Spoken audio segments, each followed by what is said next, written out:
Yeah, they get on the first round, and after the first round, He's a man's pitching stuff, but it's not. Girardi was a hell of a lot better than his bullpen and his pitching stuff.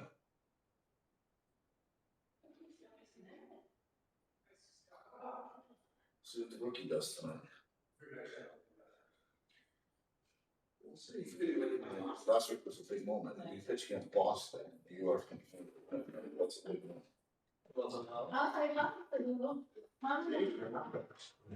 I'll check it out.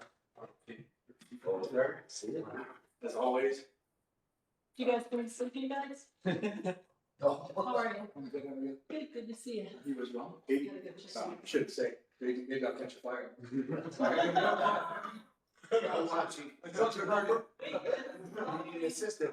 You might be being recorded. Oh, okay. I didn't say I want. I just want to be there to help. Well, that's reasonable. That's How does that sound, right? Your job, you have to be there. They're not happening. You can't control when it happens.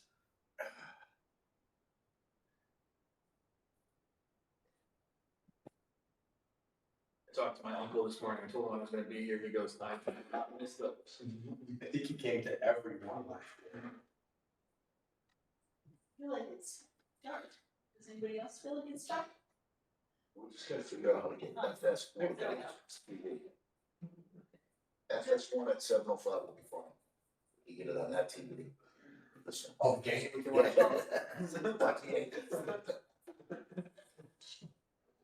Well, we all have phones. Yeah, I was watching it from Europe. My wife had played the European trip, so, Oh, where were you? Prague, Germany, Yes. and. Yeah, you told me. How was it? It was good, it's great. I'd love to go to Ireland. Yeah, I want to go back to Prague. How are you? Yeah, Prague's supposed to be beautiful. Oh my God, Prague was amazing. Oh, Absolutely. It's all right. Hi, how are you? Pretty good. Wow.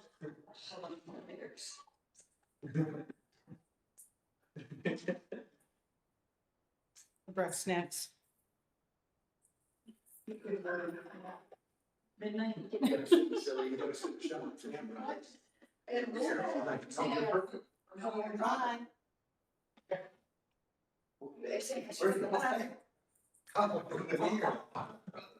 I had Oreos and Snickers bars. How are you? I'm good. Hey, go there. Hi, Derek, how are you? How's it going? Thank you. That's great.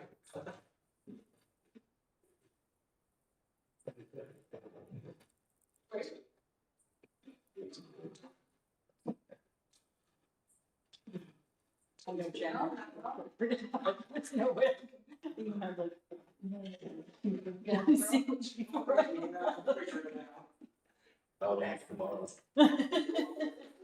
Don't fall in line.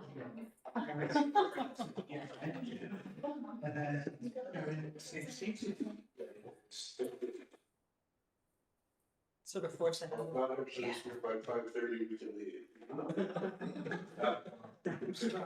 Everybody in favor, say aye.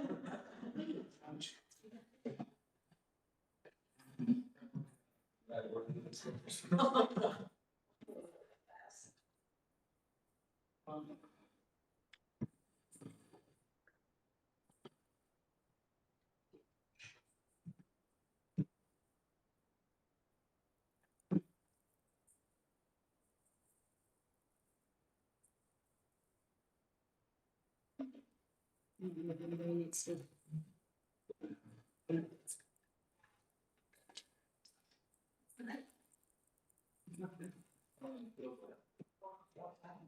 It's running with you, right? Every day. Yeah, yesterday it was. Yeah, it works. Should have passed.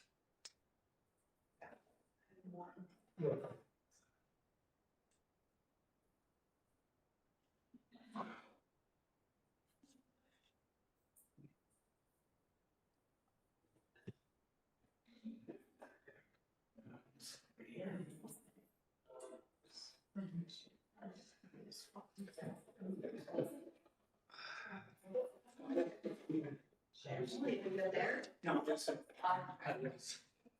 That way we can sit up. Oh, ooh.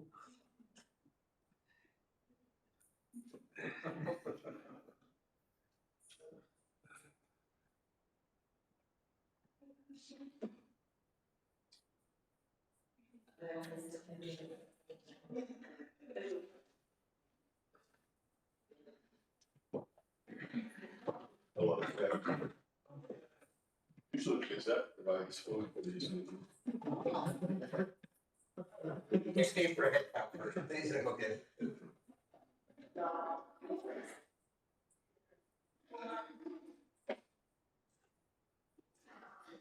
I know, I have to offer it, then I have to get rid of it. Would you like this?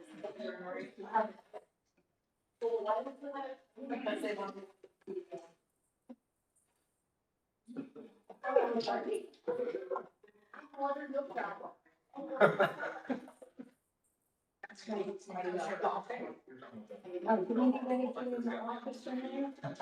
Don't need any. No, thank you. Yes.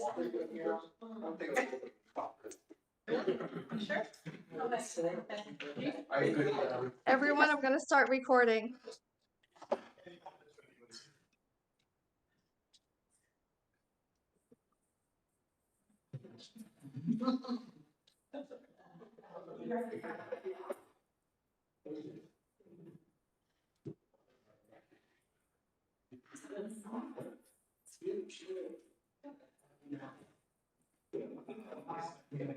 I'm trying to think of the right questions for them. How's it going? Budget questions.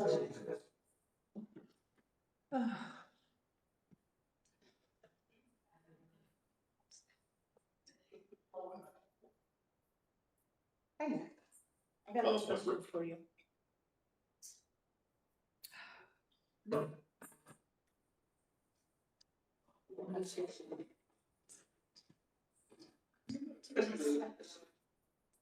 Yeah,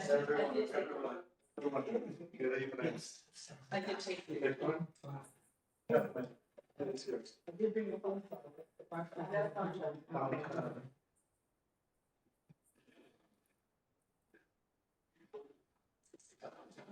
Thank you.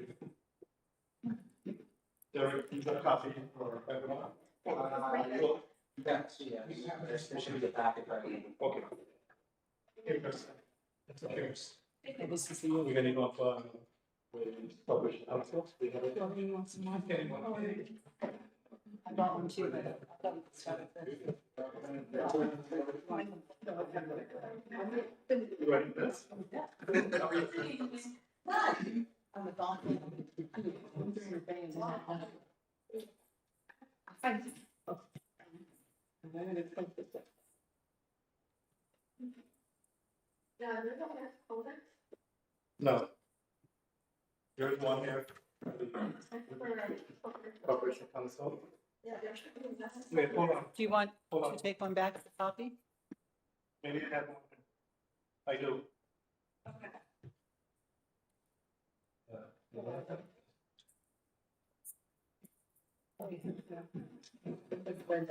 I printed all of that.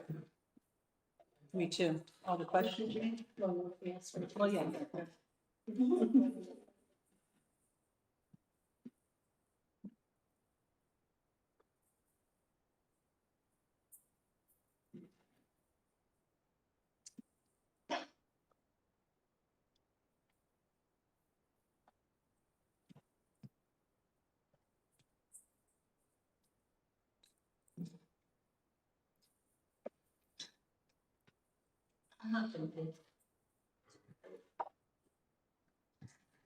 Oh, okay.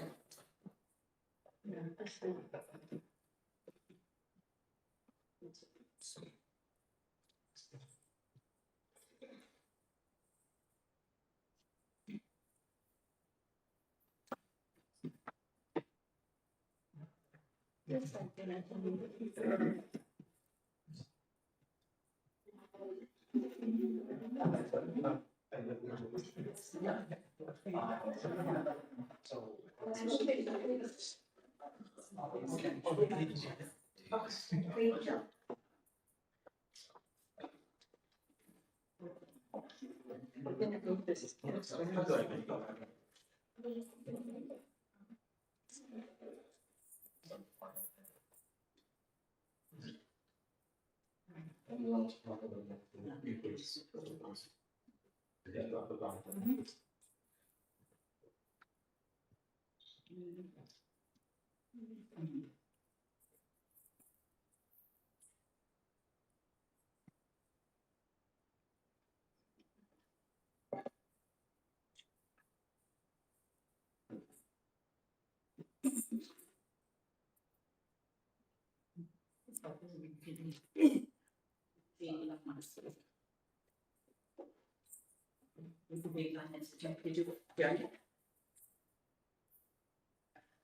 Like the call to order, Metro City Council budget meeting.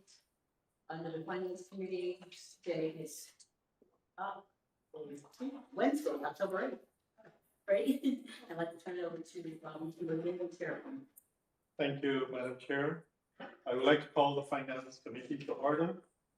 And the order of business today is to review the 2026 proposed budget from Mayor McCarthy. And we will start in order of asking the Commissioner of Finance to give us a high-level overview of the 2026 proposed budget. And then we'll move into the relevant department. Good evening, council. Before I start with that overview, in your pack today, you have the budget report for 2026, over year dates, each fund, and revenues, expenditures. You also have historical analysis compared with the overtime rate for each department. So I'll show you from year to date as of 9/30 for 25, 24, 23, 22. You'll see we also included open MUBs for the council to review. And the last document is an ARPA analysis.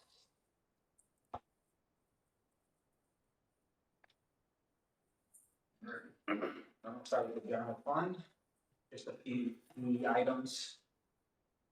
So the proposed 2026 budget is approximately $120 million. Which is a 3.17% larger than the 2025 adopted budget by $3,701,747. The adopted 2025 budget comparable with $116,117 million. That was 6.3% larger than the 2024 adopted. Real property tax increased by $5,949,054. That's 17.2%. Larger increase in the 2025 adopted budget. A 2.39 tax rate increase from 13.3 to 15.77. Just for a historical analysis, from 2015 to 2025, the average percentage of levy to the budget is 33.84%. Projected 2026 levy is only 32.66% of the budget. So from 2015 to 2025, it gradually decreased from 38.73 to 28.60. An increase in waste collection fees resulted in 2.329126 additional revenue compared to 2025 adopted budget. It equates to 110 increase annually for non-exempt units, which equals to $2.12 per week. That's $340 to $450, and $76 increase annually for $128 to $304. That's $1.46 per week. The proposed 2026 budget also asks for $2 million in an appropriated fund balance. Currently, this committee has $18.9 million in fund balance, which is made up of two sectors. $6.6 million restricted. This includes reserve for debt of $1.1 million, capital reserves of about $4.3 million, tax surcharges of $858,000, and snow and ice $157,000 approximately, litigation and claims $280,000 approximately, and $6.2 million for side funds. The 2020, which is part of it, is the 2025 adopted appropriate fund balance and open purchase orders. Excuse me, Derek, Yep. could you please tell me that number again for the fund balance, the current fund balance? 18 point something? 18.9 million. Thank you. But that's broken up into restricted, then assigned, and unassigned. We have about $6.1 million unassigned funds. The city The city utilizing 2 million fund balance for 2026. There'll approximately be about 4.1 million left over in unassigned funds. This also assumes the city does not require more than the 2025 adopted appropriated fund balance at year end. The 2026 retirement increased by $1.1 million and an 8.13% increase from the adopted 25 budget of $13,612,000. MVP health insurance increased by 12.49%, $15 million approximately in 2025 to the proposed 2026 budget for $17 million. And this has to do to many factors, including enrollment growth, medical trends, pharmacy trends, stop loss premium increases, with improved utilization, high cost claimants, increase in specialty drugs. These are the GLP-1 medications. We're taking very proactive measures to reduce the forecasted health insurance costs from approximately 19 million to 17 million in the proposed budget. By leveraging key formularies, which manages pharmacy spend and inclusive rebates and targeting plan design and adjustments.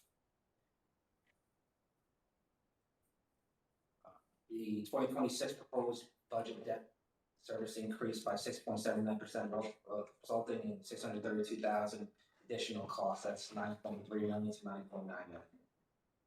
We have union negotiations that are up progress, Local 28 and 1037. When the negotiated costs will come out, when negotiated, the costs will come out of fund balance. Moving to the water fund. The water fund budget for 26 reflects a 5.39% increase over the 2025, or approximately $543,000. This growth is driven by increased operating costs and continued effort to support the city's general fund. Fee rate increases are revised for the proposed water budget. Metered water outside 3.6 to 4.68. That's approximately 0.001082 per gallon or 1.08 per 1,000 gallons. And metered water sales in city commercial units 2.971 to 3.565. But that means a 0.00594 per gallon or 0.59 per 1,000 gallons. To close the remaining budget gap, the city will appropriate $485,751 from the water fund balance. Additionally, the city has increased inter-fund transfer to the general fund by approximately $400,000, providing broader budgetary support. Sewer fund. The proposed 2026 sewer fund requests 6.04% increase compared to the 2025 adopted budget. The marginal increase of $1 million. No fee increases are advised for the proposed sewer budget. Appropriate debt reserve of $100,000 will be utilized to pay off debt. Transfer to the general fund has increased by $100,000 from approximately 2.2 million to 2.3 million. The golf fund. The proposed 2026 golf fund requests 8.34% compared to the 2025 adopted budget. This is a marginal increase of $131,000. A modest rate adjustment is anticipated and will be addressed in January 2026, consistent with prior practices. The capital budget. The proposed capital budget for 2026 totals approximately $11.4 million, which includes 6.2 million general, 376,000 golf, 1.9 million water, and 2.9 million city. In requests of which 1.3 million in capital reserves and 800,000 in New York State funds for net share to borrow approximately $9.3 million.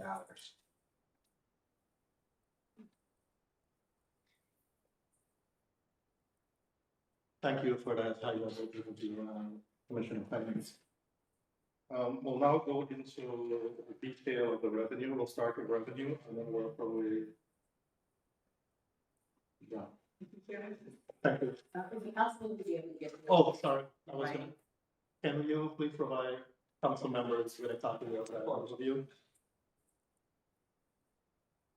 Thank you. So we'll go into revenue. If you can just walk us through. Yeah, I'm just gonna go over some key revenue figures for the city from the general fund. Starting off with sales and use tax, we received 18.7 million approximately 2024. We're expecting 18 million in 2025, anticipating 19.5 million in 2026. These numbers are also verified with the county. Our cannabis sales tax, excise tax, we received $630,000 in 2024, expecting 700 in 2025, anticipated 700K in 2026. What was that last number? 700,000. Trash charges, A 2138. The city anticipates receiving approximately 2.3 million more in revenue for 2026 from 7.3 million approximately to 9.6 million.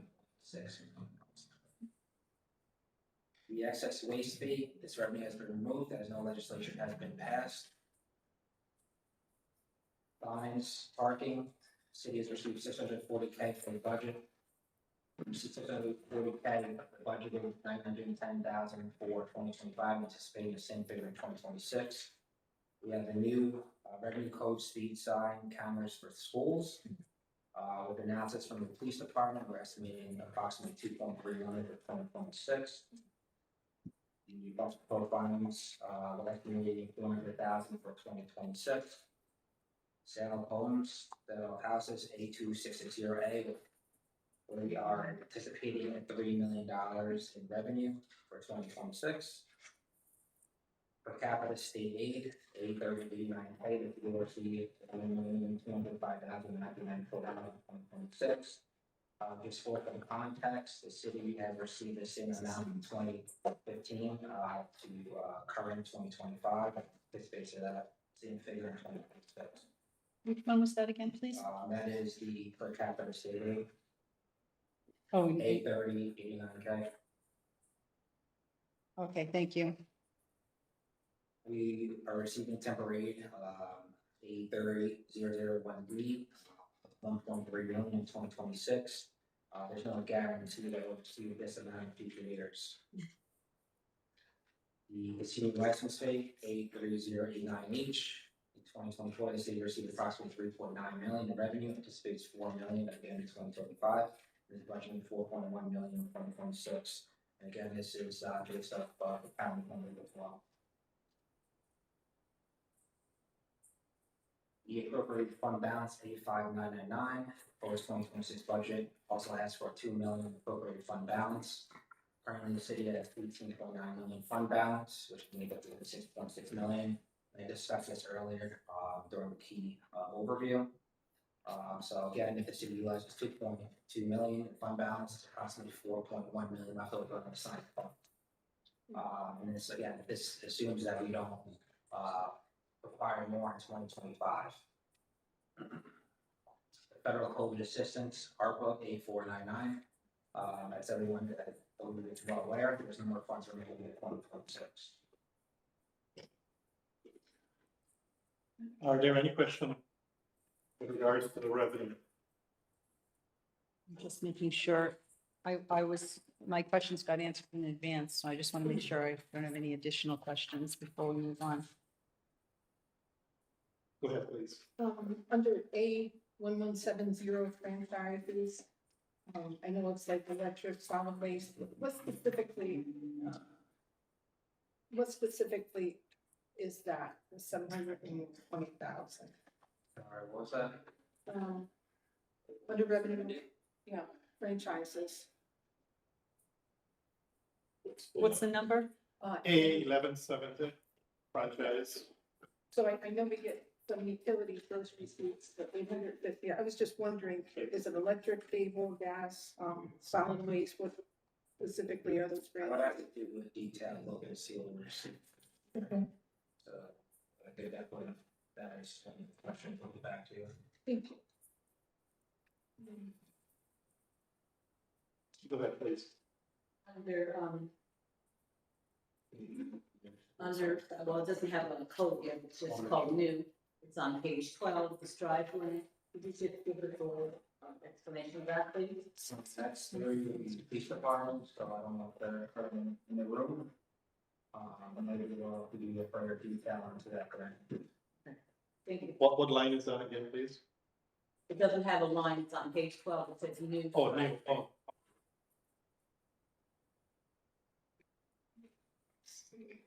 Can we make a note Which one that is? and we'll email and try to get an answer? with regard to the revenue line. Any other question regarding revenue? Not that if you have anything to revisit it. Yes, that's what we'll make notes and we'll revisit two questions regarding the revenue section. And if you have not submitted question, please, you can also, if it's not late, you can submit your question regarding the revenue and we'll get answers. Okay. We'll move on. We'll move to city council. Commissioner, you will give us a walk, highlights of any, and then any question we'll ask and then move forward into the next, department. I can tell you that, I did send an email on the Friday and they did respond, Oh. not just now, before, and I just, Ms. Michael pointed out, they did respond, it just didn't give them a code yet. Yeah, it was, so, it's, but it will get into. It's just adopted in the regular code. That we already have. I think, I'm pretty sure that when everything before the, I asked for a list of them, and, the list that was sent included that. I'll send it, Usually we would go with the documentation, Okay. and then once we are, either one letters or everything, that's when we create the code in the counter. I'll forward the list to you, but I thought you were on it, I'll forward it to you. We'll make sure we go through all the questions and the answers are there. And if they're not, we'll just have to revisit it and ask again. So council P10, the council budget includes by 2.9%, 1,947,000, 4,405 increase. This is just a reduction in some other expense line items. After looking at year dates and we made a decision to reduce some of the line items. So. For line item 310, 404, that there's a reduction there. 404. 404 and 402. Correct. Can you tell us what those reductions are? 1,000. Mm-hmm. Why are they reduced? Can you tell me, like, Just for looking at year to date, we were at 23, there were 16,000, 24, and 18,000. Last time we checked the year to date, it's gonna be around that figure, so we decided, okay, to reduce that line by $10,000 from 30,000 to 20,000. and how about the service? So if you services, if you look at the budget, proposed budget, 23 and 24, they're zeros, actual usage.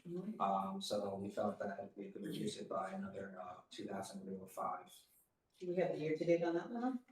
It's in the packet, so here we go.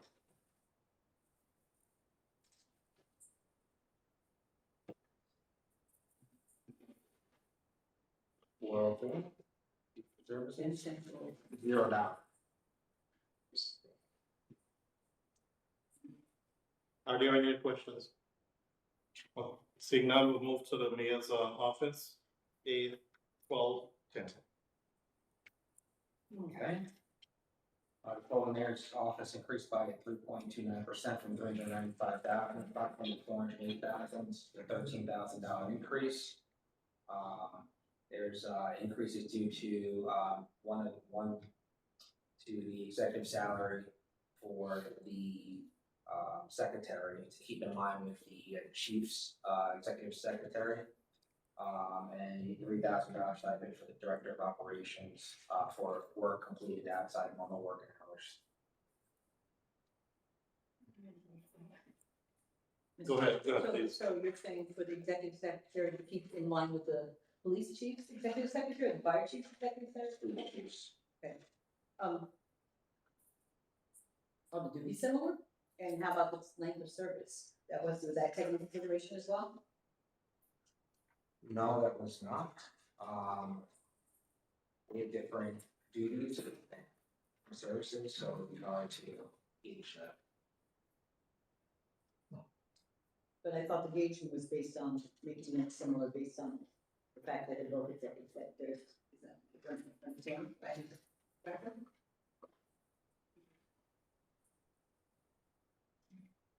Are there any other questions? Seeing none, we'll move to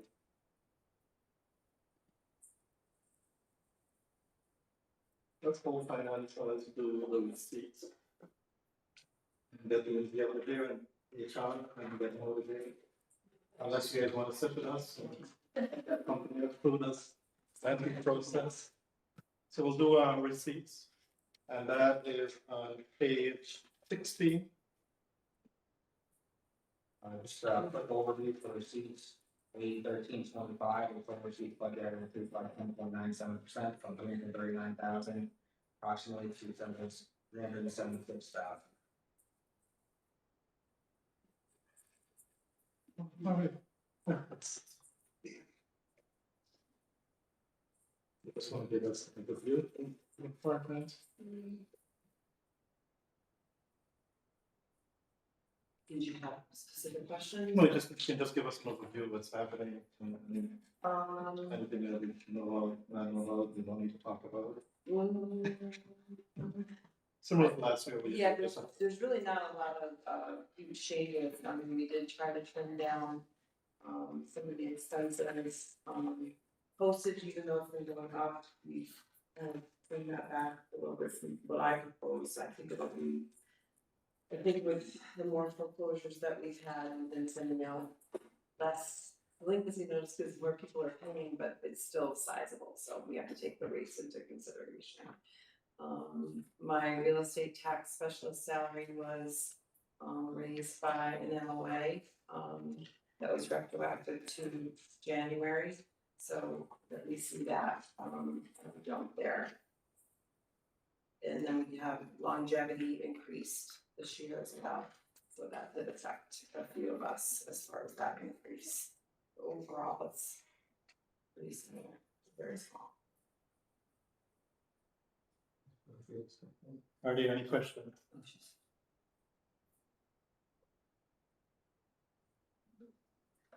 You're good. Thank you so much. I wish we had every department. Thank you. We'll do, we'll skip into HR, and that is on page 21. If you don't mind, please. Page 21. Just a quick overview from 1430, the total new research was reduced by 1.12% from 410,450 to 415,054 dollars, $4,614 increase. Just want to give us a little summary of what we did and anything that we want to talk about, highlight anything significant. There is not a big increase in my salary as well, I mean, my budget, sorry. We had the, two CSEA full-time employees, so their salary increases are based on that. Management ones, the HR administrator, affirmative action officer are at 3%. The only one that is higher is a payroll manager. Put that employee's salary in line with other same level management salaries, similar duties. Longevity, 3 individuals receiving that $1,000 each. Part-time employee. As far as expenses, they're pretty much either the same or lower than last year.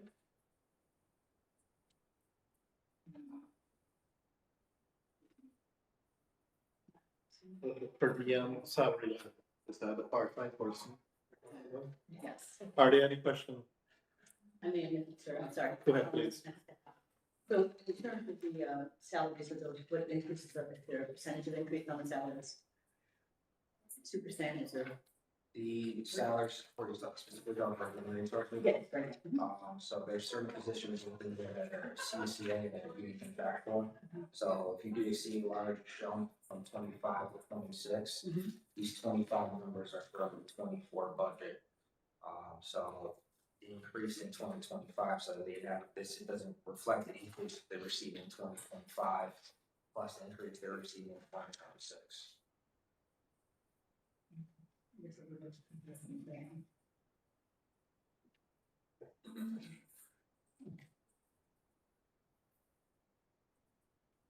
Any other questions? Go ahead, please. So, make sure I'm reading this right. Let's see. So, A1430 are anti-racism training, $15,000. I think that's gone. Did we use that in 2025? We haven't used that in in budget either 23 or 24, and we haven't used that in 24 either. 25, we haven't used any, I don't believe. But we do have other options, through our insurance company, we have something called GB Risk. And there's plenty of modules on there. We actually had a discussion with the affirmative action officer in the last couple of days, and they're gonna help us spearhead and implement some of these modules. I believe there's integration, diversity, and workplace violence. So there's numerous modules that city can utilize, and it's free. So, but we haven't utilized those up until this point? Those modules, Yeah. no, So not there's yet. We're gonna be implementing within a month or two. Are those social? Yes, they are virtual, but they are, if we do have for certain departments, they can be in person. I guess my question is why we never had the training. I mean, it was budgeted and clearly a need was there, that's why it was put in there. Is there a reason that we never implemented the training? Chairman, Go ahead, please. we've tried to put training in place. We offered to do it with the city council, but hasn't been able to agree on who's gonna do the training and the time. Well, the city council was never specifically said, we'd like to do the training and could you recommend somebody? And if it's in the budget for the human resources, then I would think that it would be under the purview of the human resources to pull that training together. There was no objection from the city council because we weren't asked. The record will reflect a different process in terms of bringing us here today. And I don't, step back and say that we, clearly something is happening most recently that it's not some training that we need to take out. And it really needs to be, I know there was one training, I attended it by an insurance company. And I think that it needed more, and, again, based on our recent occurrence, I don't think it's something that we need to write out of the budget, it's something we need to make sure that we implement, and not necessarily, virtual, because that just leaves a person in a room with a screen, but there needs to be human interaction in there.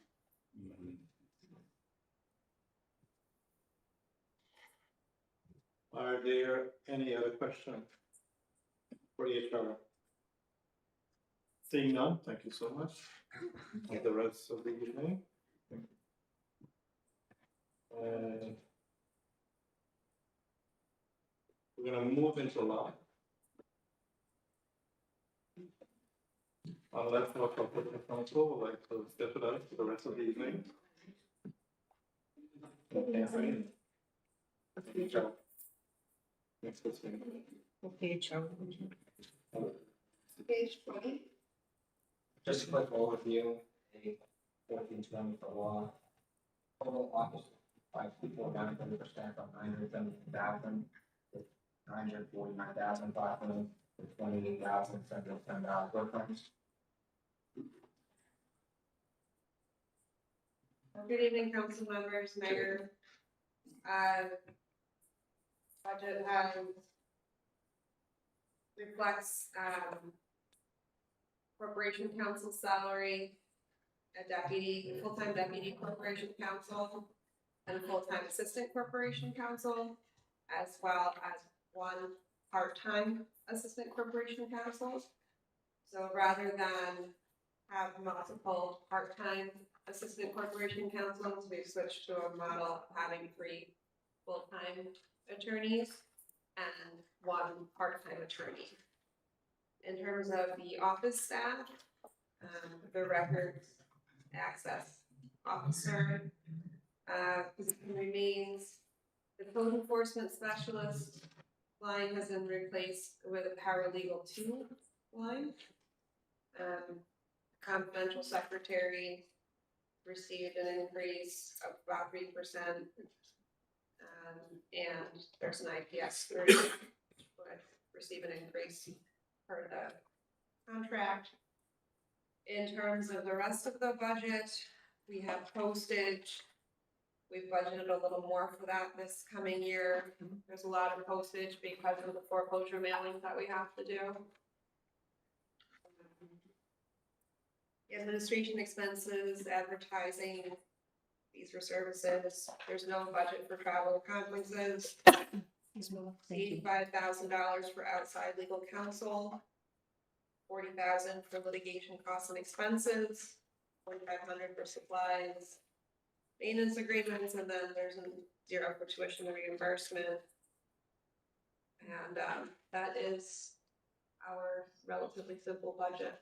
I can answer any questions the council have. So I just want to clarify, so what you're saying is that the 3 full-time and the 1 part-time will make up for these various assistant court counsels part-time that are on the next, these right here? Yeah, you're seeing those because this reflects last year and this year, so yes, the money that would have gone for part-time attorneys is now going for full-time salaries. I think that's what it's. Go ahead, please. You can just say the issues with hiring. We currently have a full staff. Yeah, so it's transitioning most of them. Go ahead, please. What about your big on outside counsel?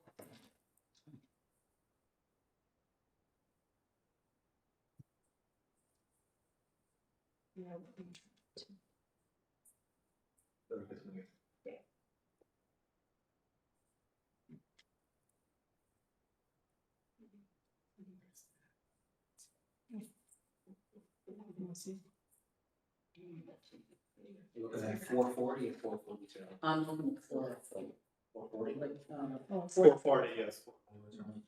We're at approximately 75,055, and this is September 30th, 2025.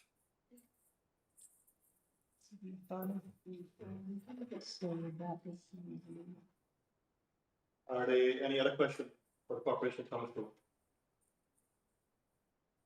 Seeing none, thank you so much. Okay, we will go back a little and then we'll go into finance.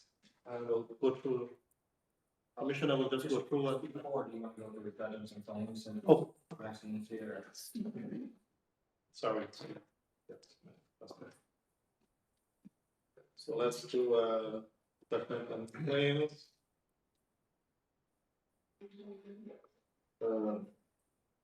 And it's Page 29, 819, 480, and 481. I'm sorry, what page is it? page 29 Thank you. at the bottom. From 25 to 26, it's a 4.5% decrease from 356,000 to approximately 350,000. And that's approximately $16,652 difference.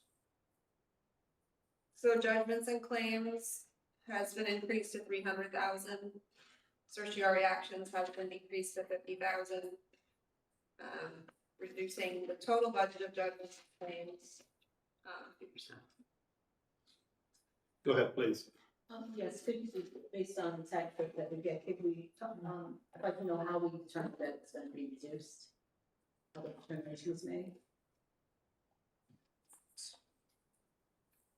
Mr. Ugamasa. What is our actual date on those lines?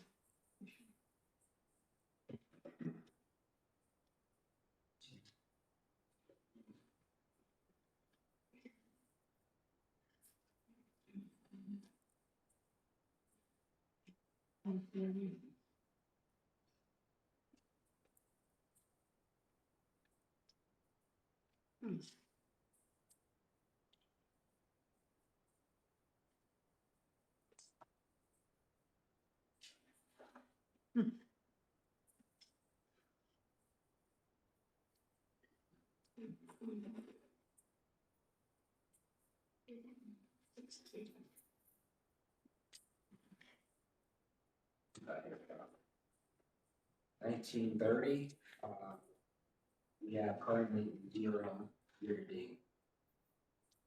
1930 for 80 or 481? 481. We haven't refunded any. We haven't done any refunds this year that I can think of, so that line at this time would be 0. I thought we had done something.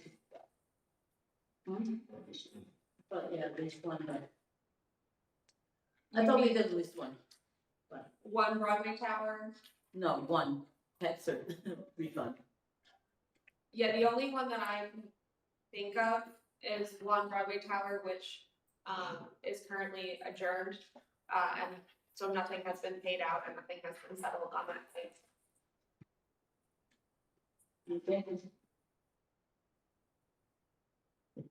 Are there any, go ahead. Yeah, so I'm backing up just a little bit. So how long have we been fully staffed in the department? For about a month. Oh, okay. But, is there a reason why we're spending so much money on outside legal counsel? Do you feel like being that you're fully staffed now, we'll be able to? It may look like a lot, but it's just not. There's a lot of specialized litigation that is required. Sure. That takes a tremendous amount of time. Right. If you wanted to replace that line, you have to put probably at least, excuse me, 2 full-time, very specialized attorneys to replace that, because we use outside counsel to, in specialized areas, to deal with certain, special issues that come up. Right. So, although it looks like a lot, lawyers charge a lot of money, Certainly. and there are legal issues that come up, that it's more efficient to, hire outside counsel rather than in-house. Right. Because I can imagine, like, if it's something specialized, by the time we have somebody to do all the research, but it's better, more efficient to do it that way. Exactly. So do you think that based on our, but being fully staffed now, you don't expect to see that number go down at all? No, I mean, the office, so we had last year multiple part-time attorneys. Mm-hmm. So now, instead of having multiple part-time attorneys, we still have one part-time attorney, but we have, it's basically a shift of the time. So instead of using part-time attorney time, we're using full-time attorney time. Yeah. In order to keep the budget balanced from last year. Okay, so you don't really see any really, okay. So it's not necessarily gonna impact the budget, it's just where the workload's being concentrated now versus it was kind of split up among multiple people. Yeah. But it's not a matter of capacity then. No, I mean, it may go down slightly, but it depends on how many lawsuits the city winds up in Sure. that are not covered by insurance, and how many specialized legal issues come up. Maybe we won't have any lawsuits anymore, and then that might, then we could get that number down. Good way to start with that, is start some of these trainings, maybe. Good way to start. Mr. Chairman, in the collective bargaining agreement, firefighter union expired at the beginning of this year. Moved through negotiations, we're still fairly far apart going into mediation. And there's a good chance that contract would go into binding arbitration. Our agreement with the county, with the sales taxes, they provide counsel to us for labor negotiations up to, but not including binding arbitration.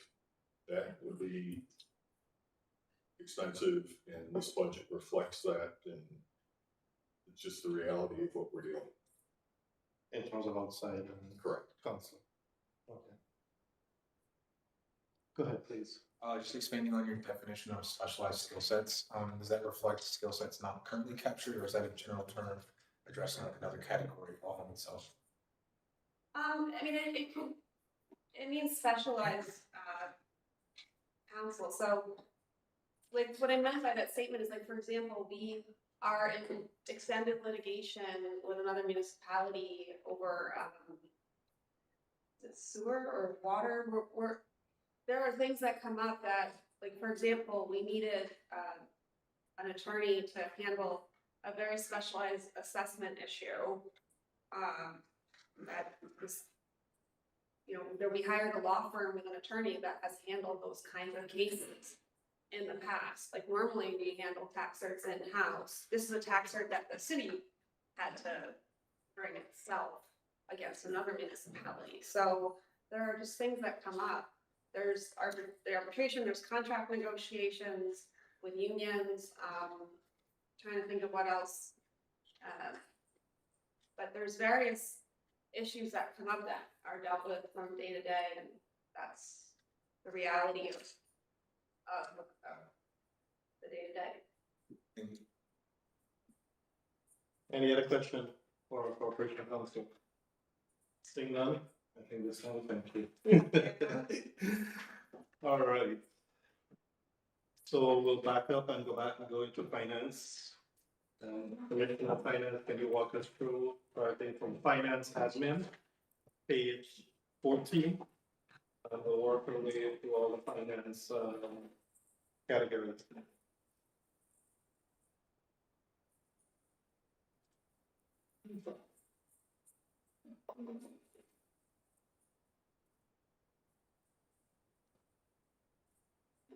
Finance administration, we go through 10, page 14. The total finance administration decreased by 15.67% from 497,701 to 497,697. That's approximately $78,000 decrease. This reflects the decrease due to retirement. Also, the deputy commissioner position is currently vacant at this time. Other than that, all our four lines are status quo. This covers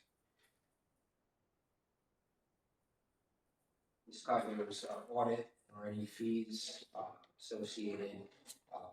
We have our bond counsel that come out from the administrative expenses and fees for services lines. We have travel for conference lines still in the budget. $1,000 for in-service training, $6,000 for supplies. Are there any questions? Finance administration. Yeah, can you tell me a little bit about the 136, the stipend? Sorry, the 36,000? Yeah, what's that? That is so for the commissioner and the deputy commissioner for after hour work, attended meetings. That has been in the budget. That's fine.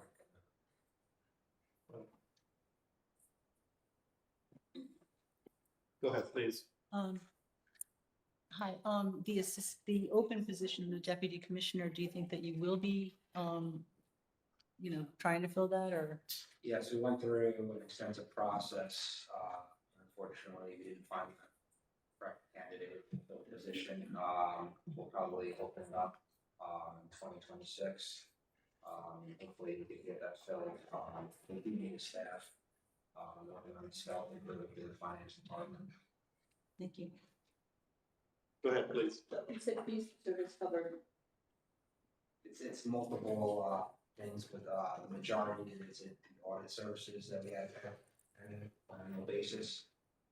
And our audit firm comes in at the end of the year, usually December, to do a soft audit, and then they come in March, or we would field off for approximately 2 weeks. So I know that our fire finance commissioner is still working on some levels. Yes. So it's just, where is that? That is in the fire department. On. And what's our year-to-date on the stipend? It's less than 3,000. The commissioner will fill in and receive that stipend.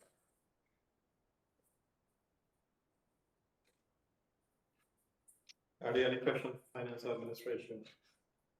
Seeing none, we'll move on to accounts and disbursement, page 15.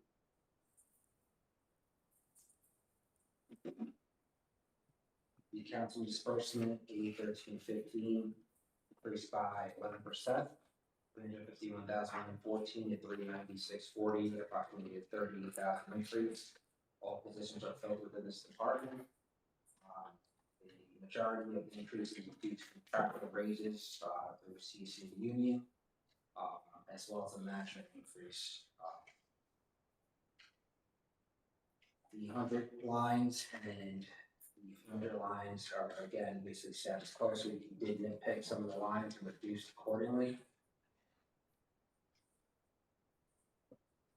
Any questions? Go ahead, please. Thank you. Which ones were, job items were contractual? We have, for example, the accountant, the senior audit AP clerk, and the email and accounts clerk. Okay, just the two of them? Right. I'm sorry, what was the first one? The accountant, Oh, the accountant, okay. senior audit, and email and accounts clerk. Go ahead, please. So the accountant salary, reading this right, there's an increase of over $11,000, you said that was contractual? Yes, so it was contractual, and also they received an increased step to all the work they provide, especially now since we are down to the position deputy commissioner, so the county supervisor and accountant stepped up to the plate. Small concern for increased step and the percentage increase for the accountants. And, oh yeah, so the $10,000 raise for the accounting supervisor and $11,000 raise for the accountant. Over 11.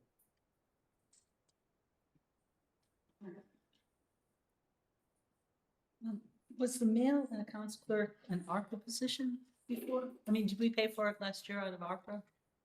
I would have to take a look at the. Okay, so I was just concerned, I kind of thought it was, but, just was wondering about that. Thank you. Oh. I'm sorry, go ahead. Would it make more sense to make a stipend increase, because then the position will be filled eventually? Heavy, if that burden is not still on it, once that position's filled. For which position? For the three, I understand the justification now, definitely with not having fully staffed departments, having exceptional team members that are still in place to do the work is definitely a rarity, so I appreciate those individuals accepting the challenge. But sincerely, the expectation will be to fill it, and once that happens, that work will technically reside with them, or should not. In my opinion, for the specific individual, this individual's been with the city probably 27 plus years now, has a wealth of knowledge, professionally and institutionally. So they're a huge asset to the team. And this is also in my core department heads. If you look at, for example, development and assessment.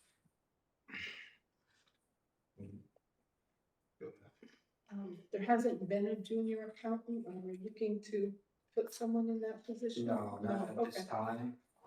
Our accountant, or previously the junior accountant, has increased their responsibilities. Thank you.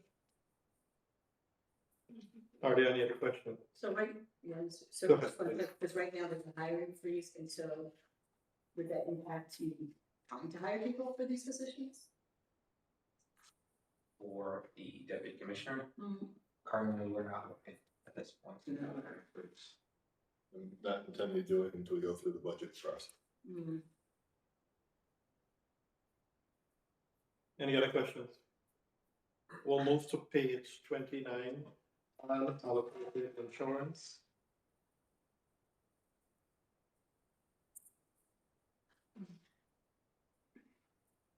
Please, if you have a question, you raise your hand. I'm taking notes, so please call me out.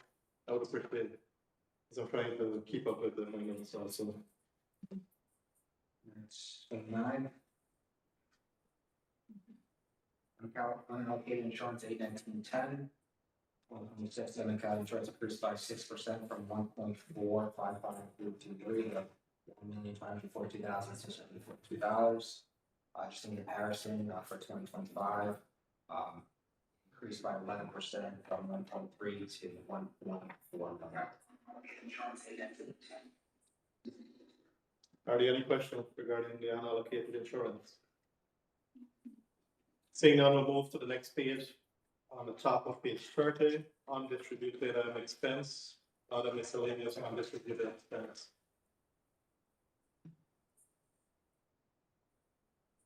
The undistributed distributed expense other miscellaneous items, 1989.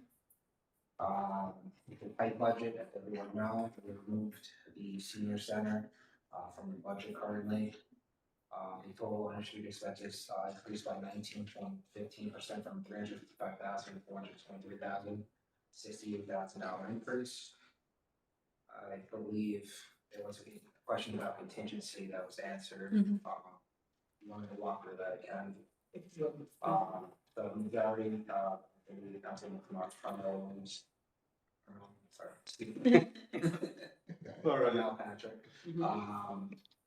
I was looking for questions about, contingency funds, and the majority of that is, for emergency demolitions, and just unforeseen emergencies throughout the year. So Are there any questions? if Go what our ahead. year to date is on that.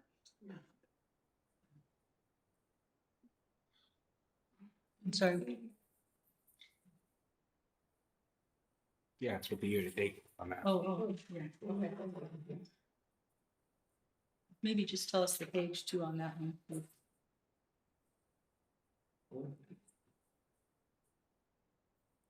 We can look in the order of A and on Yeah. The contingency is currently at $282,501.88.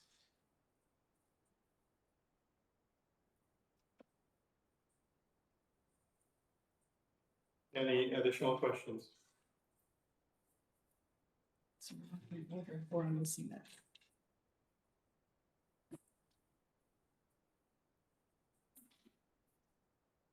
Seeing none, I'll move to page 63. Employee benefits.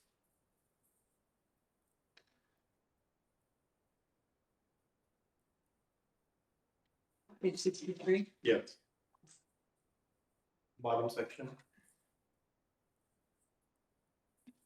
Employee benefits, this is A1910 through A9089. 2026, the employee benefits increased by 8.72% from 39.6 million to 43 million. It's a 3.5 increase.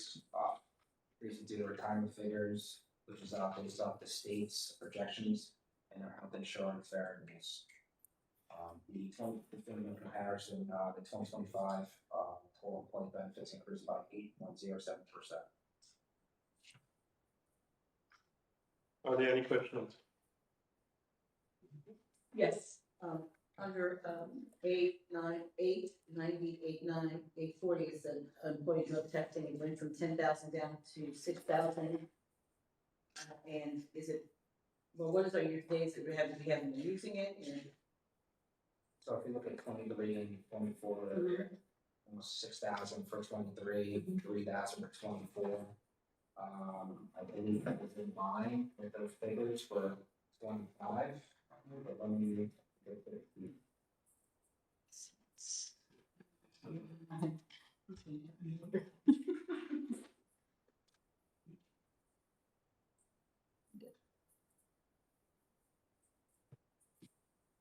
Mr. Commissioner, just for the record, so these increases are driven because of the increase in market rate for the health coverage.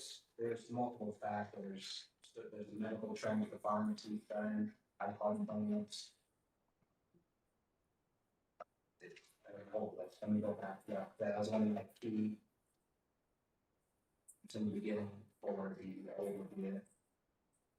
So yes, the enrollment growth, medical trend, pharmacy trends, the stock loss premium. The specialty drug increase. And high cost payments.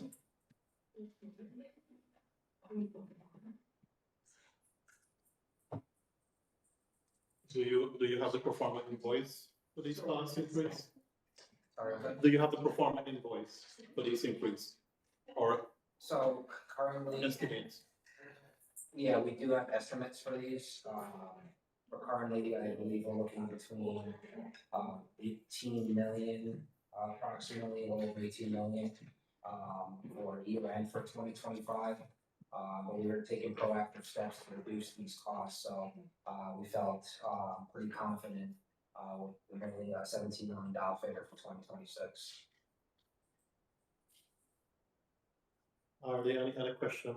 The benefit, go ahead, please. So you said it's like an 8% increase overall in the benefits expense. Yeah, that seems pretty low. I mean, I would have expected it to be higher with health insurance and all, but so good job in terms of. Proactive steps to reduce those costs, different formularies, Mhm. and the health department. HR department's doing really good at, working with our, consultants. Great. Thank you. Are there any other questions? Go ahead, please. Thank you. The Humana standalone PPO is just that no one participates in that any longer. A9060. Sorry, which one's that?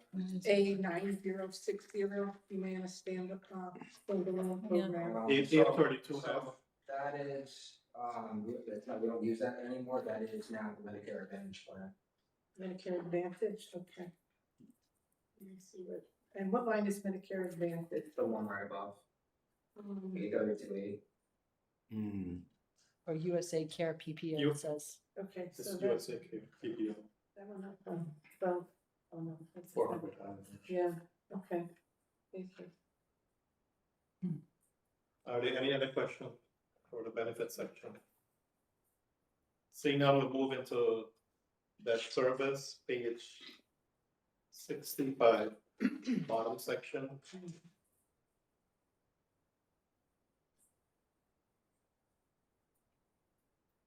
So the 2026 total debt service increased by 6.79%, from approximately 9 million to approximately $10 million. Due to increased bond on that year's capital. Any specific questions, these lines?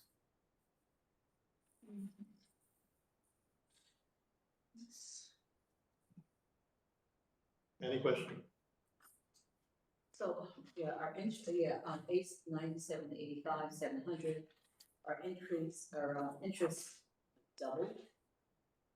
It depends, yes, it depends on how much we borrow, so for the last year, we borrowed quite a bit, the previous year too. And we're doing a pretty solid now, with our bond anticipation notes, we got increasing rates for the 2025 capital. One rate was, 3.53%, and the other one for the 1.56. During that same period, the majority of the rates were only 4%. So, Mr. Chairman, I'd like to just be able Go to ahead, see a please. breakdown of what the borrowing we did, which went, what the interest rates are, so if we could have a breakdown of that, so we did since the bottom last year and the year before. Yeah, that's all the capital borrowing, capital expenditures. Breakdown of that. What line is that you're asking? So I just want to make note of that. A 9785, 700, 9785. 700, yes.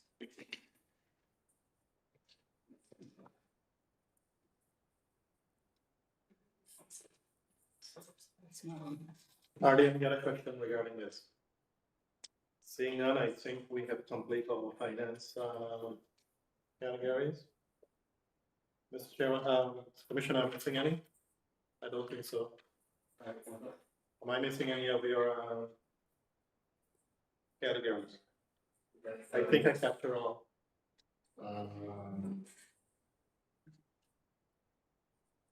If you want to look at the veteran service, A6510, youth program, 7310, celebrations, What? 7550. Let's go back one at a time. What page is it?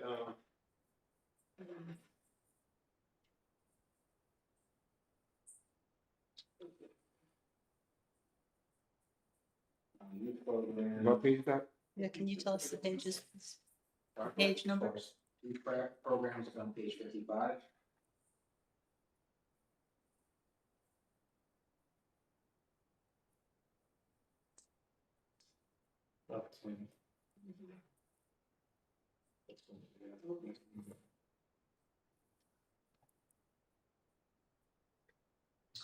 So we reduced that to 0. One of the questions from council indicated there's any other types of funding out there.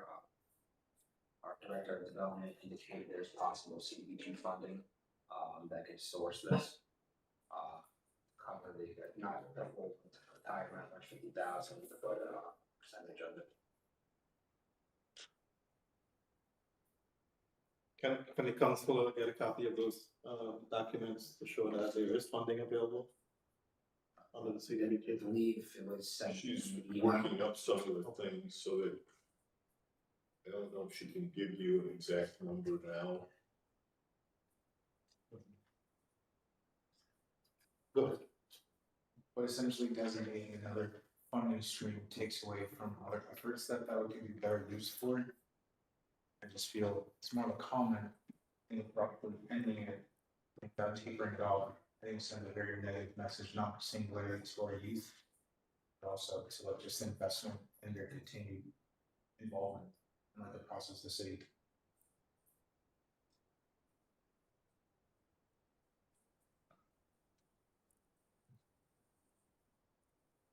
So. I would just, again, this has always been a area where I've been really strong on and making sure that we did this. And I think that we need to consider the fact that, there's money to be saved in other areas, and we save on expenses when youth are proactively engaged in pro-social activities, as well as, the circulation of the money that we're spending, staying within our local economy. I just think that that's something that we need to strongly consider, and for it to be kind of completely X'd out and not, just completely done away with, I think is not only a glaring mistake, but it really undermines what we've been expressing our values to be as a city here. That's pretty disappointing. Any other questions? Go ahead. Yeah, I also would like to see the youth employment line back in, even if it was at a different rate. We had a really successful youth employment program this summer, hiring 42 youth that worked in our parks, and really it's the labor, but also it's really the career skills, the mentoring of of their supervisor. It was really a valuable resource, but I do think that, as we work through the rest of the budget and we come to the end and we have to then start to negotiate around all of these lines where there's been changes that we all, feel strongly about that. I do hope that we are able to get back that funding. And I guess the discussions will play that out as we move into that segment of our budget negotiations. Any other question regarding that? I just agree, it's a very important line. Looking at some of the other lines where we're doing a lot of prevention, or actually it's not prevention, they say it's prevention, but it's like after the fact, we're doing treatment. So this is like preventive measure in terms of our youth and our investment in them. So I would have to support that as well, that we should definitely look at putting something back in the budget, especially since Mr. Bukumuk has indicated that Ms. Carver is going to be looking at something but at a lesser amount, so we should definitely make sure that I would ask that we fund it at that amount, minimally at the amount that we did last year. And I also think that knowing that there's possible funding available is different than knowing that there's funding that we'll be able to access. I think that we need to make a distinction of that, when we're clear distinction around that while we're having this conversation. Because there's funding that might be out there, isn't the same as making sure that there's funding there. And I almost see, I'm half cynically hoping that this was kind of like, we'll cut this out completely. And then when Damani starts to say, what are we doing? Then we'll give them a little bit, like, I'm hoping that was, because I can't see a serious budget, where we are completely considering taking out our youth employment and which I would like to refer to as youth services line. I think that would be extremely irresponsible. I mean, last year, we had a passionate discussion about this line. I mean, all council members were in support of funding this line. I think, we settled at 150,000 and then we did eventually did an amendment, so the Cocoa House funding, ARPA funding, to reallocate $108,000. Would it be possible for you to find out what is available, against that amended, allocation? I believe, Director Flan is looking to that, what options there are available. Director of Development. And where are we at the year to date with that now?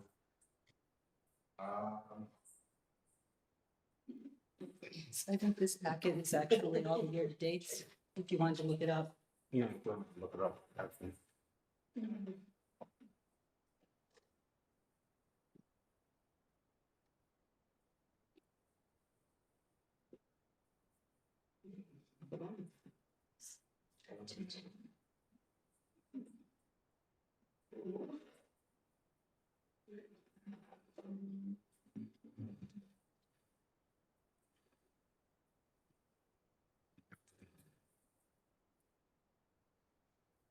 Sure, we use all of it, but I can't find it right now. You can look it up. I am looking it up, but these are not. Here it is. We are at. 100, we We paid- spent over the 150,000, 892.89. So if you remember last year's conversation, I was trying to strongly advocate for us to increase that line because of the great need. So the fact that we exceeded that line, and now we're considering completely removing it again, I just hope that that's more of a measure of negotiation than it is something that's rooted in a reality for us. Mr. McVeigh? Yeah, I think also we do need to enter into discussions with the school district around support for this as well. As a matter of fact, I think that our Parks Director has initiated some of those discussions. The program was very successful. I think the school district was very supportive of it as well. And the youth really, it was just a very valuable experience. I think we're going to need to do what we, to try to make the number. I will also say, it was 42 students. It was a lot of supervision that was required by one individual. And I think that person enjoyed it. But we have to take that into consideration as well in terms of the supervision, because we want to make sure that the students are getting, a really valuable experience as well. You mentioned, I think I missed some, regarding the $108,000, did you say that, an update was submitted? Or it's been worked on, in terms of how money was spent against that reallocation? For the youth employment? Yes, for the 108K ARPA funding. But I would have been. Can you please, look into that and provide us with the available funding? Some of the variants. Go ahead, please. To Ms. Patrick's point around the supervision aspect, originally, in the very beginning of this project, we had the county on as a partner because they already kind of had the infrastructure to do some of that. They came on as a partner with, actually, I don't believe it would cost us anything for them to partner with us. I'm not exactly sure why we moved away from that model, but that might be one way to, if we can kind of take, delve out exactly how much money was effort into the whole supervision aspect. I'm sure that based on our partnerships with the county, they might be interested in revisiting that, and therefore we can kind of relieve some of the stress of the program there. Go ahead, please. I agree with both Ms. Patrick and Mr. Farley. I mean, as far as the school district, I think they have a huge, this is a huge asset to them. We're pulling everyone from the school district and the county as well, so I think it should be multiple. Maybe we can get to your 300,000 because we can't not support our youth. I think that was part of the discussion, is to bring all the agency that, are involved, part of this, effort to support the youth employment program. So having a county, the school, and the city together, it will help bring those numbers up. And I think across the board, I can say there is support for this line, every member here. Last year and into this year. But last year we didn't. Yes. We didn't fund the line. Well, we did fund it 150 plus 108. Yeah. But is it enough? Absolutely not. So we did our best. We did our best. Mr. Cooperman, you're going to find out how much of that $108,000 is left for us? Yeah, Yes. so I'll speak with our director. Must work for you. Okay, is there any other question regarding this line? Okay. We'll move down. Very same page.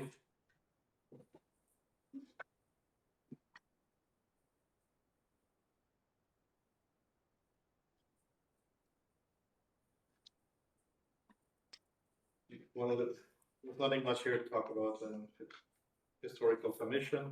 Are there any other section we? Huh? Derek, you mentioned veterans. Are you still moving down to 55? No, we're finished. We're just looking at page 52, top section. So, I was looking to stop with the BCA, I was trying to recall conversations about that stipend, or not stipend, fees for service. we'll have the assessment, Okay. assessor here next Wednesday. meeting, next Wednesday. Yeah, and we'll go through with this, the assessor budget and then the board's assessment. Page 52, top section.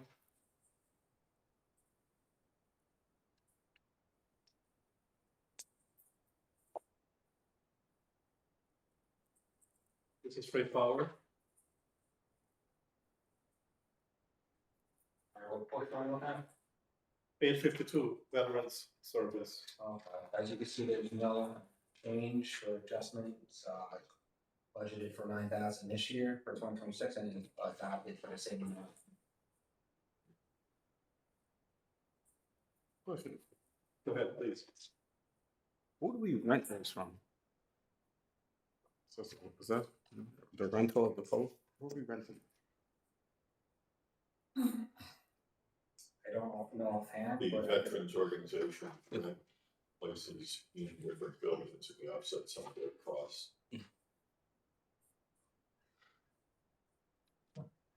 Any other questions? Okay.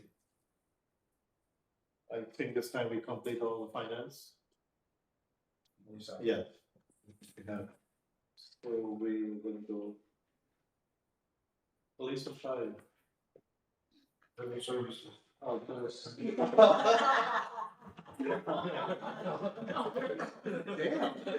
I like that. See, that's the longest. Anybody would like to take a break? Some water? Okay, we'll then move into. We'll move into the fire department.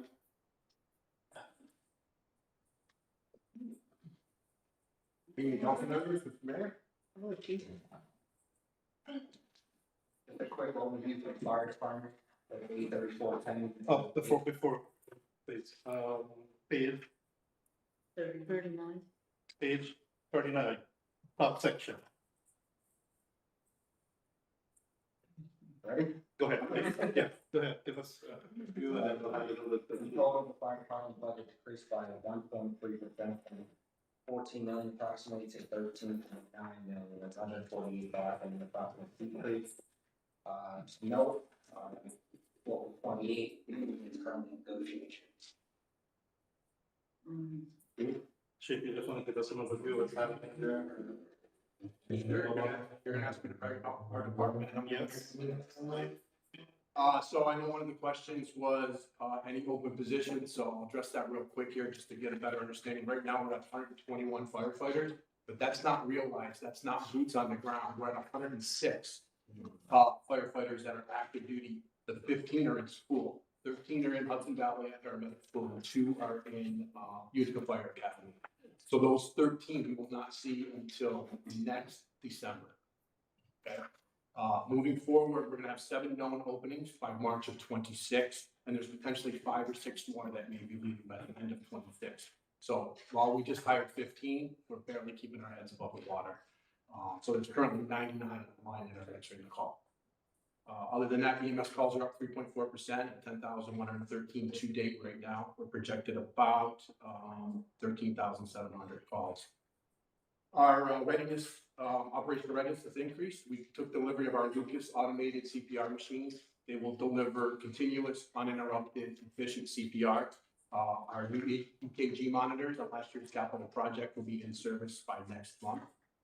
Station 1 has their generator in service, so all Station 1 will be powered with a power outage. We're seeing happen more often. New generators at Station 3 and 4 should be up to date soon, or installed. New HVAC system has been completed. That includes a new floor and new ceiling and new ductwork. So the conditions at Station 1 for our most valuable resource, our people, has improved. Like I said, they're working a tremendous amount of hours, so we're starting to see that physical and mental toll. We're trying to address some of that staffing shortage with changing our civil service language for the candidates applying. So good news, by next week, the next civil service test should be announced for firefighters. And it is on January 10th for anybody that wants to become a Schenectady City firefighter. Come and take the test, give us a call, we'll help you get there. We're gonna do that physical ability test to get on our job. We're gonna lower those barriers of entry, but that does not mean we're gonna lower our standards, right? So that physical agility test is gonna be offered in-house, and we're gonna open that to the candidates to come work on the course before they actually take the test. Hopefully prep them a little bit better and get more people to our table so we have better options moving forward. And we'll start to talk with the Schenectady City School District once again on trying to get the EMT program off the ground for within the school district. Give them a pathway, give our students a pathway to emergency services. All I got. Okay. We'll just go through each of the department. Sure. Category, the Yep. fire admin. Mhm. I don't think there's any significant change here because the budget and the contract is still in negotiations. There's no increase. And if there's any increases contractual for the info specialists, I want to say that, yeah, there's no increase there. Yes. Any question regarding the fire administration section? Go ahead, please. Just a clarification for, there's an info processing specialist for, and it's point. 2.5. Yeah, well, it's 0.30, it was 0.5 in 2025, and now it's 0.30. Yes. Okay. So we were supposed to hire for one of our ladies retiring back in June, and we haven't hired yet with the hiring freeze. She's anticipated to be retiring the first part of next year, so that's the reduction in the amount of time that we'll hire. Thank you. Any other question on fire admin?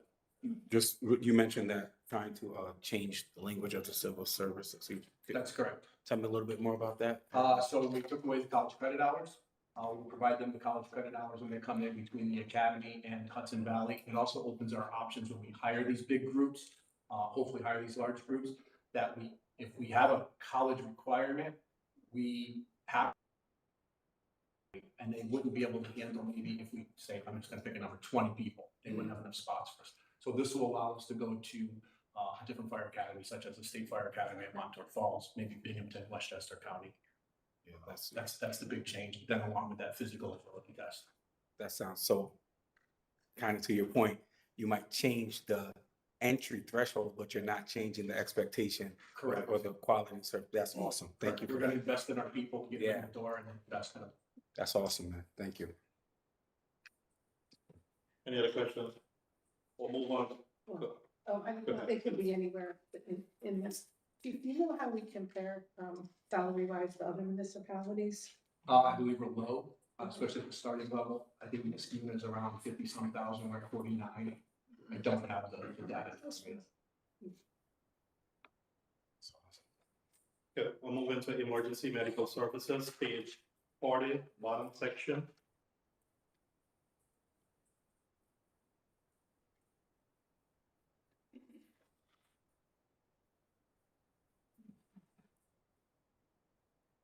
Anything you need to highlight there, Chief? For us? No, it's pretty standard. Very forward from last year. Are there any Go ahead. I'm sorry, there's a big decrease in overtime, or you just don't count that as something else? What's the line number? 83411 and, yeah. Yeah, so that's, that overtime is for continuing education, it's contractual. We pay them out for the amount of time that they do continuing education. Some of the details, the EMS details that we provide, and then our QA, QI, for our quality assurance and our EMS calls, they review the PCRs, once a month, at the end of the month, every month, and then EMS meetings. So it just decreased a little bit just based on where the salaries are for that ComEd. That would be a big fluctuation there. Chief, you want to touch on the 406.8, sorry, 411.46? In-service training? Yes. Yeah, so, Going up to 140. so that went up, so that's school for, the cost of school for 18 positions, but those 18 positions are both over the hires for this year. They'll have to go through next year, and then, additional positions for next year. Ms. Portsley, you had it on? Yeah, I'm just kind of thinking one for the mayor. I think we all got the email about, there's a bill that's going to be going for the governor that take EMS out of, being counted towards the tax cap. Mayor, would that, and that would the, I'm not sure the timeframe in terms of signing, would that impact this budget in terms of the tax cap? The governor's office, he's not moved on it. So right now, I'm assuming that it will not have an impact on this. Well, we'll do the calculation. Thanks. Go ahead, please. Chief, I know you talked about the success of the program with kind of bringing on candidates and giving them the curriculum and the tools they need to succeed and qualify for their positions. Is there a point where you think you will be right-sized? What I mean by that is usually catch up just due to the lack of, I think you highlighted, applicants for not the testing. What was the job placement or whatever metric or program they used to apply into?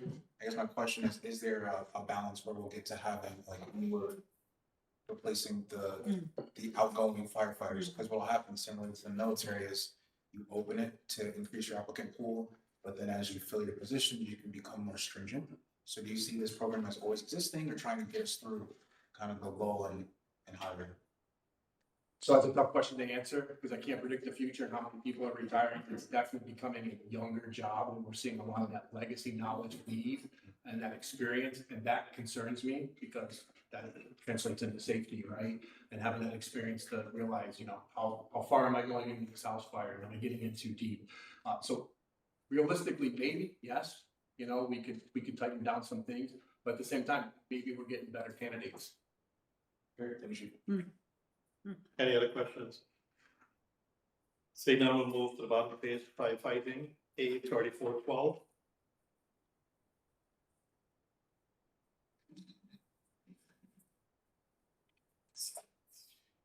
Anything here, Chief, that you'd like to talk about?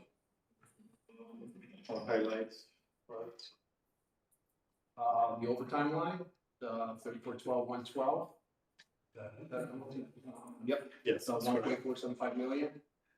So we were looking at a little bit more with, I know we always talk about it, and Chief Reynolds talked about it in the past, you best question. The people going out the door, some of that is covered in the open salary line. So if we have, I'm gonna say, I retired in January, we're budgeted for my salary for the whole year, so we're saving some money there. At that 1.475, we have no room for error. If too many people out the door, will be upside down on it. Questions? In the firefighting section. Go ahead, please. Under the firefighter academy, 3412100. So is that some of the money that's up there in the school for the 18 positions? Because there's nothing budgeted on this line. I'm sorry, what? Which line is it?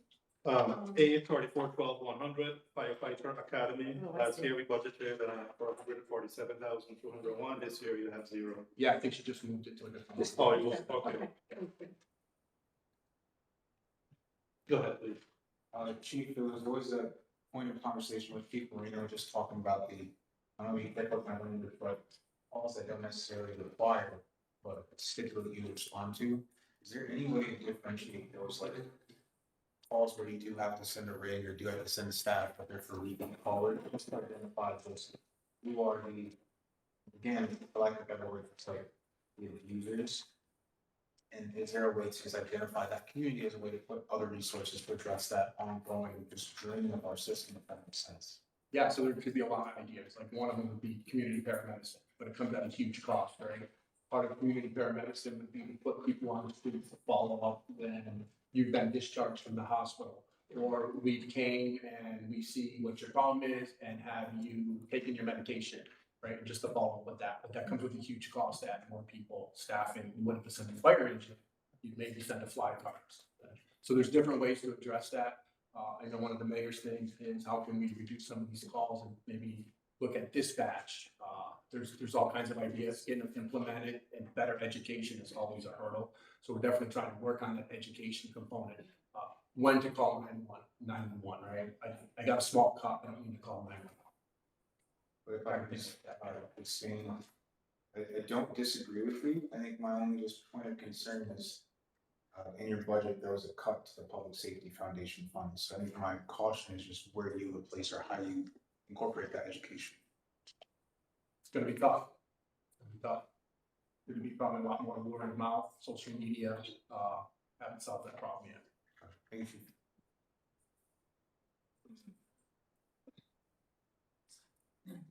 Go ahead, please, comment, please. I do know a few years. He's taking notes. I do know a few Yeah, years ago, please the follow mayor, me. you were working on something very similar to that, with a prototype somewhere maybe out towards Buffalo, you were working with Chief Marino, to,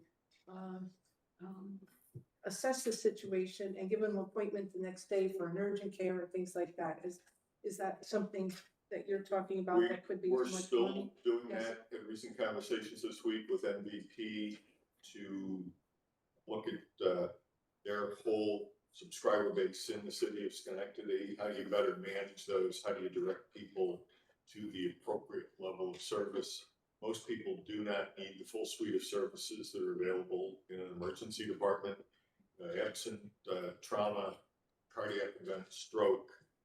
Most people can go to an urgent care, go to their own physician, seek some other level of care. In the emergency room, you get the other people in this chief's outline.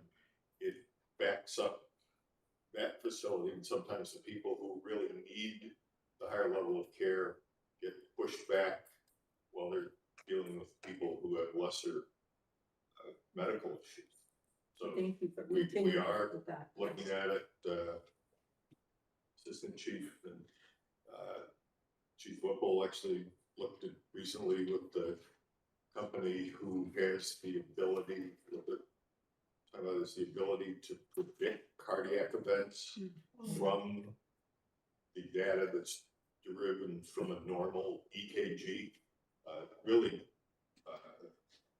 life-saving and dramatic change. And so we're looking, is there a way that we could put that in place in our EMS system, working with primarily Ellis or also Albany Medicine Regional Trauma Center, so that there are things that we're doing on an ongoing basis. How do you improve the delivery of service, improve the outcomes, and do it the most cost-effective way? Go ahead, please. I know that, the fire department, the police department have been really successful with grants, and I can see that reflected in this budget in terms of the equipment lines. So I just wanted to say, I appreciate all the work that you and your team, Jennifer in particular, does, with the grants development, and just keep it going. You guys are really successful with that. Yeah, thank you. Glad it's noticed. Any other question? Seeing none, we'll move on to page 43, prevention, arson, theft. Anything you would like to highlight there? Pretty straightforward. Any question? Seeing none, we'll move to final training, page 44.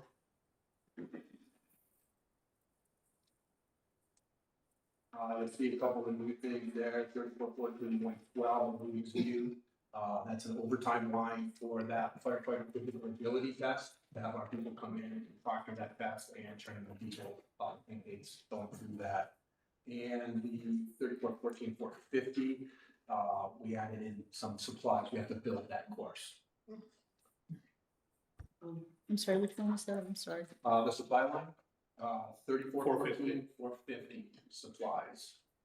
It was 600. Oh, got it. Okay, thank you. Yeah. Mhm. Go ahead, please. And that'll be an overall cost savings on what line? Cost savings for, there's no cost savings. Not this, But- not this section. Oh, okay. I know. I missed what you said the 10,000 was for? In line 3414-112, that's overtime. That's gonna be to pay the firefighters to come in and proctor that physical agility test and to allow the candidates access to that course prior to the testing. Thank you. Any other question? Fire, right? Okay, seeing none, we'll move to hazard material. Bottom of page 44 into page 45. Good, over there. Any questions? Seeing none, we'll move to fire retro, bottom of page 45. Into page 46, and we'll conclude the fire department review.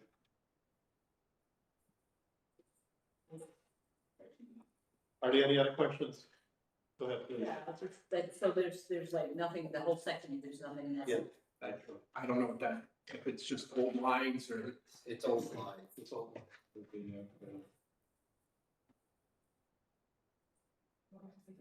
Are there any other questions for the fire chief? Oh, so there might be something coming in those lines? Oh, okay. All right, seeing none, thank you so much, chief. Thank you for all you're doing. Thanks, Chief. Thank you. Appreciate it. Thank you. Right.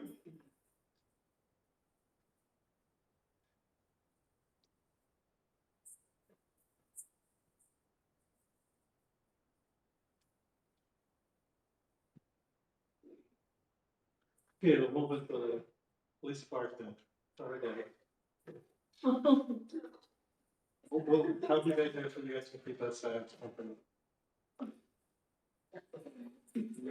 And we are going on page, police, department, we'll start on page 30. What we're doing, these are the 83120, the 83123, 83320, and also 83510. Overall, police department decreased by 2.61%, 25.7 million, 5 million, $5,631,000 increase. The chief will be on from here. Yep. Chief will, you know the drill. Give you a summary. Give us a little summary, tell us what we need to know. I guess we're gonna start off, thank everybody for this evening. If I talk about, what we're doing here as a police department, the methodology we're using, start off by saying it's working. Crime down 7.8% compared to this time last year. We're also down 3% compared to our 5-year average. That's part of the crime, which is the crime that we're really focused on. These numbers are good, we should be proud of them, but we all know that crime is regional, cyclical, and before we pat ourselves in the back too much, we have to realize that Albany and Troy are both outpacing us right now with the reductions. Just in the way that, the crime is going down. Our numbers are good, those are better. So with that, knowing that it's cyclical, we're very cognizant that we can't take our foot off the gas and continuously work on our methodology. What is that methodology? It's been the same for the last 9 years. We have a heavy investment in community building trust, engaging with the neighborhoods, having a public campaign of information sharing, asking for voluntary compliance on many different levels, whether it's obeying the speed limit, just being proactive, seeing our officers on the street, trying to prevent crimes before they happen. We have a lot of good partnerships out there in the public safety community, in the school district, the county sheriff department, state police, we do great patrols. We have a very good partnership with BCJS, we do a lot of programming, a lot of money that comes in, federal task forces, DEA, FBI, ATF, US Marshals, they all come with funding attached to them, as do the state police and the sheriff's task force. We partner with many businesses, both locally and nationally, to bring things to our community, some that have financial benefits, and of course, we do have technology investments that have helped us do our job. Some are costly, I'll talk about that in a minute. But we still have challenges that we face right now are, again, violent crime, it's regional. It has gone down, staring at them, we're seeing a significant reduction in gun violence. But it's still happening, it still comes around. Many times people come from outside the area, solving the differences here because of the regional. Social problems persist. We have a rise in juvenile incidents. Our investment in schools helped us there, but we still see it. There's a lot of aggressive driving. The speed limit reduction has helped that, but it's still happening. We have many nuisance businesses that are operating that continuously pop up. Including our out of compliance businesses, after hour clubs, some gas stations, corner stores, massage parlors. And then the reality of this, because everybody at this table has done such a great job, we're a very vibrant city, that has a lot going on, which means that we have a large draw on our resources, asking for assistance with just maintaining order. There's a big draw on us. Back home at the police department, we do have some facility challenges. Our evidence storage is overflowing. It's expensive to pay our guys to stay and purge that evidence, something that we're going to have to do by just not having any place to put it. We do have HVAC problems at our place, as a building as a whole. But recently, investments into our real-time crime center has solved that problem for HVAC, which is very good. On the positive side, our men and women's locker rooms are complete. They look really nice. Anybody wants to come and take a look at them, welcome to see it. Our gym was redone thanks to Chief Whipple getting a grant from the state. Buy some new gym equipment for our officers. Some past projects, but they're looking better every day. Our classroom, our pistol range, and our break rooms are all completed, so facilities looking pretty good. Currently, we have a table of organization of 168 officers, 5 in the academy, 2 officers on long-term military leave. We have multiple children being born, so we have a lot of paternity and maternity leave coming up soon. A lot of our ancillary jobs, a lot of jobs we have are assigned to task forces, which are ancillary jobs that support our core missions. So we have task force officers training, harm reduction officers, our professional standards, just keeping up our training and our professionalism. We do have an ongoing staffing analysis that's requested by the state. We're going to assess our staffing needs. And of course, everything we do, we have to look at accreditation, make sure that we're in compliance with accreditation with all moves that we make. From the technology perspective, it's very expensive. We all know that. It's going to be part of this budget, probably our conversation, but Axon, body-worn cameras, tasers, virtual reality training, electronic evidence storage. And by that, what I mean is our interview rooms and our body-worn camera footage, all the video, everything electronic goes into evidence.com, which is the cloud-based storage. In-car videos, which come with LPR, so that helps us. They more than pay for themselves. And we use interview rooms also. Our drones, Brink drones, fully funded until 2030, the end of 2030. This will help us close the gaps in some of our staffing needs, but we're still working the kinks out, so we're not quite there yet. And a fully funded grant from BCJS got laptops in all the officers' hands, which now they're using them for enhanced cybersecurity and just to help them deal with information overload, technology overload. We become a little bit more efficient. On the community end, just a reminder, we engage with the school district, many community groups such as Cocoa House, Seat Center, YWCA, YMCA, Boys and Girls Club, City Mission, neighborhood associations, business groups, business associations.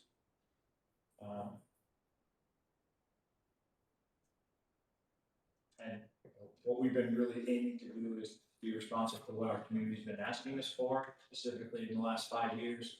A professional, trustworthy department, and to do that, we focus on training, policies and procedures, engaging with our community. We want to be held accountable, that's where the body-worn cameras come into play. And we want to be responsive to our community needs. That means we have to be properly staffed, we have to have the resources to get the job done. We have to continuously educate ourselves to changing trends, growing emerging threats in our community. With that, let's get started. Chief Whipple, are you adding anything to this? I'm ready to answer some questions. Okay. So we'll go into, thank you for that, Chief. Page 30. We'll go through the order. Just summarize, if you would like to highlight anything on the police administration, page 30. You can, and we'll open the question and then move to the next.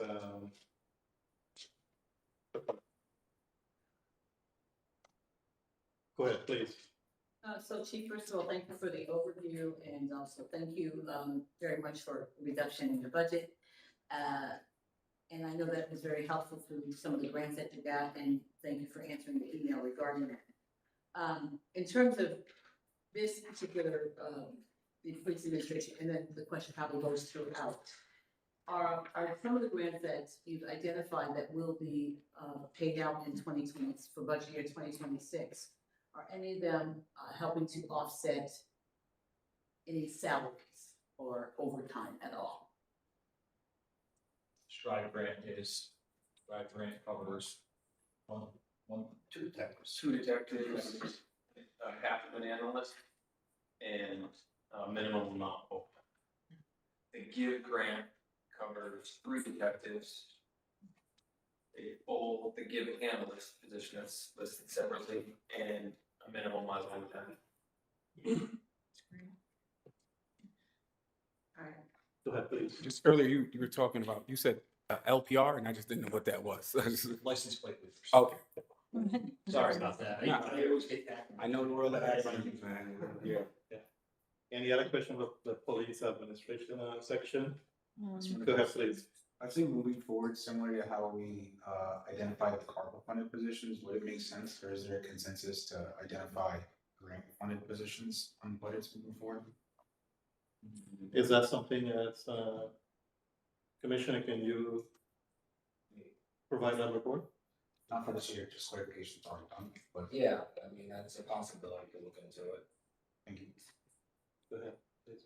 Chief, on the overtime on line A3120-112, it's like down 63% from 150,000 to It's gonna be an 55,000. extremely difficult goal. Right? I mean, Well, I can explain that number. You'll see that we took a captain's position out of the administrative salary. Then if you move to the page, next page, we created a professional standards bureau. So part of that overtime that was taken out with captain would earn, and it's going into a salary line. In your department. Total overtime is down, see that. That's yeah. You know that's. yeah, that's And fine. just the ASP is about the same. Yeah. Any other questions for the police administration section? Okay, Seeing none, we'll move to. Sorry, I'm step Well, back. Go. So, this topic came up under the department. I see that you also took up A3120 402C, which was the anti-racism training from your department. I know that that's something we've been doing. It was there in 2024, we had active expenses, nothing in 2025. I thought that during the conversation, you said it was done every 2 years, or every so often, that you do that type of training.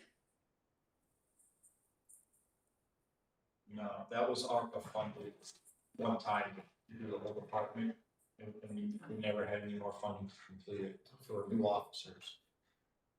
So the new officers don't go through that. since we gave it last year, in 2024. So in 2025, we have not done it. Probably have. We didn't hire last year. We have probably less than 5 officers that have joined us since then. Thank you. Chief, I think you mentioned this in your summary, but I just didn't understand the public safety equipment software line. That is primarily driven because of the new technology and the software. That's the one that unfortunately I mentioned last year, it's not looking likely this year, that's the Axon. Yes. 495,000 of that is Axon, the remainder of it is what we're called Aura, and that, is going to be reimbursed, and I included that in the revenue line from Schenectady County Task Force Agreement, that's not, you guys haven't seen it yet, it's not completed yet, but the rest of the money is in the revenue line for that. So the 495 is that just software, That's- equipment and software? That is all, Axon? it's all Axon. Okay. That's 490, it's like 493 and change, I think, but it's basically 495 is all, goes all the Axon every year. The first, Chief Seaver had said he was gonna have to pay for it for 2 years with grants and other ones, and we were able to pay for it for 3 years. So this is the first year we've had to ask for the full amount. Go ahead, I please. think my question comes at the end, so we still are going all through all these other But categories. if you have any. Well, I just am Yeah. concerned when we get to the end, I mean, we're down 4 positions overall. And I find that concerning in our police department to be down, that many folks. And it does seem like that would have, an impact. But we can talk about it at the end of your entire presentation, that's up to you. Well, you can ask it, since you asked the question, Yeah. let it be answered or addressed. Okay. So this budget right here represents 168 still. So 168 is the total number of officers is 168, and our full off number is 168. Oh. The numbers all add up to 168. So there's no numbers for taking out this number yet, unless there's something done that I wasn't. And Chief mentioned that we have 5 in the academy and 4 in. Unless the commissioner takes some sort of. Two in long-term military. There's a position in The civilians are parking and dog enforcement. Yes, we lost civilians, we lost an animal control officer, a crime analyst, a matron, and an IPS 2 in parking, so it was 4 civilian positions, but no sworn positions that Oh, that I'm okay. aware of. I was just looking at line, So the position that is being, They were the reduction is more of a civilian, not the uniform. gotcha. Yes, They okay. were removed from there, but they were moved into 83120A. They were just moved to a different spot, so everybody was moved. Okay. H, so they were moved from 31 and put on to 32. Okay, I was just Go looking, ahead, please. I was looking at the bottom line, but. Yeah, on page 35, I understand what 35. you're asking. Page Yeah. 35, it says in 2025, we adopted was 188.5, but in 2026, proposed was 184.5. So that's the 4 positions that statute is referring to, that somewhere throughout, it looked like 4 were lost, based on the total that's given That's good. on page 35. Yeah, that's me, the 4 civilians. So, Okay. for civilian? Yes. Thank you. All right. Okay, let's, being no question, we'll move to the professional standard bureau, page 32. And this is new, for this budget. Please, maybe that's, what is happening there.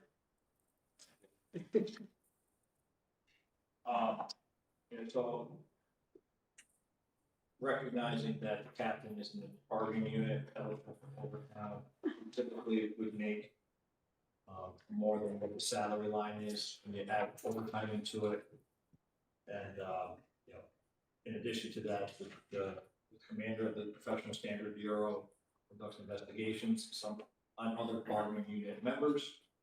So I had a discussion with the mayor. My idea and my thought was to change the captain's position to a deputy chief position at a set salary line, and make it budget neutral by taking what captain's overtime has been, putting it in the salary line, make it a fixed cost. or the variable cost. Hmm. And it's really as simple as that, and then we created another bureau and move all the people underneath the captain, now underneath the deputy police chief. Are there any questions regarding this section, professional standard? Go ahead, please. I know in your introduction sheet, definitely captured a lot of positivity and definitely respect still, there's more work to do. Concentrating on this, bureau can you identify the benefits of having this be a standalone department and just what some expectations that the members of the community can expect? Well, again, not that it was ever a concern, but I just think from an organizational perspective, from an accountability perspective, having somebody who's not tied to a police union overseeing professional standards, which also is in internal affairs, makes sense. And, but also to have a deputy chief at a higher level, command staff level, and this, it's not that high of a level than a captain, it's maybe a tiny bit higher, but really taking into consideration professional standards, risk management, liability, policy, all the things that kind of interweave together, use of force, really to reduce risk for the city, the police department, and improve our professionalism. So taking a global picture of all of those, that's why we have under this bureau the sergeant of professional standards, our training sergeant, and our officer that's in training unit, all in that deputy chief. Really focus on what we need to do to get better, because many complaints are unfounded, but even an unfounded complaint tells us a little bit of what we can work on better, maybe to avoid that unfounded complaint. And that's where we get better from a training perspective. Any other question? All right, seeing none, we'll move to page 33, police field service. Anything that we need to highlight here, Chief? What you'd like to talk about?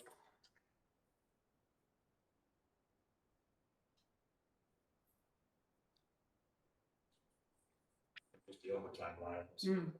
It's coming out of the one we trimmed, we removed major from the budget there. And big on this one is the overtime. The special police officer going up, is that because of the rate increase, or we just? No, that's more just to get it in line with what we're trying to focus the meetings in. Yeah, go ahead, please. So the police matron, so that was one of those civilian positions that you're speaking of? Yes. And how does removing one impact the overall service or functioning of the police department? I can honestly say that one is the one position that will not affect anything. Okay. All right. We have an agreement with the sheriff to take our pre-detained, pre-arraigned detainees to the sheriff's department. So we really just need to make sure during the daytime when the court's open. Other than that, they go to the sheriff's department. Oh, thank you. Sheriff's service. Yeah, go ahead, Well, I'm please. very concerned about the reduction in the overtime, but I think in asking that question ahead of time, it looked like it was something that we might have to talk about in executive session, is that in terms of the response I received, but. Well, I mean, the number that's there is reflective of the request to reduce our budget. It's not reflective of what we need. Yeah, I know these are challenging times, and we just didn't have anywhere else to take it from. That's what it comes down to. So I appreciate It's you. a variable cost that we have the ability to save, but everything else we truly looked at 5 or 6 times and said, nope, we need it, contractually we need it. You know, really nothing we could do other than look at that line. So with the reduction in with all the overtime that's being cut back on, what does that mean to us as residents here? Additional, maybe, community events, what are we looking at? How's it gonna affect us? Well, if that line was looked for the whole year, You know, every day is gonna be like a Saturday afternoon. We have 30 calls waiting. Call, you might not get a cop to respond, we're gonna do priority ones, the staffing levels are gonna just be what they are. Right. And we have to operate at mandate levels, just to cover, just, I don't even think that number will cover that, we did an analysis and. You know, it's just, It is. it wasn't good. It's, yeah, the number that Chief Whipple put together originally is a realistic number, which was close to 2.75 million. We felt we could struggle and make it through with 2.4 million. And this is including the waste that will come through next year, so keeping that in mind. And then I think that to make other numbers happen, we have to start polishing investigative jobs and putting them into control, just to answer calls. And we know what the domino effect of that is. The methodology that I explained breaks down. We have less investigations going on, more stuff going on in our community that we can't react to. The regional crime element knows that, and they start setting up shop here, and that's when things go backwards, so. That's my assessment. So again, like task force, individuals from our police department are assigned to have to be pulled off the task force to come back to help out, in the task force, without That's one option we would have. one option. And what about like the fire department? Chief Burns said, you know, the health and mental health and well-being of your officers, being out there more and more and more and more. Well, I mean, he's 100% correct. We're kind of dealing with that right now at the levels that we have. That's why I asked for a staffing analysis. It's just the reality of the generation that we're hiring now and where we're at. Something that we monitor daily, regularly, and we're watching closely. And those. So what about community events? I mean, will there be funding for, No, no, I would understand the answer. Well, those events have to pay for it themselves. I know at our church, we pay officers, St. Anthony's, But even then, if this number were to stick, you won't have. if we hire the officers, it comes out of that number, and when it gets reimbursed, it goes into the general fund, it doesn't go back into that line, so that number's only gonna last for so long before it's gone. I mean, I know we could probably think of the commissioner and ask him for funds to be moved, but that's not the way that we've been doing it. Yeah. Built into that number is the reimbursement from community events. I guess that's the better answer. So Chief, historically, looking at the budget back as long as I've been on the council, we have pretty much whatever we budget, normally have to spend on this money because you have to provide a service, you have to send the officer. So regardless, if we were to say today we put the budget at $1.1 million, you're gonna stay within that budget or you're gonna exceed it? Historically, it used to happen. We're not saying that you have to stop at 1.1, but you have to provide a service to the community. So is that something that has been trending over the years where the line is there, the budget is there, but you have to provide a service and spend against that? Well, I mean, I could say that historically, we operate in a manner where we strive to stay within the budget. But you're right, at the end of the year, we typically get close to it, possibly go over it. At that point, either Chief Seaver or Chief Whipple makes a phone call to the Commissioner of Finance and sees if some of our vacancy funds can be allocated towards the overtime. And we ultimately, at least, I'm not so positive about the last couple of years, but historically, for the first 6 years I was chief, we came in under budget, total budget, by the end of the year. In many years, we were able to make some purchases for some stuff that we needed the next year because we were under. But you know, those lines typically always go over because of either the need or the uncertainty. we hate to say no to anything. If somebody's asking for us, we're asking for a reason. It's not a luxury usually.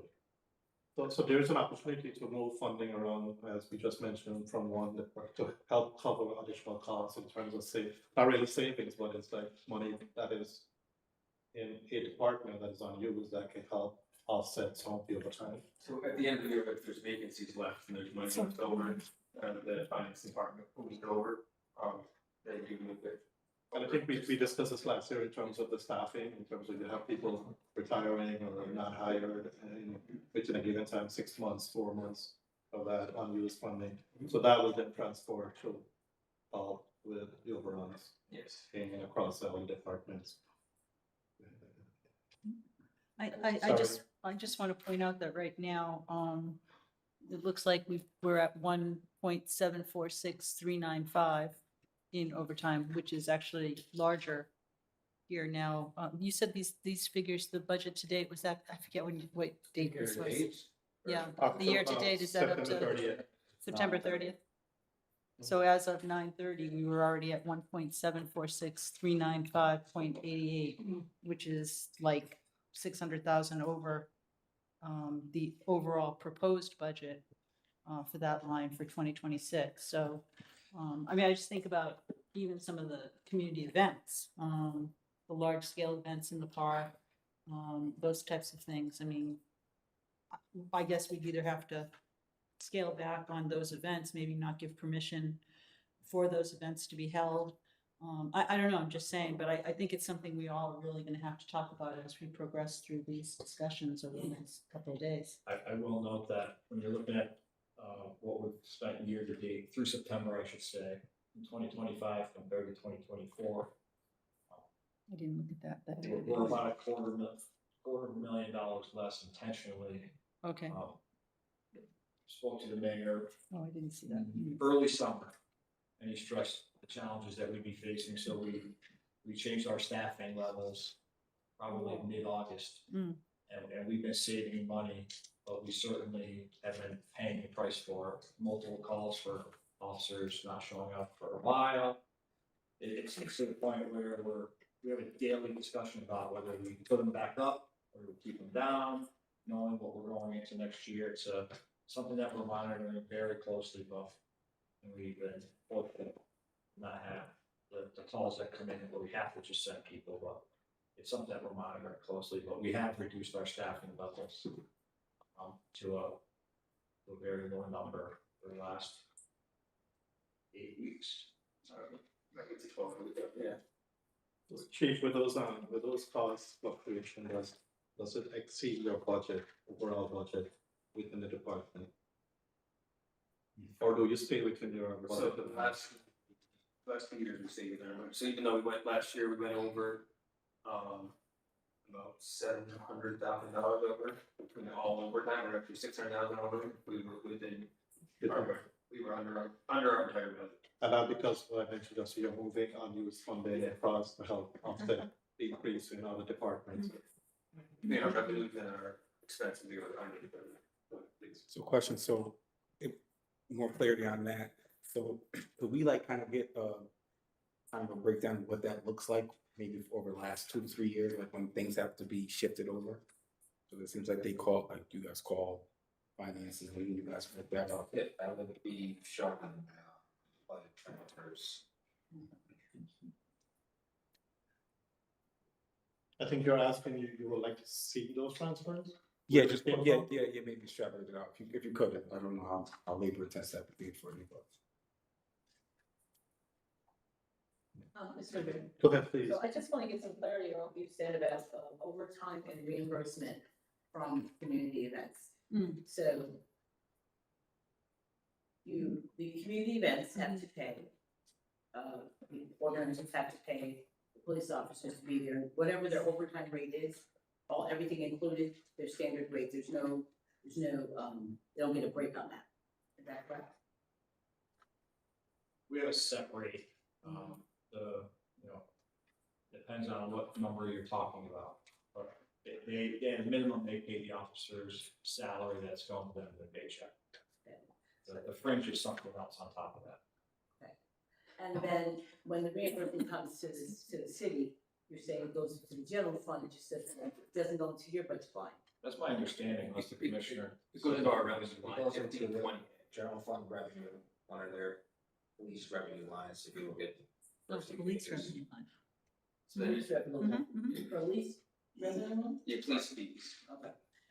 Hmm. Alright, so how do you, like, right now, how do you determine that, how much that's going to be if we don't know events? How do you determine how much that would be?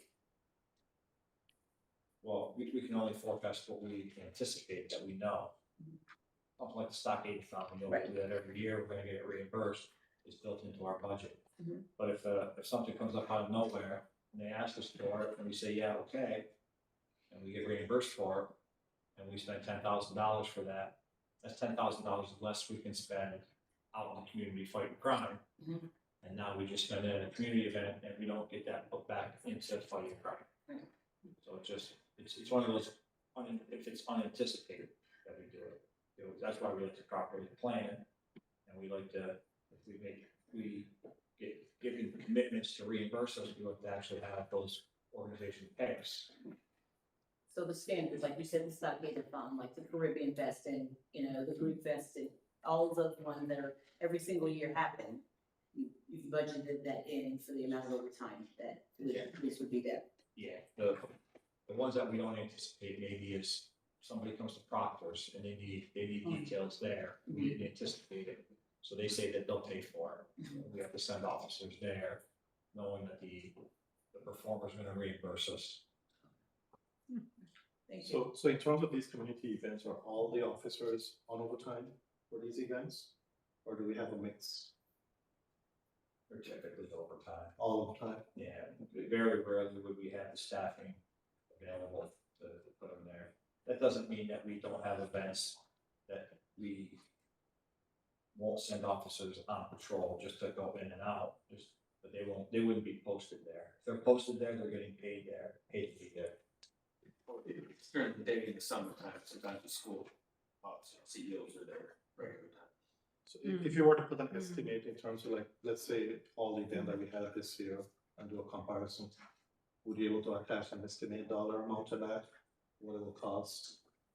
If you don't have, maybe you can provide that to us, so we look at it, because if that is over time, I don't think that will break the bank here, it will be, thousands of dollars, but it won't be hundreds of thousands. So we have a reimbursable details was last year was 67,733, and year to date we billed 39,832 so far. So 2024 was 68K. That's reimbursable details. But Okay. That doesn't include. Oh yes, summer night, Christmas break, other stuff that we get. What do you have for your actual this year? So far it's 40,000 40,000. so okay. far year to date. About 150,000 total. To give or take about 150. Yeah, Okay. okay. Because some of that's not reimbursable at the Christmas parade. Rivers Casino last year was 6,700, so there's certain, we have a couple different lines that we have to add up.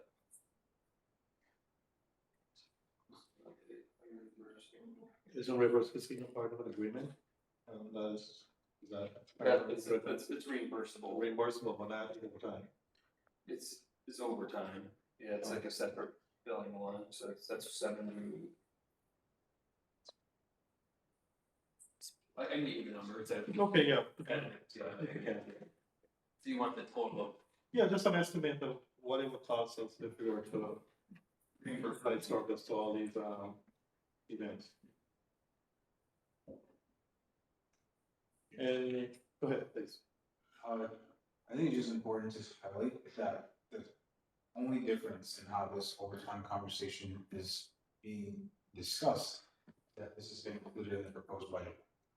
Sincerely, and with all respect to everyone at the table, the comments and responses are a lot milder in comparison to what individuals such as myself, Mr. Porterfield, and Mr. Farley, when raising the same issues and concerns.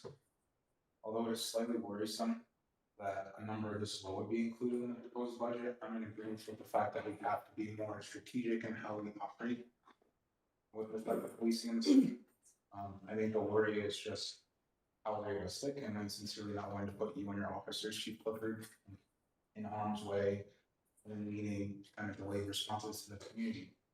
But I think my worry is if we're making considerable investments in technology, based on the conversation we just had, those are either not sufficient or they're not working. And I don't think that's a difficult or wrong thing to say. I think it just identifies there needs to be a different approach. If you care to comment, but I think in hearing how these budget talks have continued over the years, it's clear to me that it's fluid. So what we put anywhere, as long as it bottoms out or evens out at the end of the year, that's what matters. So I think what I think would be more valuable is how do we condense this year-to-date budget, which is very, very rough on the eyes, to understand what the actual numbers are. And I don't get them right away, so I'm gonna be taking time to read through that. But sincerely, I would hope that the mayor would propose a budget that you're really confident in, aligning at the end of the year. But sincerely, those are my comments. Yeah, just to add to that, like, I can recall about 2 years ago, 3 years ago, we were down like what, 140 officer uniform. And I think every time we will come to the council, you say you wanted us to hire more officer. And we're talking about hiring more officer will help with the reduction in overtime. And at the same time, our investment in technology, new technology and advance ourselves will reduce the overtime. And that's something you have brought to us. And kind of, we partner with you because of those suggestions that you have brought forward to us. So I think the overtime reduction is in partnership with new technology, with a full complement of 168 officer, give and take, we had 6 out. So is that still not working with a full complement of the uniform officer, plus all the advanced technology that we have? We still need the full capacity of overtime historically. I think my response to that is, and this is why I requested a staffing analysis by the state, because I actually requested one pre-COVID. It got stopped because of COVID, and they didn't finish it. And then when I circled back, finally got it to be done again. The response they gave me is, this is actually good for you in the department because the state has reevaluated the way that they conduct staffing analysis for police departments because of the shift of the world we live in, the shift of technology, the shift of society. We're dealing with so many things, more things now than we were 9 years ago. 9 years ago, we weren't dealing with the social problems that we're dealing with now. The police department's dealing with homelessness, with poverty, with food insecurity, with panhandling. We're dealing with that now. We weren't doing it 9 years ago. We're dealing with aggressive juveniles on electric bicycles, in and out of traffic, punching cars, punching people, robbing people, you name it. And those things didn't exist before. They were pedal bikes. We're dealing with an increase in needs between cell phones or apps to commit crimes, to report crimes. And it's just, I think it's shifted the job that we're doing. And yes, the technology is basically closed the gap for us to keep our staffing numbers consistent. But I might argue that without that technology, maybe we would need 225 cops to do the job that we're doing now with 165. So until we get this analysis done, we don't know the right answer, but I completely understand the concern because you're not wrong. I did come here and I said, yeah, we do this, this should say this, and that was the thought at the time, but society shifts sometimes. Go ahead, please. I would say I appreciate that, those additional comments, because it does change the context and what they're initially given, so thank you for that, Chief. Any other comments? So Chief, as you're talking about the shift in society and things that you guys are being tasked to deal with, I think that is a conversation that needs to be had, because I don't think that, calling the police or police responding to every situation is good for the community nor good for you guys. So I guess, what are some of the things that you're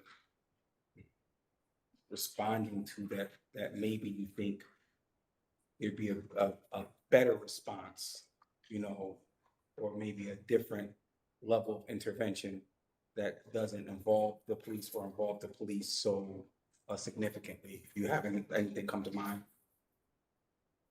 I mean, we've had some ideas and we've tried to implement things.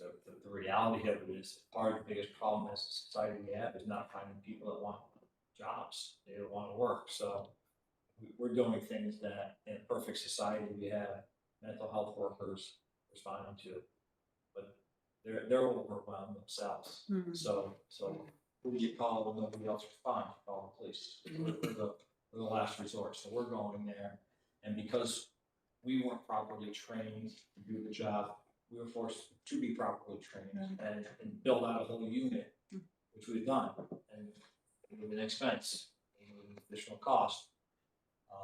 And because those are very challenging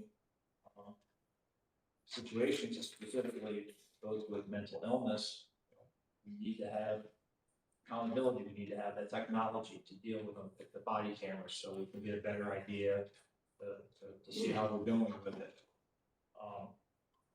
We're constantly thinking about different ways that we can do things. That's why we attend the training conferences that we do to see what other people are doing in other parts of the country or other parts of the world. And we've been very innovative here doing things. But we still haven't found that magic bullet to solve it all. So I, somewhat related is, one of our large stakeholders in the community is Union College. And I'm wondering how Union College, our relationship with Union College, depending on some of our services, how is that evening out or measuring out? I'm a graduate of Union. Okay, so you want to answer that? I used to have a close relationship with them, but every time I've reached out, and I've reached out multiple times, they have not helped. They have not come to help us multiple times, and I mean, you can only ask so many times before you look somewhere else. So we all look at us, things to compare. Yeah. But the college when I went back there, not so much. So I, in preliminary conversations with some of the leadership of Union around this issue, I guess I'm talking a little bit more specifically around like the use of service, like the use of our services. Would it be wrong or inaccurate to say that they are kind of extracting some of our services because they call us, but there's no reciprocal? Would that be accurate for you to say, or? It's accurate. Okay, thank you.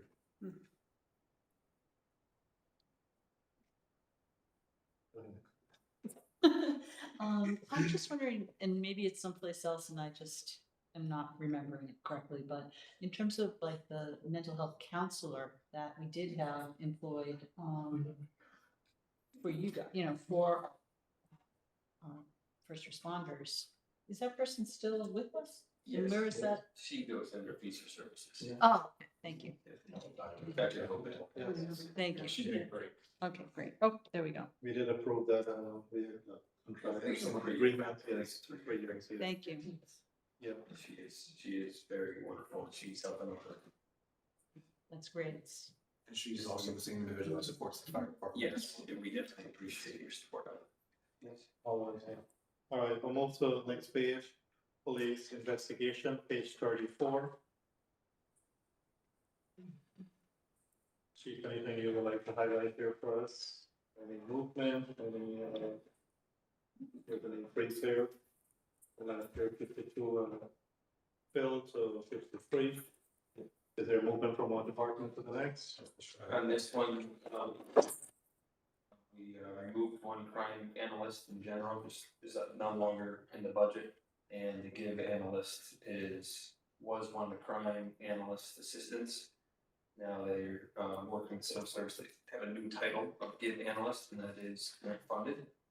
Okay. And that is in the give and violence coordinator no longer in there. That was funded through a grant, and now, one of our partners, said that is no longer funded through us. Any questions? But still serving in that Still serving capacity in for capacity. us. It's a- I remember that yes. from the, okay. Yeah, when it's a you different presented person that. now, that person, Okay, ours left us and then, one of our partners hired somebody else. okay. Yes. Go ahead. So there is a, I'm trying to figure out the change where there is, looks like there's one more proposed bill in 26 than there was in 25. 36, 30, that's. Police investigation. Wants to strive with that. Yes, one's a strike detective that we. Fully funded and then. Yes, and when we came to the, council last year, our number was 167 for total bills, and then a few months ago, we came with a strive grant. Right. And when we asked you to accept that, we asked for, it would increase our number by 1 for the strive detective. So I'm looking for that, under that, like, I'm not, maybe that particular name, but I don't see detective under this particular one for for the strike frame, under police. That's a strategy, that would just be under, investigator, sorry. Oh. I'm using the word detective, but investigator. Okay, investigate, okay, then I see it. Thank you. Any other questions for this section? Well, just, Mr. Moongarden, I just want to say, just as I did with the fire department, I mean, I appreciate the grants that you all bring in regularly and come to us with to accept, and I appreciate that you're doing your best to try to offset some of those expenses too. On the, on in the investigative line, the overtime of 750,000. Okay. It's not as hard of a hit as in field services. Okay. Our analysis,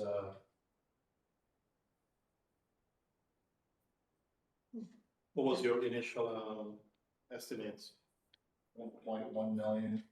We knocked it down to $1 million after reevaluating it, and with the raises, hopeful, knock on wood, absent major cases like homicides. The realistic number we're looking at is 850.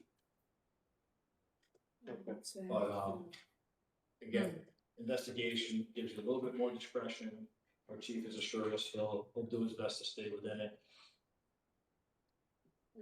May have to not come in for some 831, 73, 112. that, might be hard to solve anyways.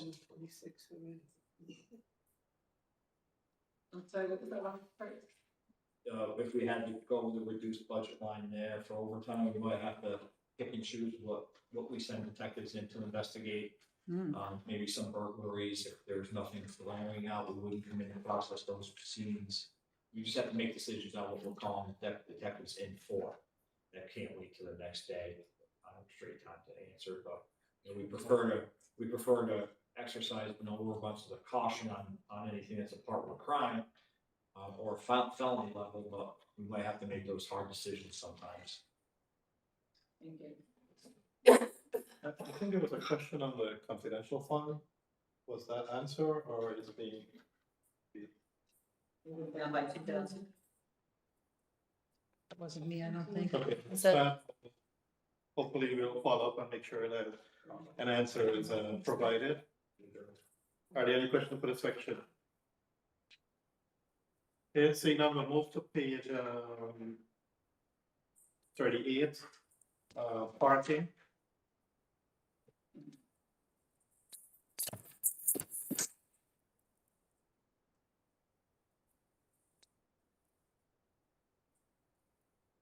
At the top there, we, removed one IPF2, that's somebody works in the window, so that, we moved one of those positions, if vacant currently. That was removed. Any questions regarding this section, parking? Seeing none, we'll move to page 46, animal control.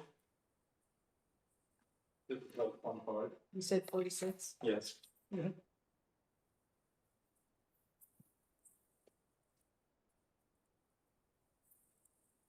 this one removes, vacant dog.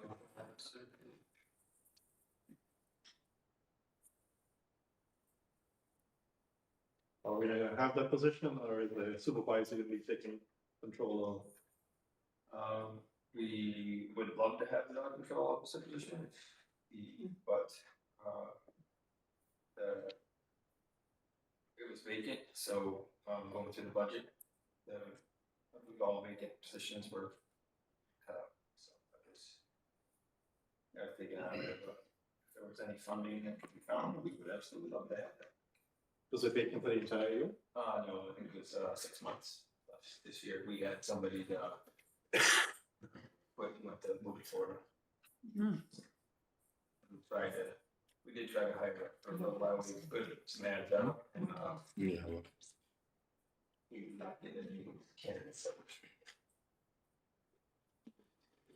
So just to be clear, we just have, so right now we just have the dog control supervisor who does the duties of, well, there's nobody to supervise.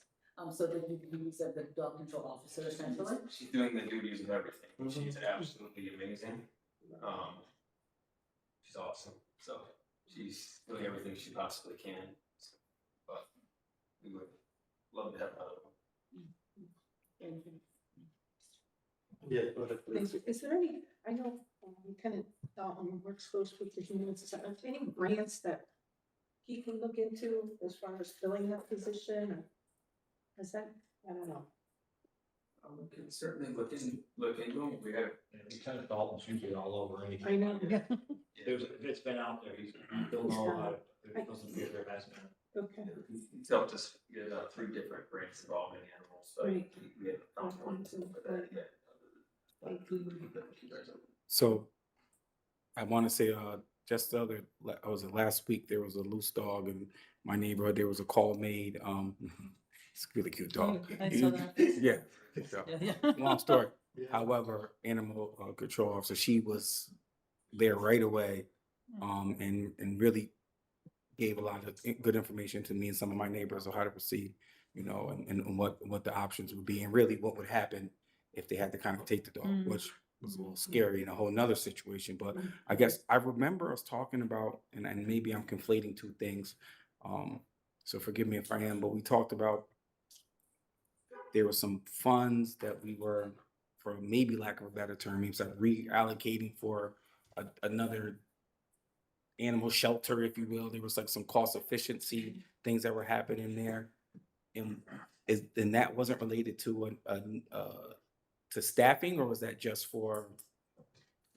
So currently, right now, we have the council approved $150,000 2 years ago for capital funds for renovations or for the animal shelter down. And then we received a grant for $200,000 that the council accepted to renovate or build a new animal shelter. So we have a total of $350,000 for an animal shelter. That is, now we're working on. They wanted to renovate the one we have now, and with the new standards that are coming out, I believe it's the end of this year. Okay. The one we have now would be not suitable for the new standards. Okay. So we're working on getting our grant modified in order to build a new one. There was a lot of hiccups in that process, but we're working on the final paperwork now, and we're working on building a new one on city property as well, next to the old one. Okay. So that would take care of building a new shelter, but that would we still have a partnership with Mohawk Hudson we have now. And the idea would be that they'd be able to help host some classes and some things for community residents. And then we have have some volunteers come up and help with the animals, things like that. Great. That's what the grand plan would be. But that wouldn't be out patrolling or doing anything. We'd be able to bring the animals to here instead of bringing them out to Manans. And the volunteers would be able to bring them animals back to Cohoes, or sorry, Manans, so we don't have to do that right now. If we pick up an animal, then the ACO or one supervisor now brings the animal up to Manans. So she's out of the city for a while, she does that. Okay. So the $150,000 that we approved outside of the grant? Yeah. Was that matching funds for the grant or that wasn't? So we are gonna be using that, so it wasn't, you guys actually approved that before we got the grant. That was money that was before my time in the position I was in. It was to, make some adjustments to the that's down there. And just to upgrade what was down there, I should be going down there, but it's No, a little rough. yeah. So then it was the, and then Dawn helped write the grant to get these, make it nicer, but now there's some air quality standards and such, there's quite a few Sure. standards, there's been some talk around. And there's some articles and things like that about new standards and how, and now, the one we have now is gonna be very, very expensive to get the standard, so a new one's gonna be cheaper. Sure. So I guess I'm just wondering, because that seems like that's something that's a little down the line at best. Would it be that $150,000 that we allocated for the use of that purpose? Would it be more beneficial to the larger community to maybe reallocate that $150,000 to bring on a second officer in the meantime? That's capital funds, Oh, so can. Canvas is also matching funds. Or Roger. capital, we committed our funds for this grant, once the paperwork gets completed, the, would actually have to be completed, I believe it's by, I think it's November next year. Otherwise it expires, and it's not completed by then. Right, okay, so it's kind of an expedited timeline already. Okay, thank you. Thank you. So I found myself thinking about our military years and when I was a newly commissioned officer, just bear with me. One thing they told you not to do is not to be the idea fairy. Just throwing out ideas, so I can only imagine what it was like to hear just our good intention, just recommendations to you all. But in that good spirit, is there any ability to have a fee for service? Like I can count on my hand of individuals, leaders that are in the business of like training and dealing with jobs or what have you. Is there any ability to just deputize them or use their services without having to bring on a full-time individual to help with that level on the supervising? That would be a question for the union, the CSEA also, because there'd be there's union issues. Maybe possible some liability, for workers' comp and some other things. We've had several ACOs previously, or our current one now is, she's been great, but previous one before that, got some injuries that have been out of work for a while, so but it is a good idea if it works out, so if it is possible and somebody's willing to do that kind of work at no charge or something like that, cheap. Or we did have a part-time officer or one for a little while, didn't work out that long. We had very minimal salary in there. And through the union, we had to offer anything to the full-time officer first before you can go to part-time. So there was if they needed something, it had to go to them first before it could go to part-time. So that's something just we have to work around or have to discuss with the CCA for doing that. But if that was a discussion of, we're gonna have these part-time, we're able to have more, I think the current one would be more than happy to work with somebody just to have more hands on deck. Go ahead, please. Last question or No, that's okay. statement around this. I mean, There's nothing last and question. clearly my Ask ideas your were better than Mr. Williams, so we don't have to, I mean, that's just, no need to be said, but I thought we should note that. So is there a way to work with, like, in this recent situation, looking at like working with like there's like rescues, like nonprofits, actually 501c3s who are like, that's their thing to do, that, to come, get animals. Is there a way for the city to do it, to partner with them, but avoiding, significant liability, being that would be who, if I'm calling animal rescue up for animal, then, maybe like that officer says, oh, well, you can also make this call to this agency and they do that. Like, is there a way to do, because I feel like that's one area where and maybe I'm just I could be wrong about this, but there's a lot of interest in people that are willing to, you know, kind of, yes, donate their time, but also like there's like 501(c)(3)s that actually do that. So there might be, but I know a lot of times there's a lot of them are full, a lot of people that are always reaching out to us. I mean, I've heard this big email chain, that there's always too many animals places, so I was looking at all these foundations and places that are willing to go out and do the work. They're always trying to find places like to put the animals places. Yeah. And then once, I believe the city is, I could be wrong on this, but the city is liable to, we have to house the dog, or we have to keep the dog in good health and stuff like a certain amount of days. So if we lose dog, we find it, we have to keep him for 5 days. Specific protocols, that's why we have the relationship with Mohawk Heights, which is the best financial. We've shopped it around. It again applies primarily to dogs. If you have raccoons, other squirrels, other kinds of calls come in for other animals, there are different agencies and groups that will rehab or take those that we don't have the same responsibility. So they can go from somebody in the neighborhood finding it. Cats and dogs have probably the biggest support network. And we primarily focus on dogs. And a lot of it's just educating people to make sure the dogs are licensed. People are playing by the rules so that when they do get loose or people find them, if they're easily identifiable, they can be either scanned through a chip or their tag is on them so that they can be quickly returned to their owner, as opposed to having to house them, Mohawk Hudson, track the people down, and you know, it ends up being an expensive process.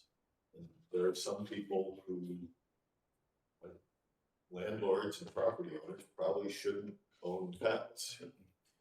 And, you know, the animal control officers in there, is use less than ideal conditions, dangerous dogs, in some cases that go to trial. And those again become time consuming and expensive when the dogs have to be housed for, you know, Chief's talking about 5 days, sometimes becomes longer periods of time because of the court proceedings. Courts can go for a few months sometimes. And the only thing I would question about is they might have they might have a union or a union agreement again for loss of their work if we had somebody else come out to do their work. That's something else that's thinking about. Yeah, I was gonna ask that question because how I understand it, animal cruelty isn't necessarily to be handled by the animal officer, like that. Animal cruelty is a crime, so that's not that type of investigation. Things will come out of what the general, whatever the larger expenses are, the same way, right? Like there's not like a They'll assist in animal cruelty investigation. Okay. Yeah, we would have detectives. Okay, yeah, that's all. From the SPCA. Look into that too, so. Aggressive dogs like that. Go ahead, please. Just as a side note, there's wildlife rehabilitators. Mama Possum was in my yard and she ran and left like 5 of her babies, and my daughter Googled this rehabilitator, and she actually lives in Rotterdam. She took all the babies and she has to raise them until they're 3 pounds in her kitchen. So different, yeah, and she had, so there are people out there who just have to move. Please, don't leave my house. Seriously, yeah. Why your house? For no money. I mean, I gave her a nice donation, but there are individuals that do that out there, right in our area. All right, any other questions for this animal control section? I don't have any questions, but I think that, based on the conversation that just happened around all that stuff, there might be an opportunity for you all to come and just explain to all of that, the opportunities, because I didn't know about if you had a chip, you could get your dog back and all that stuff. So I think an opportunity that's not a budget session, it would be nice to know all that information. So thank you for that. All right, we'll move on. Since we're on this page, we'll just complete the police review board. Good eating. And that is going down to $10,000 from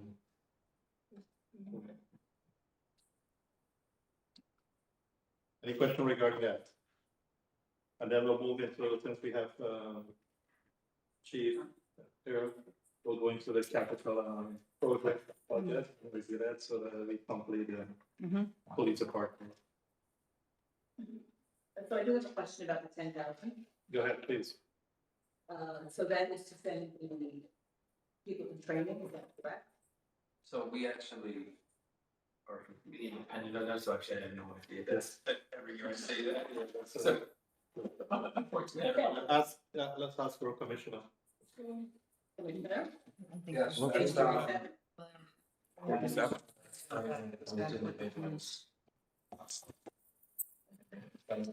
Spent some of the, items for, they showed off their, a little, tablecloth and other, Yes. apparel that one night every year. Mhm. Mhm. So that's what it was, they specified, coming out of the four line. And how much did they spend for training this year? Because I know they sent people to training. Historically, if you look, it's under, $4,000. I know historically it's been that they've been more mindful of trying to send people, so I just want to know that they sent 2 or 3 people this year. 3? I think it's different people every year, right? They've been trying to circulate through the people so that they don't send the same people. So that they're trying to get everybody trained.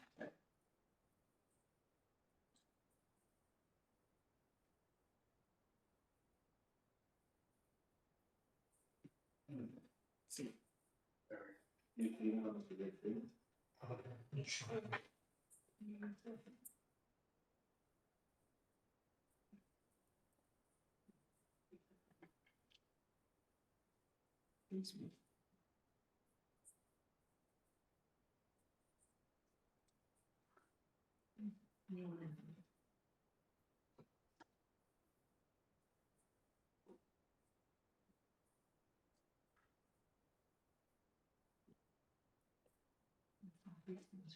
It's not these guys, I don't think. No, that is independent of them.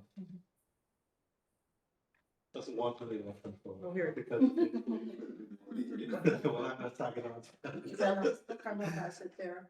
Yeah, Oh, we all have an actual sheet so we can look it up, please. I did find it. It says, well, year-to-date actual as of September 30th was $500.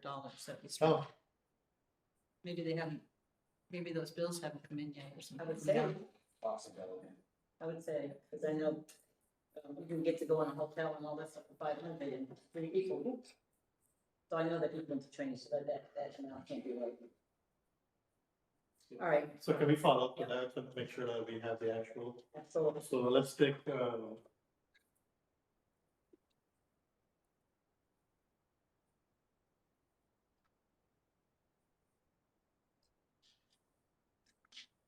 okay, we'll move into, capital, budget.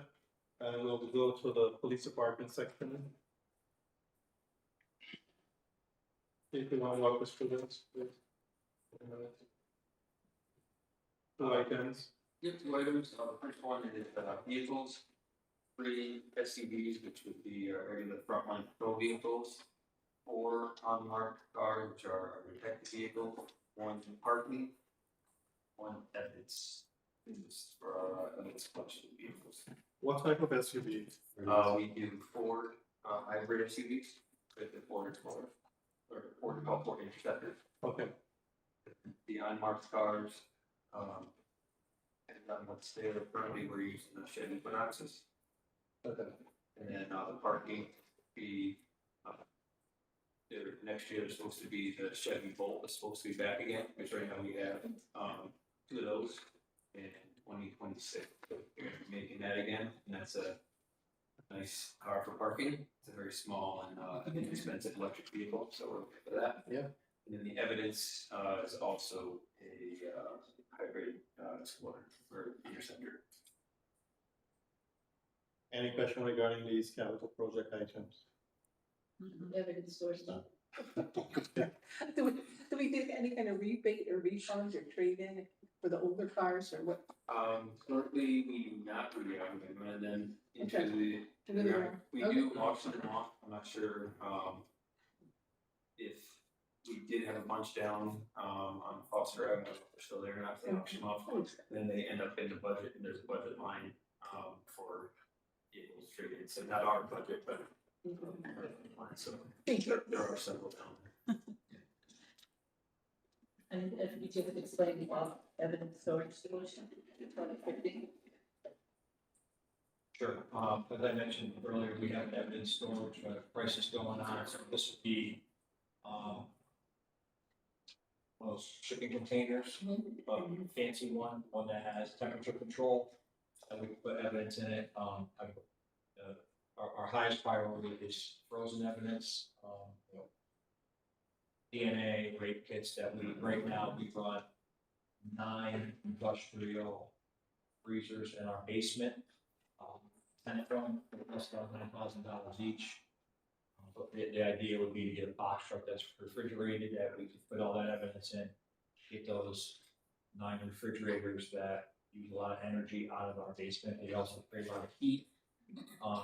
And put that evidence in there, and then, you know, from a they're stackable, so longer term solution would be to potentially get a temperature controlled one or evidence that we currently keep in a garage that we could be using for putting our motorcycles and bicycles and all that stuff in there, instead of sharing our salad part there. So more of a longer term solution, but this would be the first step for that. Thank you. Any other questions? Thank you for a wonderful presentation, always. You can sit with us and have the rest of the fun. We expect, I'm requesting that we take a couple minutes break, and then we'll get back to still in the yes. Thank you. Yeah. It's too much. Really nice that we got some. So I definitely feel comfortable trying to. That was your first, so. Yeah. What are we doing? We're taking a break? Yeah.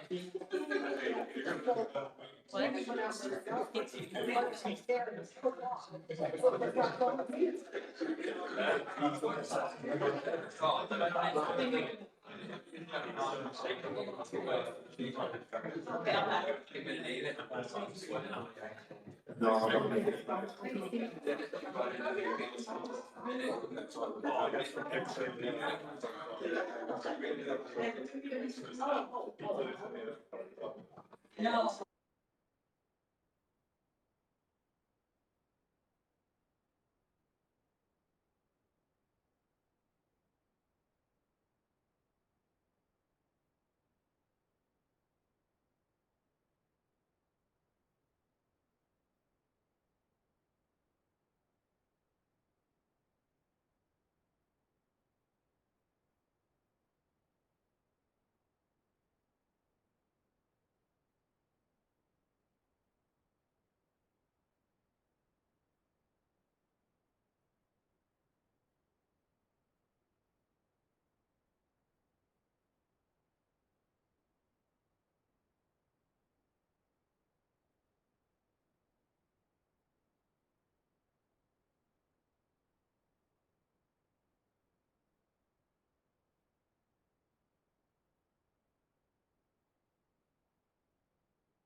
So, folks gonna have one up there with, I did. public- Thank you, I public found one. works admin. Thanks.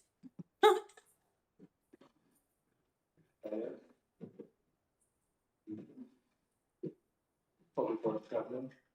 But that has a city engineer, that's gonna. That's gonna be Chris, that's gonna be upstairs. Yeah. I mean,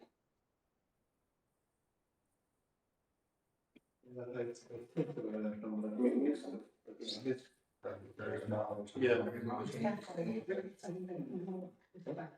Yes. So, The first one, I think we started again. yes, okay, five, yeah. And then we'll go through other business and then we'll listen.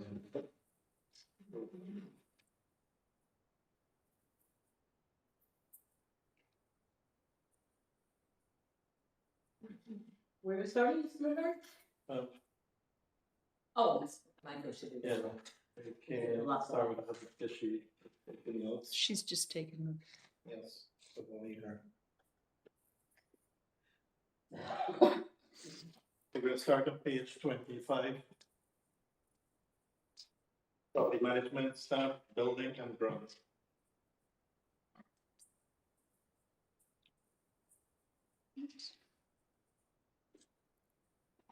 We'll just wait for them. Overview for the fire capital. Oh, yes, let's do that. We missed the capital, for the fire department, and they have one item. So Commissioner is just gonna walk us through that one item, which is the rescue vehicle.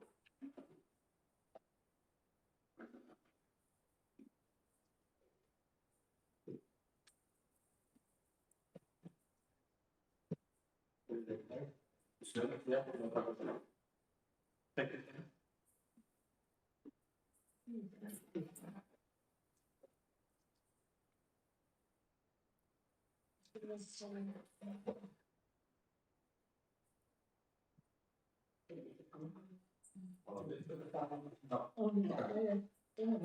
Don, Yes, ready?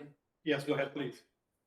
So there's one fire, department capital request, it's for a fire department rescue vehicle. Cost is $250,000. The description we have here is the rescue one is the top 5 busiest advanced life support vehicle in the country. Fires approximately 6,500 incidents per year. In 2019, the current rescue one was built and purchased. During 6 years, this vehicle has been in service and has responded to approximately 36,000 incidents throughout the city. Rescue one is the most visible fire apparatus in the city, both residents and visitors. In addition to responding to emergency incidents throughout the city, including but not limited to medicals, fires, assistance, MVCs, carbon monoxide, and special hazards. Rescue apparatus are also, they showcase at events like summer nights, running events at Central Park and other details that were requested. The current rescue one will replace the current rescue 3, which is now 10 years old. The current rescue 3 will be used as a reserve vehicle for maintenance and other details that's needed. Are there any questions regarding this item? Sorry, Ms. Abbott, if you have additional question, we can, have the chief, provide answer. Okay, page 25.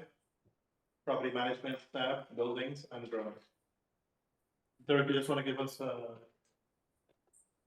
these are multiple departments, so how do you want? Okay, I can just run the all of them, offer general services and give a brief description, and then I guess maybe. One at a time, or give one at a time question? Yeah, let's do one at a time. Then we'll kind of go to, Absolutely, so property management is 1621. The total property management increased by 14.5% from 1.2 million to 1.1 million, approximately 134,457 decrease. The removal of 2 vacant and the open position, the transfer function, labor line item, the very cost of, for the waste, analysis. so far, you just want to give us a snapshot of what's Okay. happening within this apartment and address those, We maintain, bills. yeah, okay, to go to the administrative side, we maintain the same number of nuisance officers, the 3 nuisance inspectors, the 1 senior nuisance inspector, and the working crew leader, who heads up the rail, actually, the snap crew, or, you know, property management crew.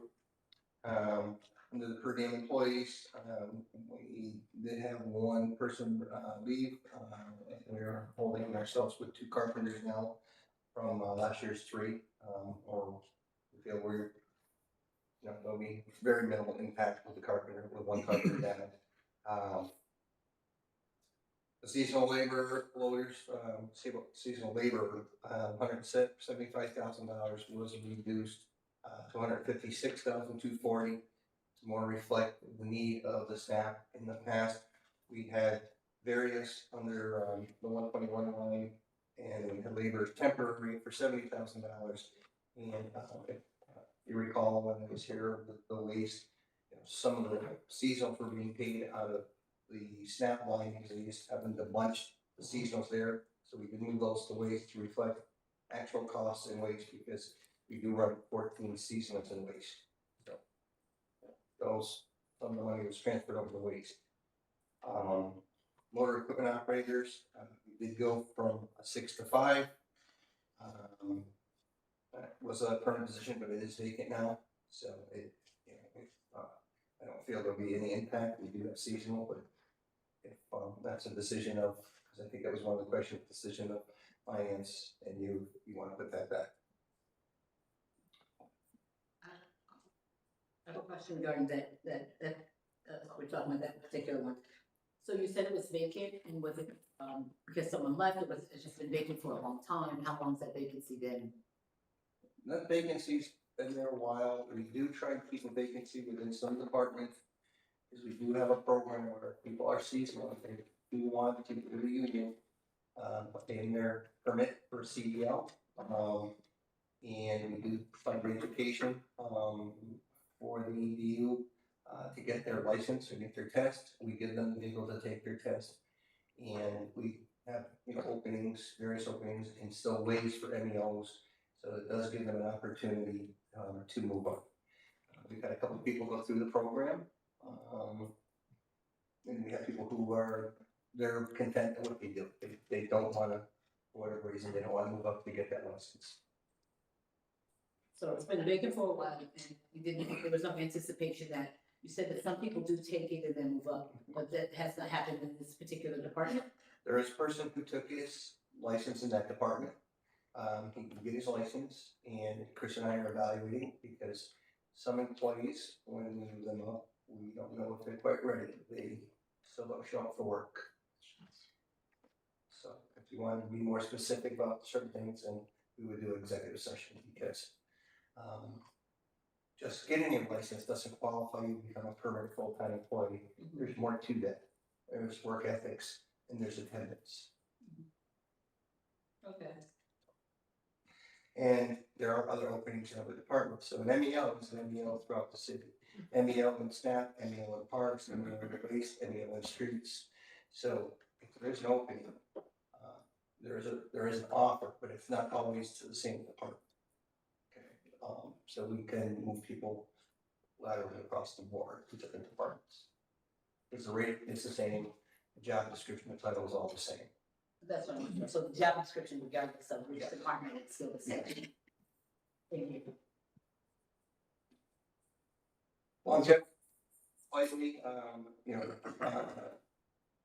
just the way it fell, people leave, the carpenter left.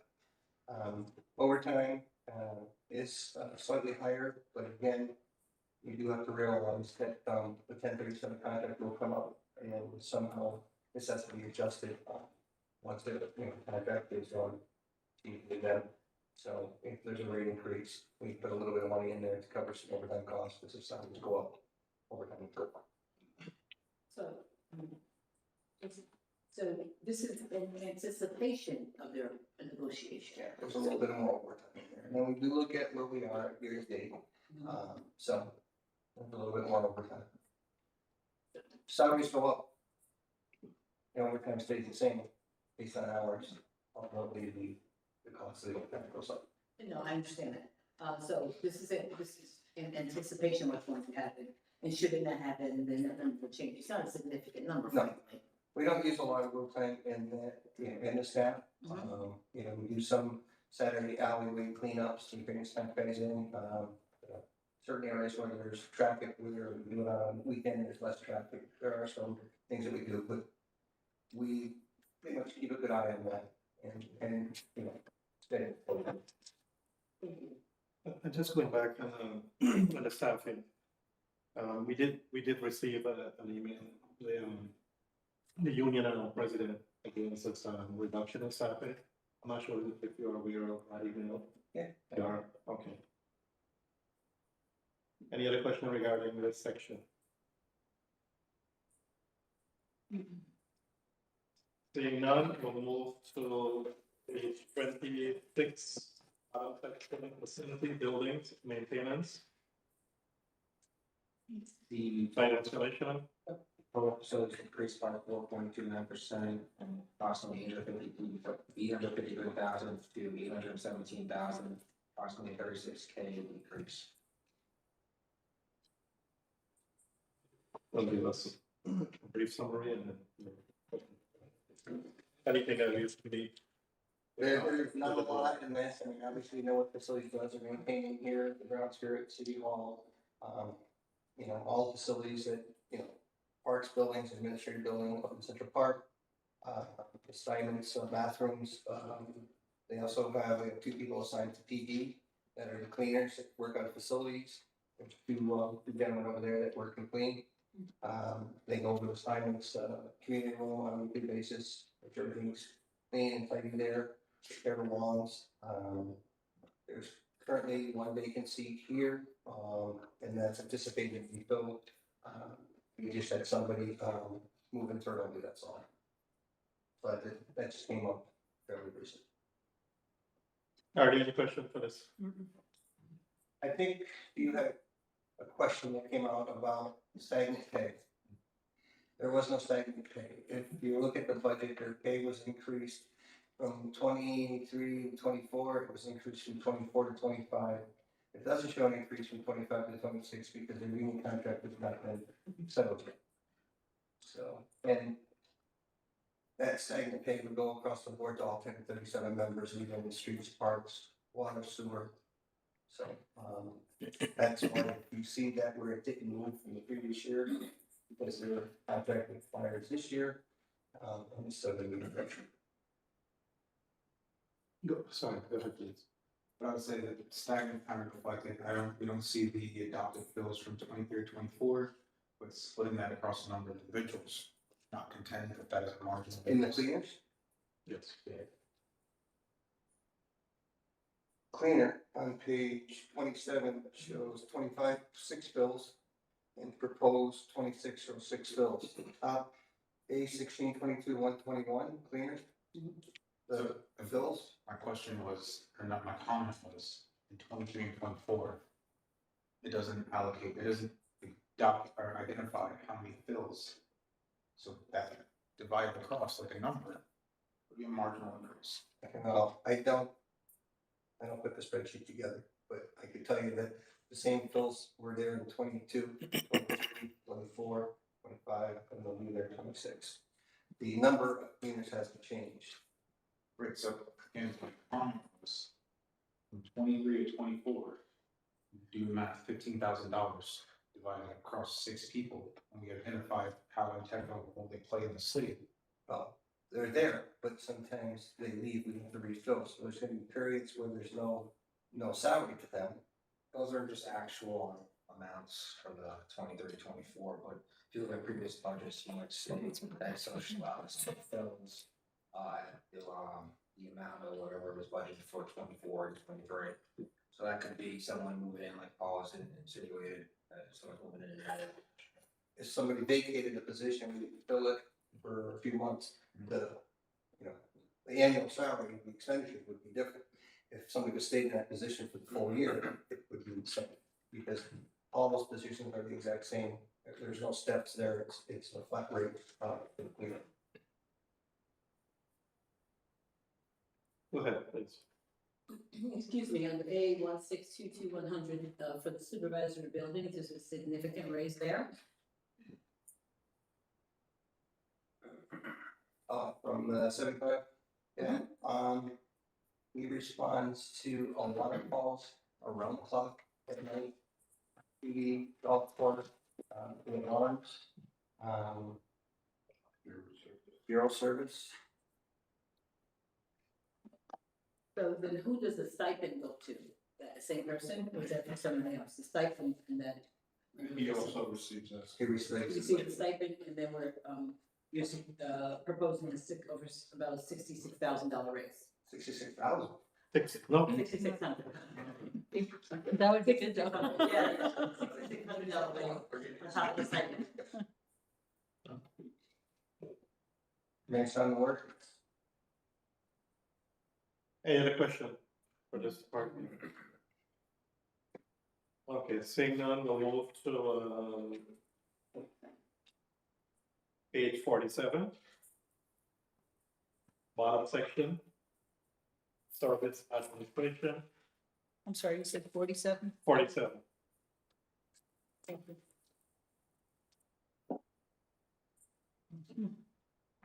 Total service administration increased by 8.48%. And the profit of 3,000, the 329,000 is approximately $26,000 increase.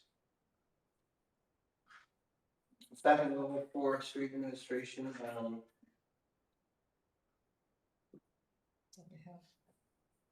we still have, well, we increased by half a person, okay, the street department manager. It was 3.5 last year, there's 4 this year, That's actually the title, 0.5.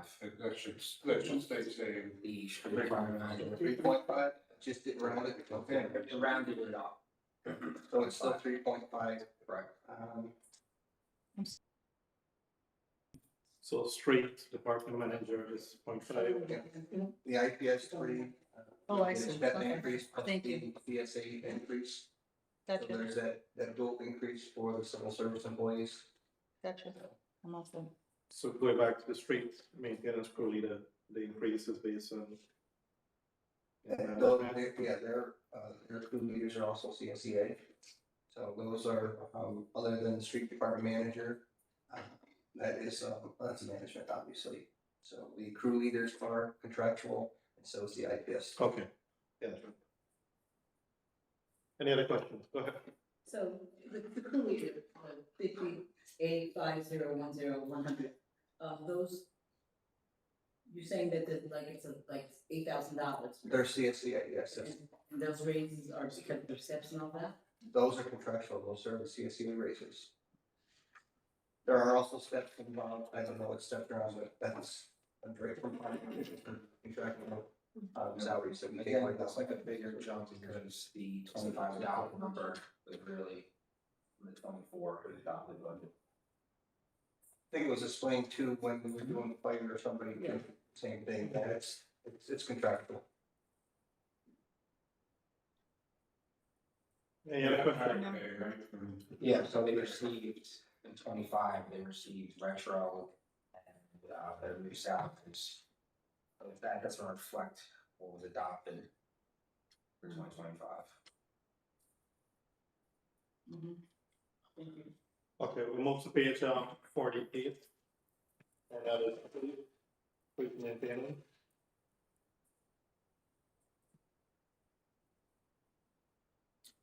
We did eliminate 2 ARPA positions out of the 85110 line. There were 2 ARPA positions in there last year, they were vacant. ARPA one is now depleted. So those 2 have been, we removed them for cost savings measures. they're vacant anyway? They were vacant anyway. Okay, There's- thanks. Nobody's been displaced. Okay, thank you. Any questions regarding this section? Go ahead, please. Just from my knowledge, are there any differences in just base salaries for SNAP and street? And the reason why I ask is just, is there any value in merging those 2 departments? The MEOM, which is the motor equipment operators, they're across the board, no matter where you are, if you're in waste, SNAP, parks, water, sewer, it's all the one title, it's all the exact same thing. And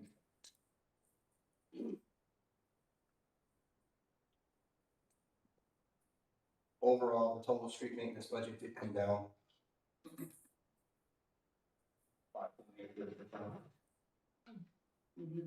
Any other questions? We'll move to the bottom of page 49. Surface, mechanical equipment, garage.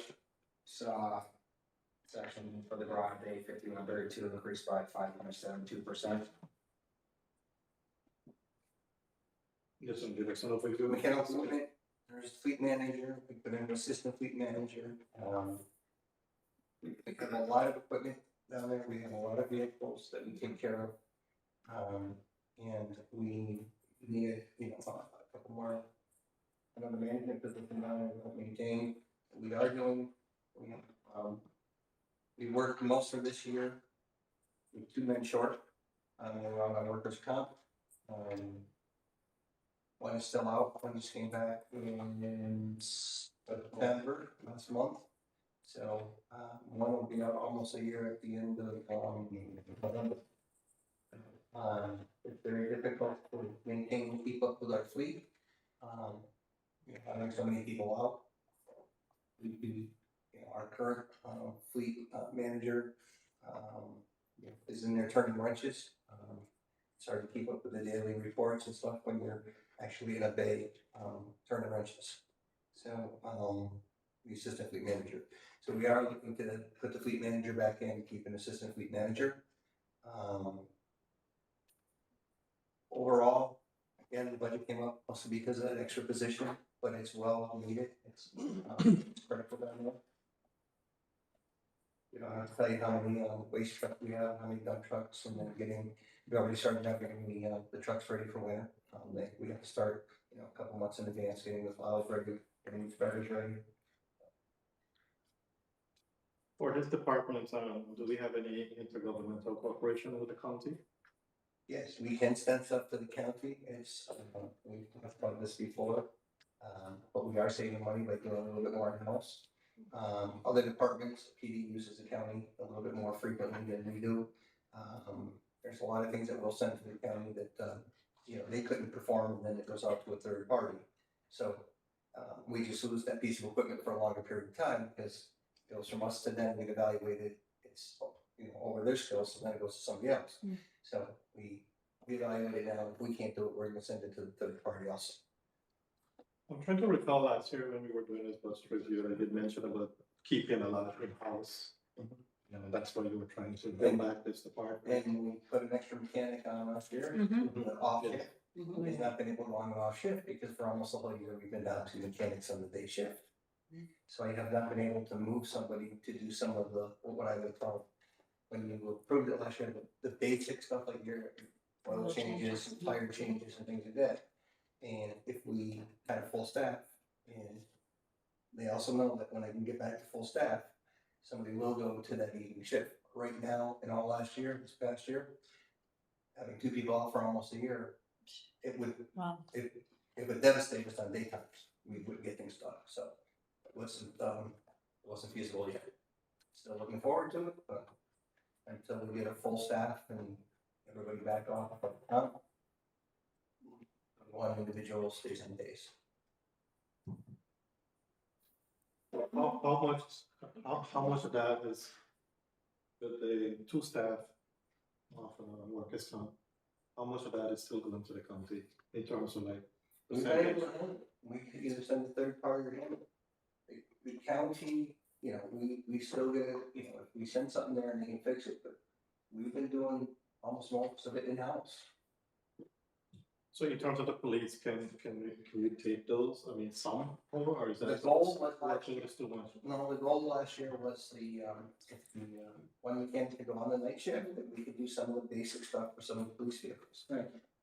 When they were not being used, if the shift was a little bit lighter at night, we kind of take the oil changes and have the car picked up in the morning. It's still a goal. I still think we can, save some money by doing it because it's some of it is more basic maintenance. But again, I've gotta get the mechanical staff all back and working, before we can do that. Does this look like a long-term workers' comp? Well, I think, there's things that can be addressed after 1 year of time, but again, there's things that can be done, but I assume they'll come back before we reach that 1 year mark. So we have, Go ahead. we have two people out, One just came back. one came back, now there's just one person. All right, so, and that person that just came back was gone for, Since last November. I think. so last November. Wow. So now that you have them back, we I only still, have one back. One back. now that you have that one back, that we still can't move that night person over Because yet? now we're preparing all our plows and stuff for winter. So it's hectic. Garbage trucks. Garbage trucks go down. The whole idea with the one was, he's grown, he's become a good mechanic. When we first brought him on, and we're looking to just do like an oiler, basic stuff. And because we were short, he's grown considerably within the shop, and he's able to do a lot more than, we would have had to do it. So. Thank you. Any other question? I know the reason why I asked the question, because I know last year it was very contentious, because they were asking why you wanna, expand this department when it was tough. He was downsized so many years. He didn't know why they let me have him, because they were short two people. Yeah. It didn't serve any good. I hope for the better. Okay, any other question? We'll move to page 51, and there's one service, we gotta be careful we say I here. Are you there? It's not a nice budget, obviously, we know what it's for. It's grown slightly, and that's really to accommodate a couple of things, is our fees for services, for outside smelling services, we increased by $25,000. And the road materials, masonry supply, that is really our salt that we buy, and we did increase that by $30,000. There was a little bit for tools and hardware, just for some equipment stuff in the job. So minimal increase. We all hope that snow is light, but Mother Nature. I thought we'd grow a nice lawn this year. Yeah, Don't worry. we're gonna knock on wood on that one. Any questions? Go ahead, please. Just quickly around like how it seems like we are outsourcing a lot of that snow removal stuff. Like, is there a reason why we have some? We've been consistent with the contractors going back to even Carl Olson. It's always been the same. Yeah, sure. So what I'm saying is like, but we're outsourcing a good amount of it though, right? Like they have more routes than we have, correct, for snow removal? I don't say they have more else. They have certain areas that they do. Some are congested areas like Hamilton, and the loaders are doing in there. Woodlawn area, they stage their loaders in different parts of the city, so they're ready for us. Their fuel tanks are there, so they fill up themselves right there. They're contracted with us for emergencies only, and our staff is still, if they want to come in. Do we still maintain the same, we discussed this The routes, yeah. 3 inches or something? If Yeah. it's over 3 inches, then they will come in? General plowing, they come in, yep. Okay. Last year, wasn't a bad year for snow, but the complaints were minimal. We get the subcontractors out early, 3 inches, or we'll watch the weather, if we're at 2.5 inches, we know it's not gonna stop for the next 5 hours. They're called, they get mobilized, and then again, they don't, take anything away from our staff. Our staff is, we never have enough of our own staff, okay? I mean, they'll come in, they work, but they do get tired, they wanna go home, they're driving big trucks, because of safety issues, so. But again, overtime is not mandatory. Right. We do have travel, sometimes fill in overtime. Last year's first storm was Thanksgiving. Not a lot of people want to leave the family on Thanksgiving. So, I think also the additional cost of maintaining 15 large trucks would be taxing on the city. You know, the garbage trucks now are costing us $3.25. These new plow trucks, but with new technology to, you know, limit the amount of salt that goes on the roads, and you know, we're talking close to $500,000 for pieces of equipment. I need to be able to maintain. And then maintaining another 15 trucks on top. And staff to maintain. So it's cost effective. Yeah. Is it cost effective based on machinery or capacity, staff capacity, or kind of? It's everything, it's just the total cost package, and to buy the machine, you know, and some of these machines will just sit all summer.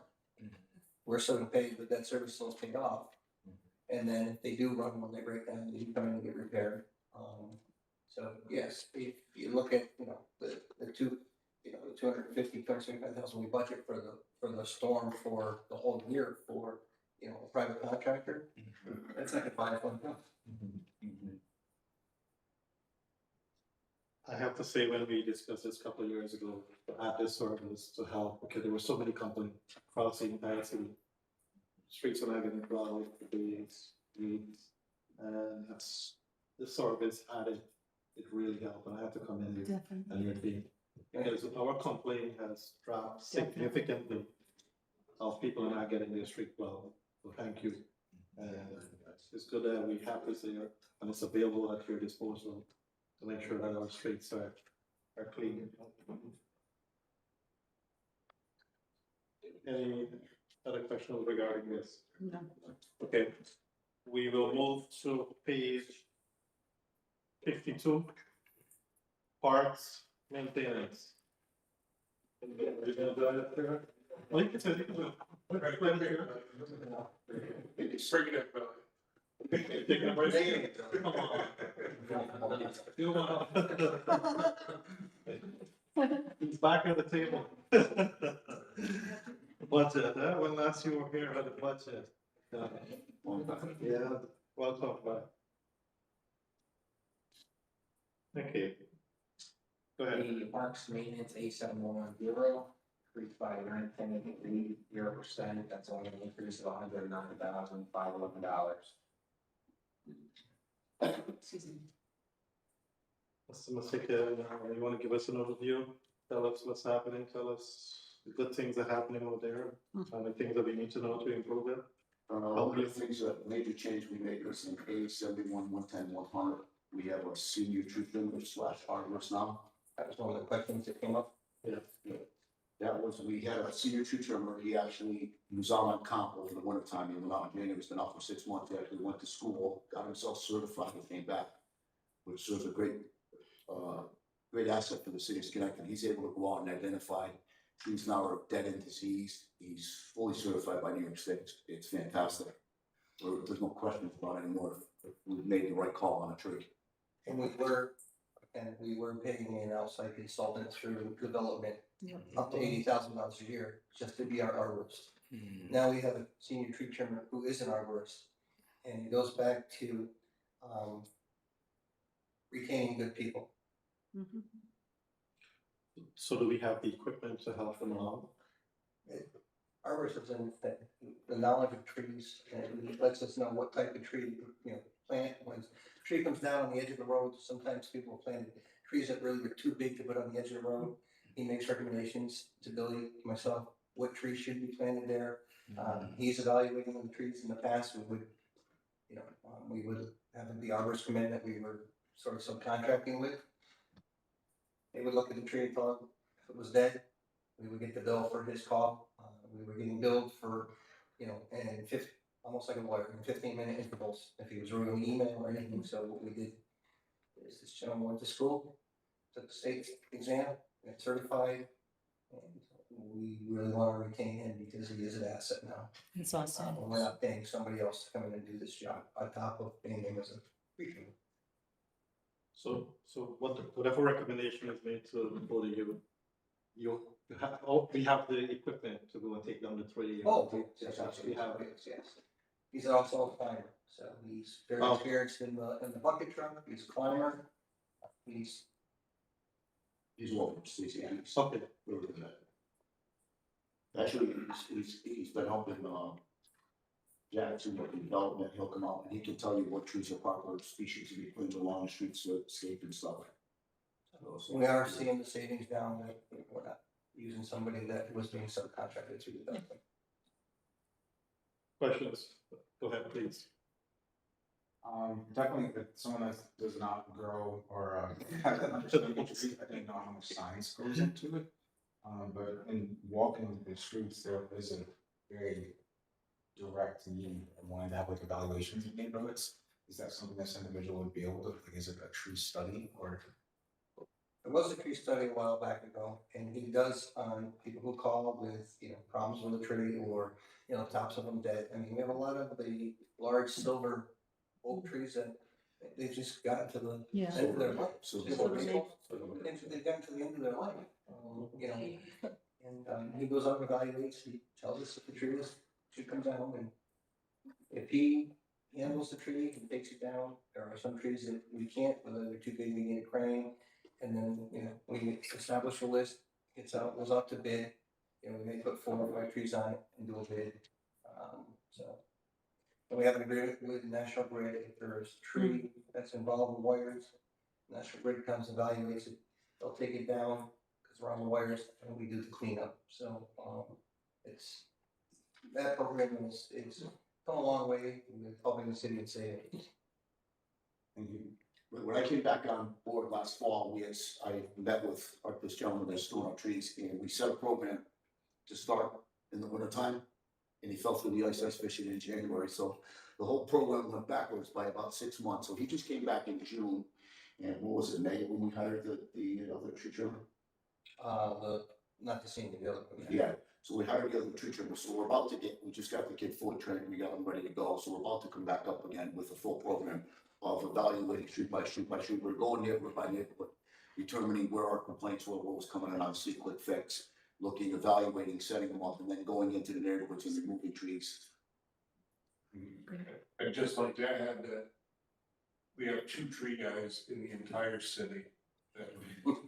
We have a lot of trees. It's very taxing on these gentlemen that. One of the problems we have is we have 2 tree guys, but we only have 7 people in the parks department. So when we have to do on a major tree job, something has to stop. We have to either stop doing mowing or doing maintenance somewhere, because we have to fully staff that tree crew, where we have to have flaggers, we have to have linemen. It's a whole complicated thing. So They come in at night during all the storms and the. We got a lot of trees A lot of trees come down. I hail the praise for these guys, the work that they're doing every day for us. So, we never, with all the trees that we never ever call an outside company ever to help us with that at all. There are trees, like we said a few minutes ago, there are trees that are just, they need a crane. Where they're sitting or in their house, if he can't take it down, he's very honest, he says, I can't, then we do, we establish a list. We send that out to bid. Usually there's 6 to 7 companies, we mark the trees, they go out, look at them, they send the price in, and they'll do it. There are just some that are beyond our capabilities. But we're still saving money, because Exactly. instead of the initial cost for somebody to go out and identify him, he's in-house doing that now. well, it helps our response time, especially at night when we have major storms. Depending on what roads are blocked, if we're tying up police and fire, we have a major tree down, we respond with our crews there right away. Can you touch on line 120, part-time seasonal salary? It's almost doubling up on 2025, 2020. 133, 900. Page 52, bottom. Part-time salaries, yeah, that went up because it was moved from, neighborhood revitalization staff. If you look, there were 70,000, there's 2 line items in staff when we did it. One was moved over because what we were trying to do is, for some reason, the seasonal were all lumped together in staff. So they're all getting paid it. And what we're trying to do now is put the costs where the costs go, staff where it goes. So that came up, but it also got moved out of staff. So if you go back to the SNAP budget.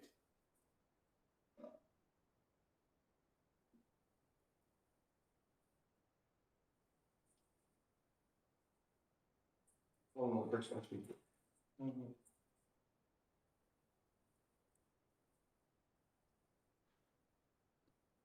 Page 25. 25.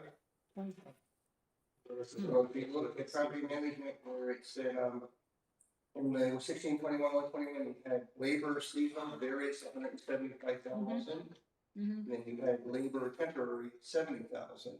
Well, if you look, we reduced the labor seasonal from 175 to 156, but we removed the 70 and moved it to, because what we're looking at is, you know, Billy and I spoke, how many people he uses on a regular basis as seasonals in the park for roughly how long a period to cover the summer and in the fall for weeks. And then we allocated those seasonals now into parks.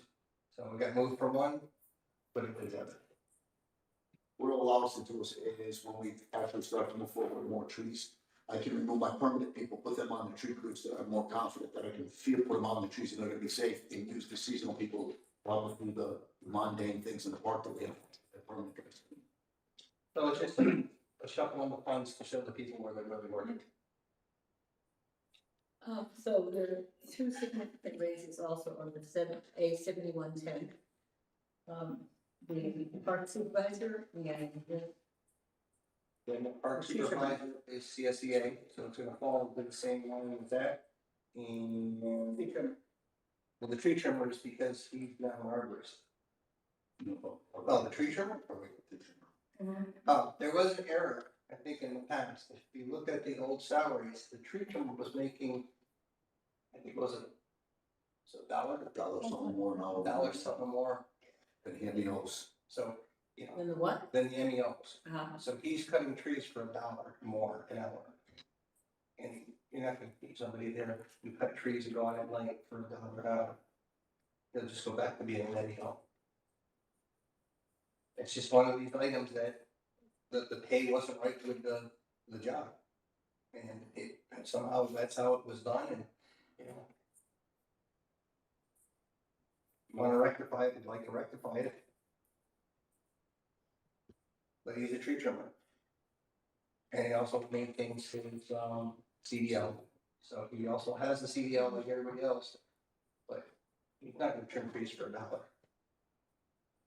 As Chief is responsible for equipment maintenance, he makes sure his blades are sharpened, he keeps his blade sharpened, he takes care of his equipment, he knows how to run the boom truck, not the boom certified. They run the stump grinder, with the piece of equipment, they run the, you know, the chipper on the back of the truck to, you know, put all the logs in. It's a dangerous job.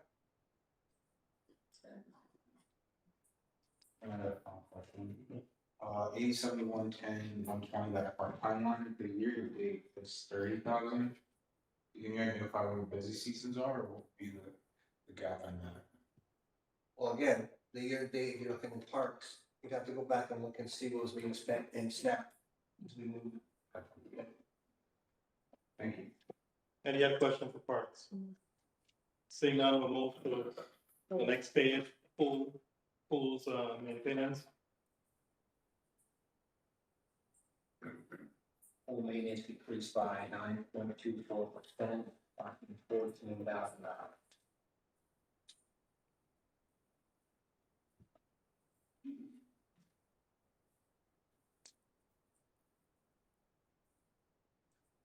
You want to do a poll, or you want to do a poll?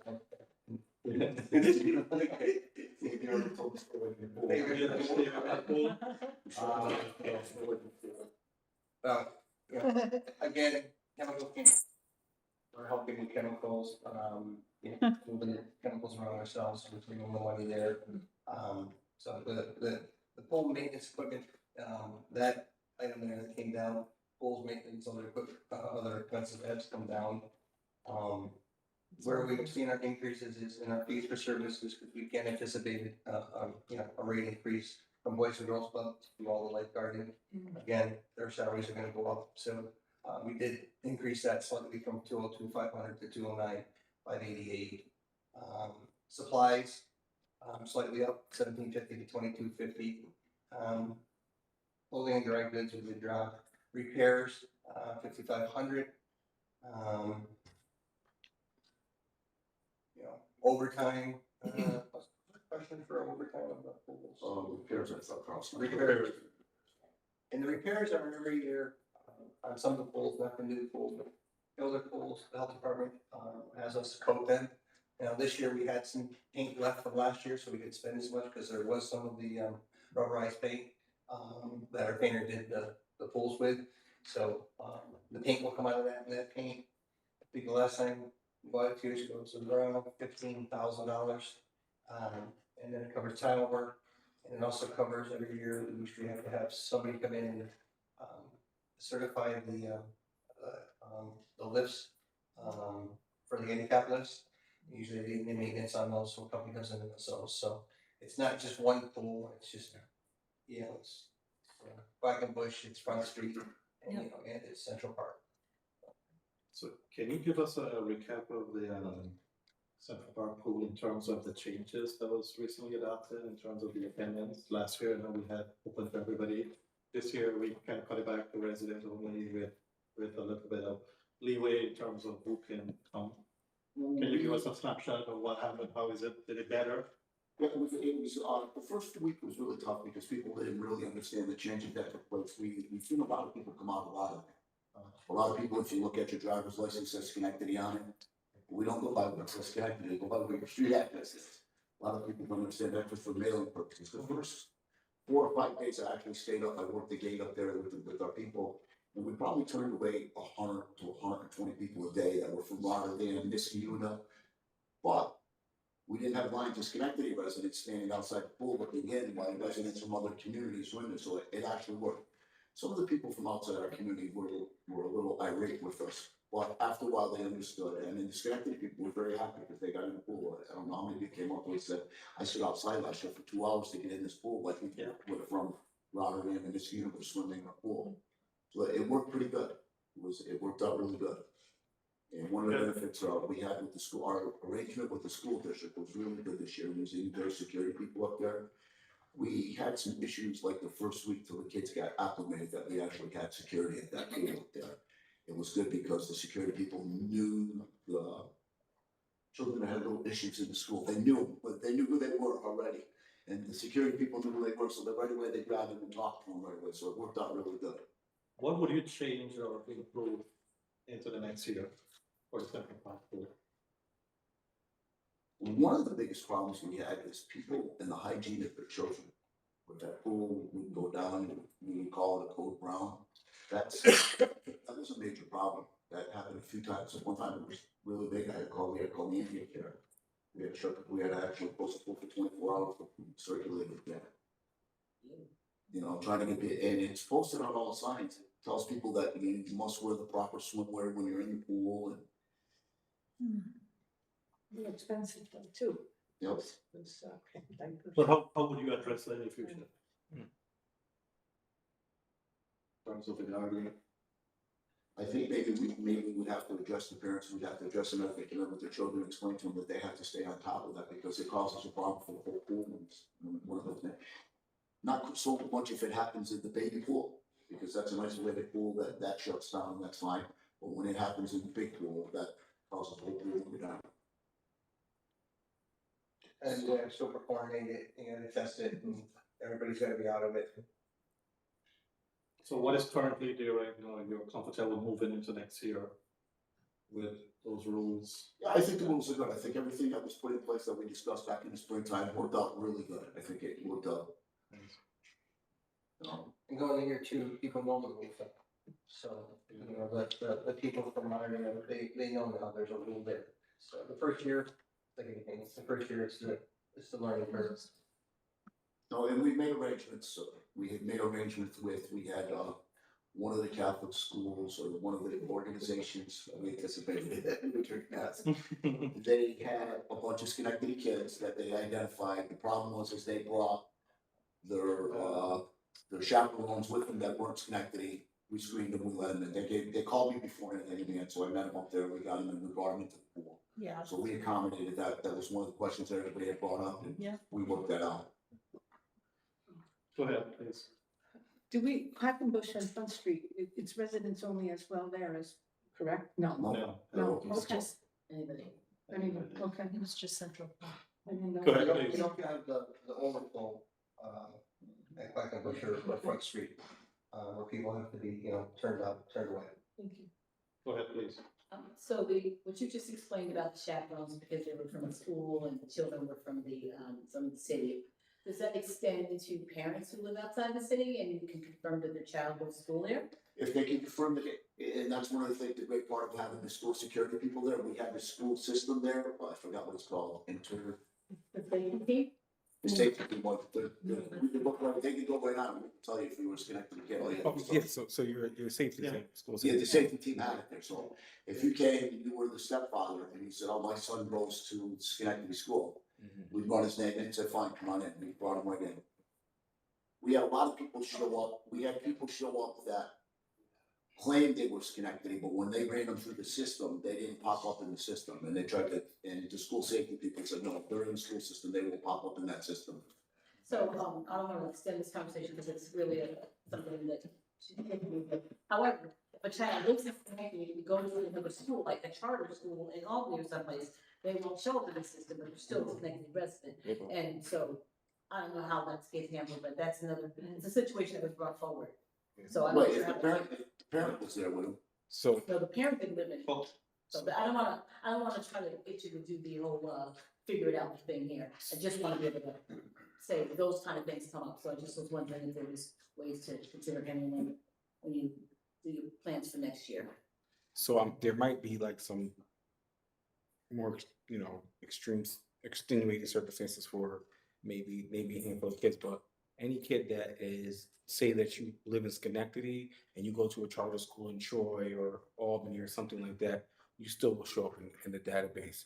If you are a kid that that lives in Schenectady and you go to some of the private schools, well, you can and still should show up in the database. It might be, like I said, that might be a little more tricky, but definitely charter schools. There's still a Schenectady City School District kid. Yeah, we're done pretty good. There was a few problems we ran into like that. But some of the things were identified with people, we know, because what we had is, we denied people access to the pool. There was people out there said, oh, give me $10 and I'll bring you. They were doing shady deals out there. That's. But it's really, it's exceptions, remember, I mean. Right, it's not the norm, it's just certain things that happen, but like you said, Mary, different things that we'll address as we move forward again next year, we'll address and we'll look at the situations. Go ahead, please. I was gonna say briefly, talk about those co-grounds, would you say it's more to like parents not knowing or lack of ability to provide the resources? I was thinking, the cost of a clean, is there any thought in like hedging the bets and offering services or offering those supplies? I'm sorry, I don't understand. So the cost of X amount of dollars to remedy that type of situation would move us to have some diapers. Oh, I see, I didn't know what you, I didn't know what you were referring to, got it, yeah, I understand. It wasn't the diaper. They were. Just had an accident. Yeah. Oh. They were not properly, They just don't know. They just didn't make it. But to Mr. Williams' point, in that's a couple bucks, and I don't want to speak for the school district, but there's a lot of resources that, even through Schenectady shares, we Yeah, could stock definitely. something like that. yeah, I'm thinking, yeah, But that's a really good point. the school, the Schenectady shares or the other pantries and We could do a special a special thing for delivery. the summer, that's not a bad idea, but even, at the pantry, I mean, we keep some diapers. It's not something that, like, sometimes people just ask us, you know what I mean? So we do have some diapers. Yeah, there's the swimming diapers. Right? Yes. Yeah, the swimming diapers would be even more Explaining that to them what the swim diapers were, Right. because a lot of the people didn't really understand what a swim diaper was. It's a good They idea didn't for us to understand think what about. that was. We could, What do we you could mean? do It's a something diaper. special. No, it's a swim diaper. It's a special type of diaper. Yeah, Right, it good is. suggestion, something that we should look into it next year. To have that available. It's a good idea. For here in school. Okay, any other questions before we move into page 56, wage administration? I'm sorry, what did you say? Yeah, I think the back up there. Yes. Oh, you want to talk capital parks? Since you're here. You have any part? Yes, we do. Oh, yes. Yes, there's. So before we turn to page 56, let's go to capital and let's deal with parks. Before we let someone take out of there. Just slow speeding. But they know what they're doing, put together You're gonna have to give us the with scroll. property management, but I'm pretty sure that, I know the grounds master mower is, one of the bigger mowers now to do the fields. It'll be the new ground park field, it'll be the ball field, the Sea Diamond field. So that's the new master mower to do the bigger fields, okay? That would be under parks. And the F-350 regular cab with plows, 2 of them. Was that both? Chris, can you remember, was that both for parks, or was one park and one property management? No, they were both.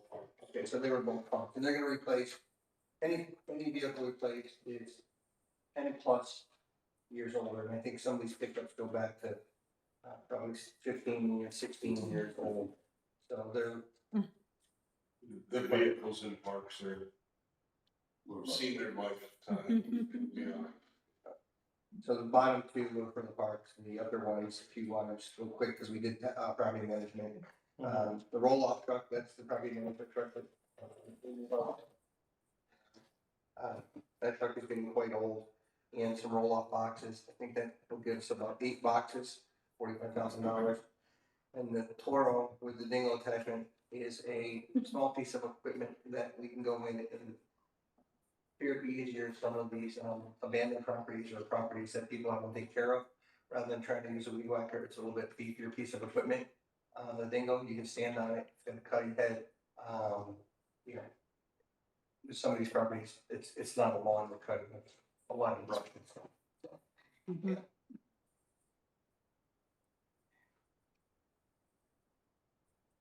Questions on this capital project? Seeing none, thank you so much. Thank you, thank you. Okay, so we'll go to page 56. Streets and. You want to do What streets, we do? mechanical capital, yeah? Well, we did street and we did, Yeah, I was gonna wait until we, yeah, that's why I did, But you'll go yeah, that's the one. and see the Yeah. Yankees.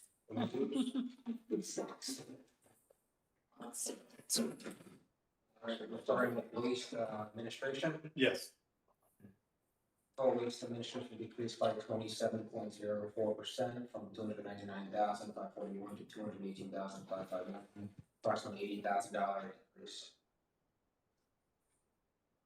just want to give us an overview. Decrease. Sorry, I was going to say that. Obviously, we did it, the waste administration, we did move some salaries around, to help, fund, my background's from water and other parts, maybe myself, water, wastewater, but there's been a literacy water, wastewater. So we moved ourselves out of the 1/3 out of the waste administration budget. That, actually reduced, obviously, the 100 line. It reduced the longevity, overtime stayed the same. Tools and uniforms, stayed the same as last year. Go down through, we made some cuts almost in everything that we could. If you look at the supplies, we went from 1,750 to 1,000, and based on looking at what we spent so far this year, and some assumptions for next year. That would be the waste administration. The waste collection. No, we'll do one at a time. So you move yourself out of, part of your salary administration to where? Water, sewer. All, so you're all in water and sewer now? So both, Split 50-50, water and sewer. Okay. The second part, is for the assistant solid waste supervisor. Is that also a, Yeah, that's CSEA, correct. Any other questions for our waste administration? No. Seeing now, we'll move to waste collection. Waste collection increased approximately 30%, it's more than 10,000. Again, the two assistant solid waste supervisors are contractual, again, there's 3 total in the waste division. So, again, that's a contractual through CSEA. Labor loader, we are requesting, 2 more in the waste collection, 5 last year, and we'll be up to 7 this year. Motor equipment operators maintaining 15, those are the drivers, those are the MEOs, mediums, and the labor loaders are the gentleman on the back. We rely on them to do a good job. We currently run 14 seasonals, and we have the labor loaders.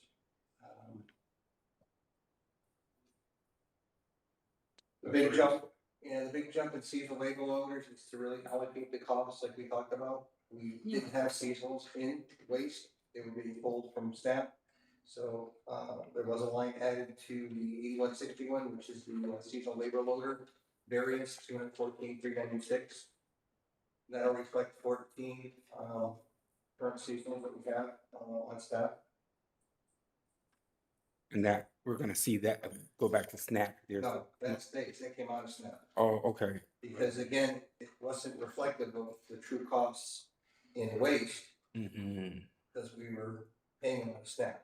Right, okay. We're moving, so these are, these will show the true actual costs in each department. Good. So, I know over the years, we bombarded you with questions as to why SNAP is so overloaded with all these costs. right, and it's just that, they put the seasonal in one area, and it was a general fund. Really, now what we're trying to do is put the costs into the departments that they go. Nope.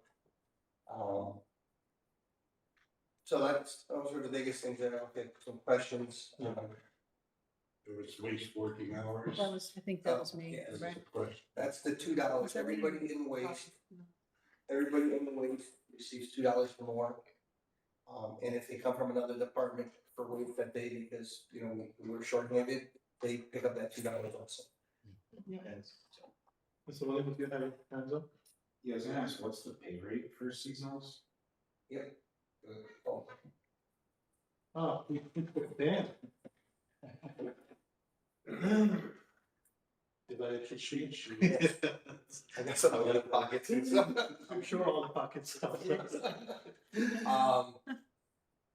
Right now for 2025, all labor loader is 2108. Okay.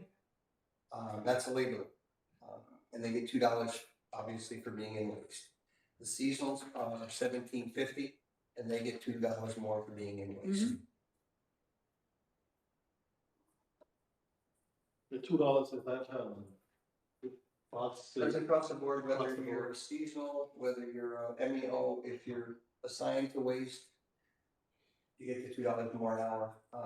And it's really because they're out there, like today in the pouring rain, they're out there in all the time of weather. And again, if we pull anybody from staff, if we're short, they get that $2 for the day's work too. Yeah. There's also an additional dollar if they're one man on the back of the truck versus a 2-man. That's great. They have the option. It's not mandatory, but if we run short and somebody says, I don't mind, I'll load alone, they pick up another $1. So. Do we see that regularly when it comes up one person on the truck? I know last year or sometime we talked about Around safety, we talked about workers' comp. Workers' comp, talked about people, overworked. We see that often. There are some guys that, they work hard and, I'll work alone today. And I want that extra $1. There's a lot of guys that actually ask for it to be alone, that want that extra $1. It's a tough job. Also, it's a really tough job what these guys do. Go ahead, please. Is that a contracted rate, that 1750, 1950? Pardon me? Is that a contracted rate? Yeah, that's, the seasons are still under the 1037 agreement, and that $2 is part of that agreement. It's probably the worst time to ask this, being that we're going in negotiations, but like, how are we situated in comparison to like other local municipalities? Are we? There's not a lot of, well, not a lot of local people that pick up garbage, so it's different, you know, like Muskegon and Glenville, they're all picking up, you know, they all $5. You know, there's not a lot of you to actually have guys on the back of the truck anymore. Right. And the arm that goes on picks Yeah. things up, so, I mean, we can look around. I was just, yeah, just wondering, just wondering. I just went back, I know we talked this over and over all the time, safety boots. Are we still having that issue, people out? Are they showing up with their safety boots, are they getting reimbursed and they're wearing it? They get reimbursed, the checks go out by August, pardon me? I said, I don't see them wearing them. I said, Yeah, that's "Ah, what I'm saying, sneakers out there." we have some videos, we have pictures, people are sending that, these guys around. It's a tough fight with, Yeah. safety boots, We can send them all home, and then they have to find someone to pick up the garbage. But it is something that we need to. We remind them, they get their safety glasses, they get their gloves, they get their safety vests, and helmet, those safety boots. And they'll wear them for a while, and then they, because they're on their feet, walking down the streets all day long. You know, we can be more diligent, but we, you know. So. I don't see many, honestly, I don't see a lot of feet injuries or, you know, twisted ankles and stuff like that. A lot of, you know, it's back injury, it's a shoulder, it's an elbow, they get their fingers crushed in the machine. You know, that's the injuries we see, and I don't wanna say that I'm fighting for, you know, sneakers or boots, but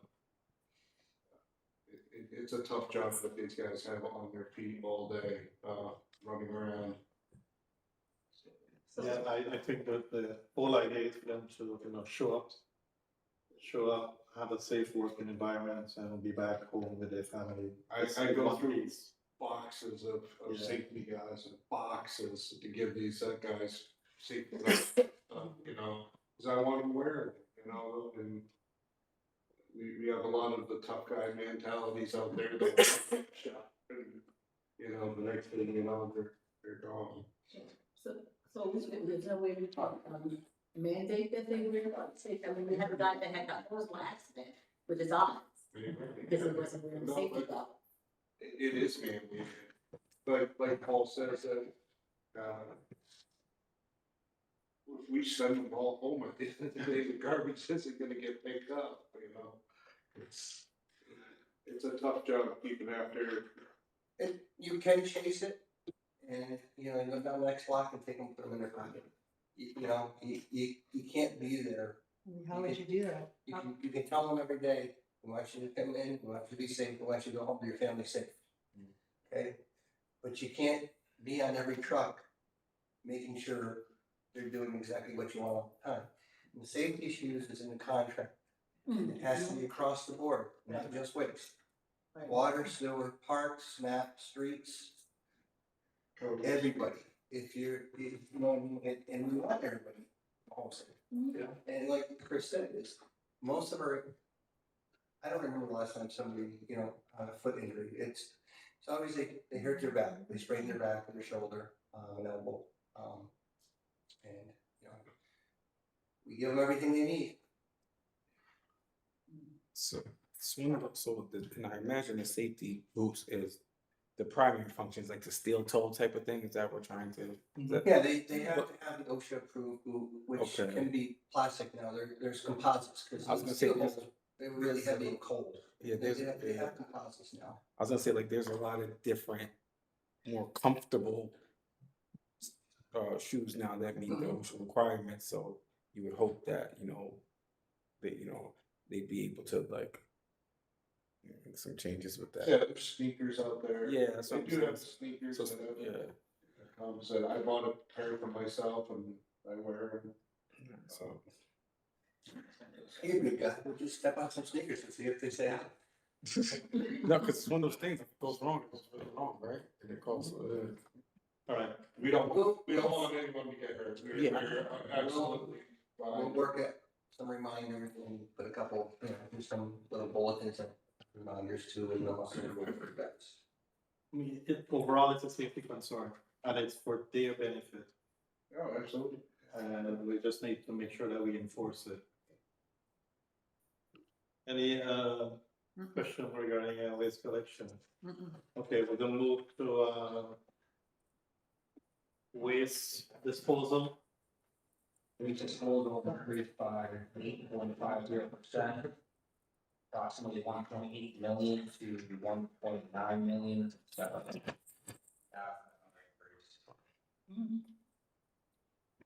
All of that is actually right in the tipping fee. We do have a contract with county waste, so, they go up by CPI on an annual basis. Fuel prices have been down, but there are escalators in there with regards to, fuel prices, surcharges. But, again, yeah, it does. it's based on some CPI numbers, and then we all know tip fees go up every year. No different than the tip fees we're gonna pay for sludge, for sewage disposal, recycles,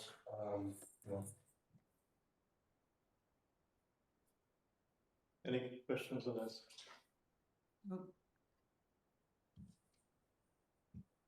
Seeing none, we'll move to waste recycling, right in the bottom of page 58 into 59. Waste recycling increased by 15.48%, 1.4 million to 1.6 million approximately. That's a $221,000 increase.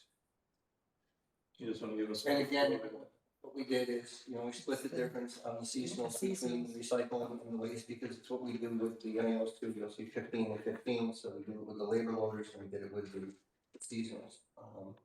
So they sort of mirror each other, whether recycling or the waste, with the staffing. And there are some vacancies in there, and again, we do maintain a couple of vacancies because of the training program that we offer. So we have had, at least we've had what, 2 or 3, right? At least 2 or 3 people go through starting and then now in the waste division. Question on waste recycling. Is there a timeline for that progression? Once they get their permit, it starts the clock for 9 months. Okay. If they, if they take their road test and they pass, then it's recycled again. If you see that they're actively trying, because what we do, there's a step seasonal. They get their permit after so many 160 hours of drive time, maybe. we give it to them, and then we give them a little bump pay for temporary as an incentive. We see that they're making progress. But what we don't want to do is have somebody just get the temporary, just stay there, we watch them fill that, get their license, and, we made a recommendation from there, put them into a permit position. And then, so there's instances of seasonal to labor to neo. Is there like Seasonal, get to temporary, because, and then since when they get their permit, we move them into into the temporary position. And then once they get their license, then we take it to the test, and we have one of the trainers that works with them, all morning before the road test, to try to ensure that he gets his pre-trip and everything else. And if he passes, he's still valuable, because we still need people to come to work, you have to have a good attendance record, good work ethic too. Any other questions? So the document that you provided, the waste cost analysis, and so is this essentially the revenue? Yeah, that, Essentially all the revenue for waste? That's all the revenue, one from year 25 and one from 25. You see with the revenue for the excess waste, there is no legislation, so I put the extra there, so it's not included. We can expect to see any revenue for this year or next year. So I expect numbers out there in the funds for the budget. If you look at the 25 numbers, that does not include the order, but the note there. The total amount was around 90% of the thousand shortfall.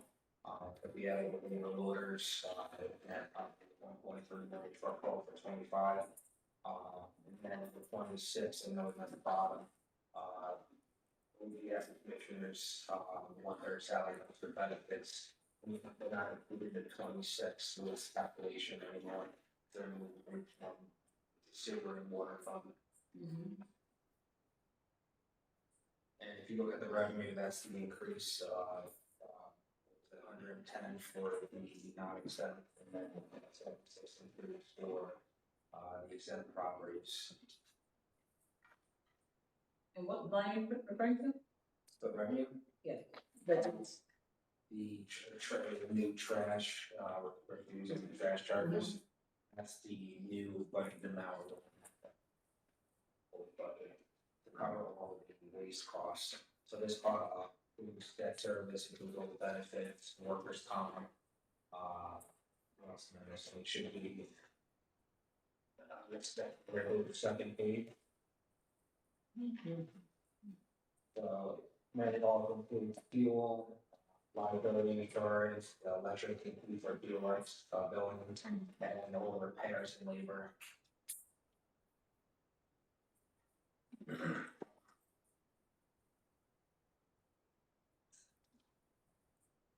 so the mechanical repair for truck.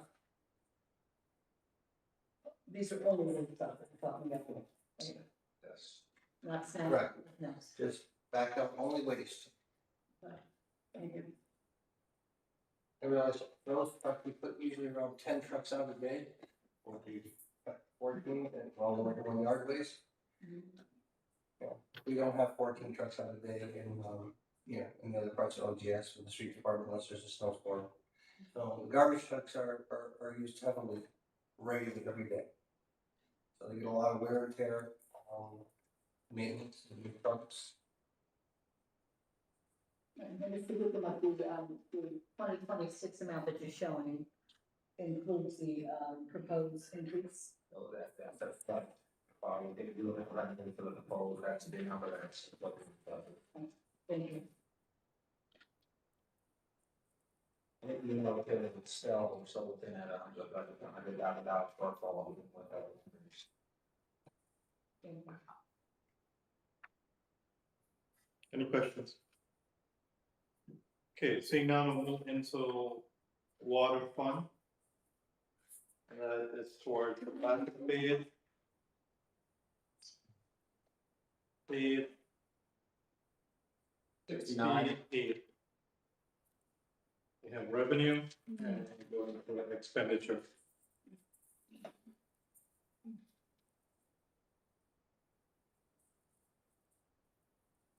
The revenue lines, I don't know, you want to go through it first?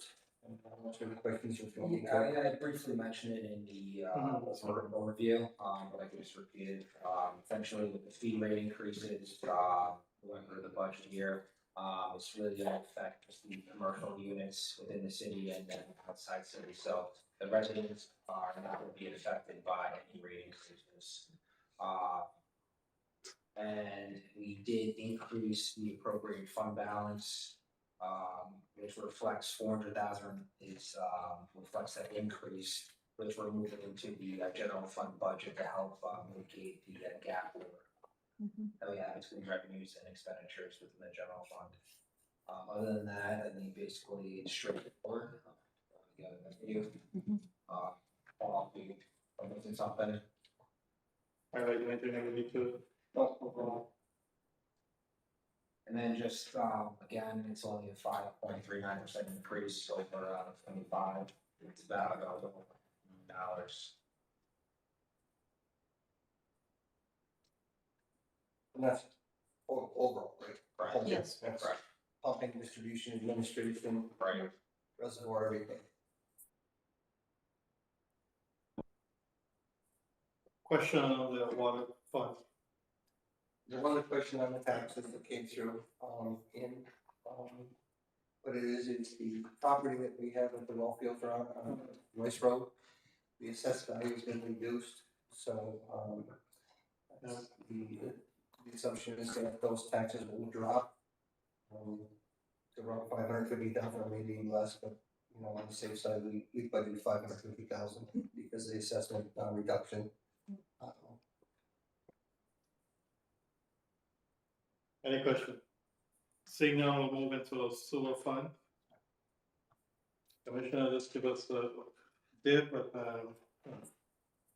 quick snapshot. It's a 6.4% increase, it's $1 million increase, 25,000 budget. There's no fee increases that are advised. We did increase the appropriate debt return to 100,000. And we did increase the general fund transfer by another 100,000, so I'm from 2.2 million to 2.3 million again, which is help to bridge that gap.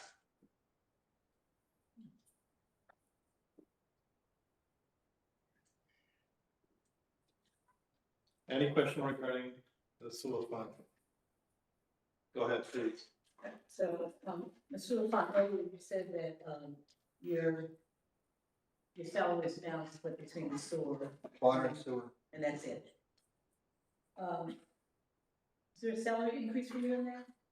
I would assume 3%. So it used to be a third from general water sewer, but now it's 50-50 with water and sewer. And It so should be a 3% increase. So what we saw in 2025 was a third. Correct. Okay. Thank you. Any other questions? Seeing none, I think we covered everything on the OGL. To the fund.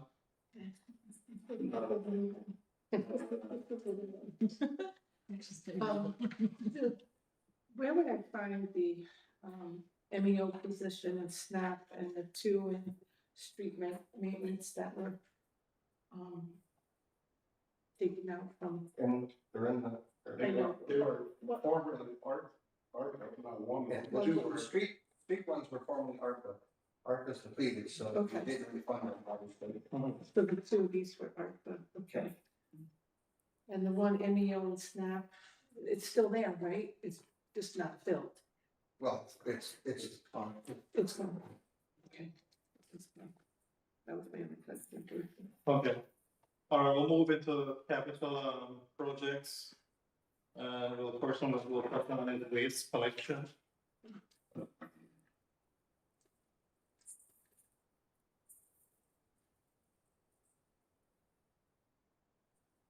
He's taking his You said capital? He's not taking out anything, right? What for the capital project? I would so. Yeah.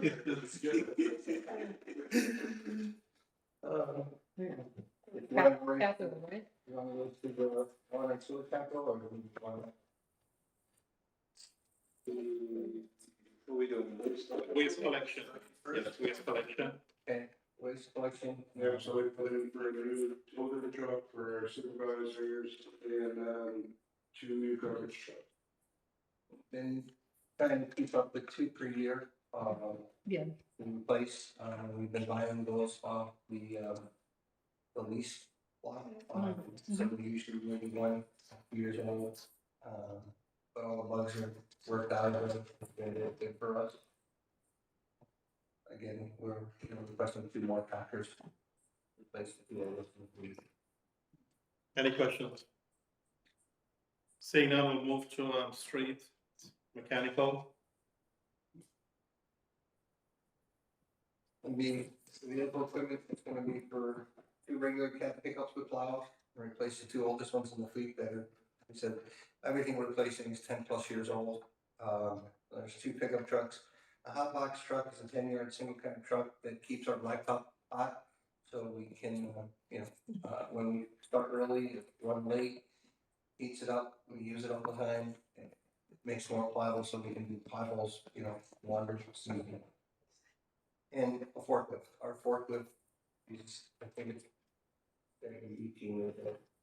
Forklift is it's just gotta be replaced. You know, forklift at the bureau service, unload trucks, lift plows, different things. It's just, it's exceeded its life. The note you have on here is from 1988. Pardon me?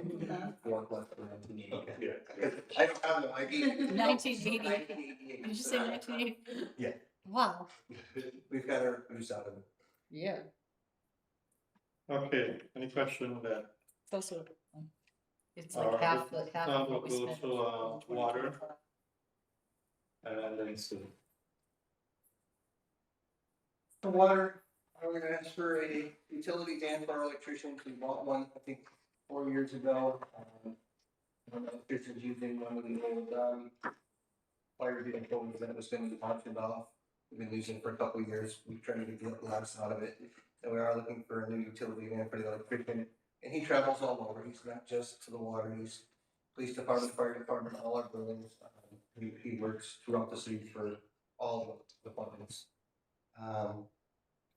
Water distribution repairs, that's typically $100,000 to do some main work, or some, we've been trying to do now is, we call, insert valves. A lot of the valves in the city have to be replaced, so we have a company that can come in, they can do it live under pressure, so we don't have to shut the mains down. When we shut the mains down, we always jeopardize breaking another valve, so they do it under pressure for us. So it's just for general work in the system. The hydro excavator will replace the 2016 unit. It's $595,000. They, what that is, it's a large vacuum truck, which will pull the earth out of the ground by vacuum. Because of the number of utilities in the ground now, the National Grid and Verizon and everything else, it's very difficult to dig with backhoes, so we break the pavement and we hydro excavators and we don't damage gas lines and stuff. So we are looking to replace the 2016 one. Valve maintenance trailer. What that does is, as we go out and open our valves, exercise our valves, some of our valves take 400 turns. It takes a couple guys a long time to do 400 turns on some of these valves. So these are electric valve box, you know, on a trailer. You hook it up and it does it automatically. It'll stop if it hits resistance or torque, so it doesn't break it. You can back it up and do it again. So, you know, we found that to be important when we had a break on one of the bigger mains, and we had to shut down a 36-inch. And it takes about an hour and a half just to get the valve closed. So, and then well field improvements, redevelopment. We always redevelop wells based on their hours and what they start to reduce the volume to come through the wells, and then to start the phase 2 design on $950,000. So. We do have some grant money out there, and again, I think you all know that we applied for lots of grant money. We received over $50 million in the last 5 years. So we always chase grant money first. But when we're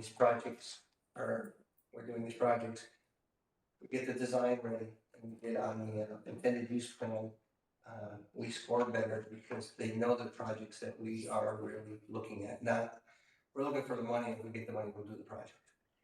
These are projects that are, add resiliency to the city of Schenectady with backup water and everything else. So, we have been very successful at getting, a lot of grant money. So, Any question on the water capital project? Seeing none, we'll move to sewer capital project. Sewer was a dump truck. It's a replacement of, we probably got the year on there, but one of the dump trucks in the sewer division, 300,000, compressor truck, that we use, for the jackhammers, air hammers. It's built into the truck, so when we're out doing repair work, the air hammer's right there with us. So those are the two that would be in the, what we call sanitary sewer. And then we have 1.25 million for wastewater treatment plant equipment. That would be things like pumps, grid system. We all know the treatment plant runs 24 hours a day, 7 days a week. Doesn't shut down if it turns off. So it's just one of those infrastructure pieces that you're always putting parts into it. Let's turn off. And then the Southbury Pump Station, $1.1 million. And it's this small pump station off of Erie Boulevard. It's a very old can station. That we're starting to see development downtown area, not size to take some of the flow. It's old. All it is a can station. It's just got a lid on it. You have to climb down the ladder. There's two pumps down at the bottom of that pit. Very hard to work on. I've been here since '79. It's the same pump station. Oh my goodness. And the only place in there were the in-kind pumps as they wore out. It's time to, start the design work and, get a consultant on board. And again, we will look for grant money, if there's anything available, pursue grant money. Any questions on the sewer capital program? Seeing none? Thank you so much. Sorry. So late. I mean, can I just say, I think it was a significant reduction from last year in terms of your capital equipment. So, Well, last year, was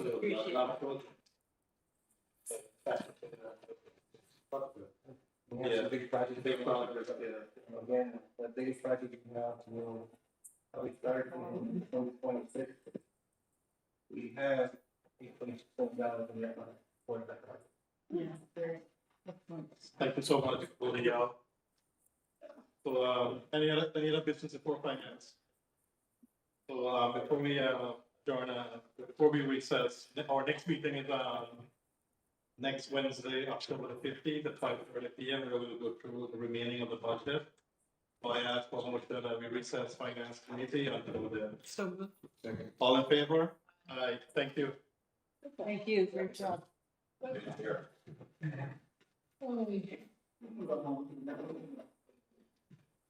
It's not midnight. Sam, it's not one.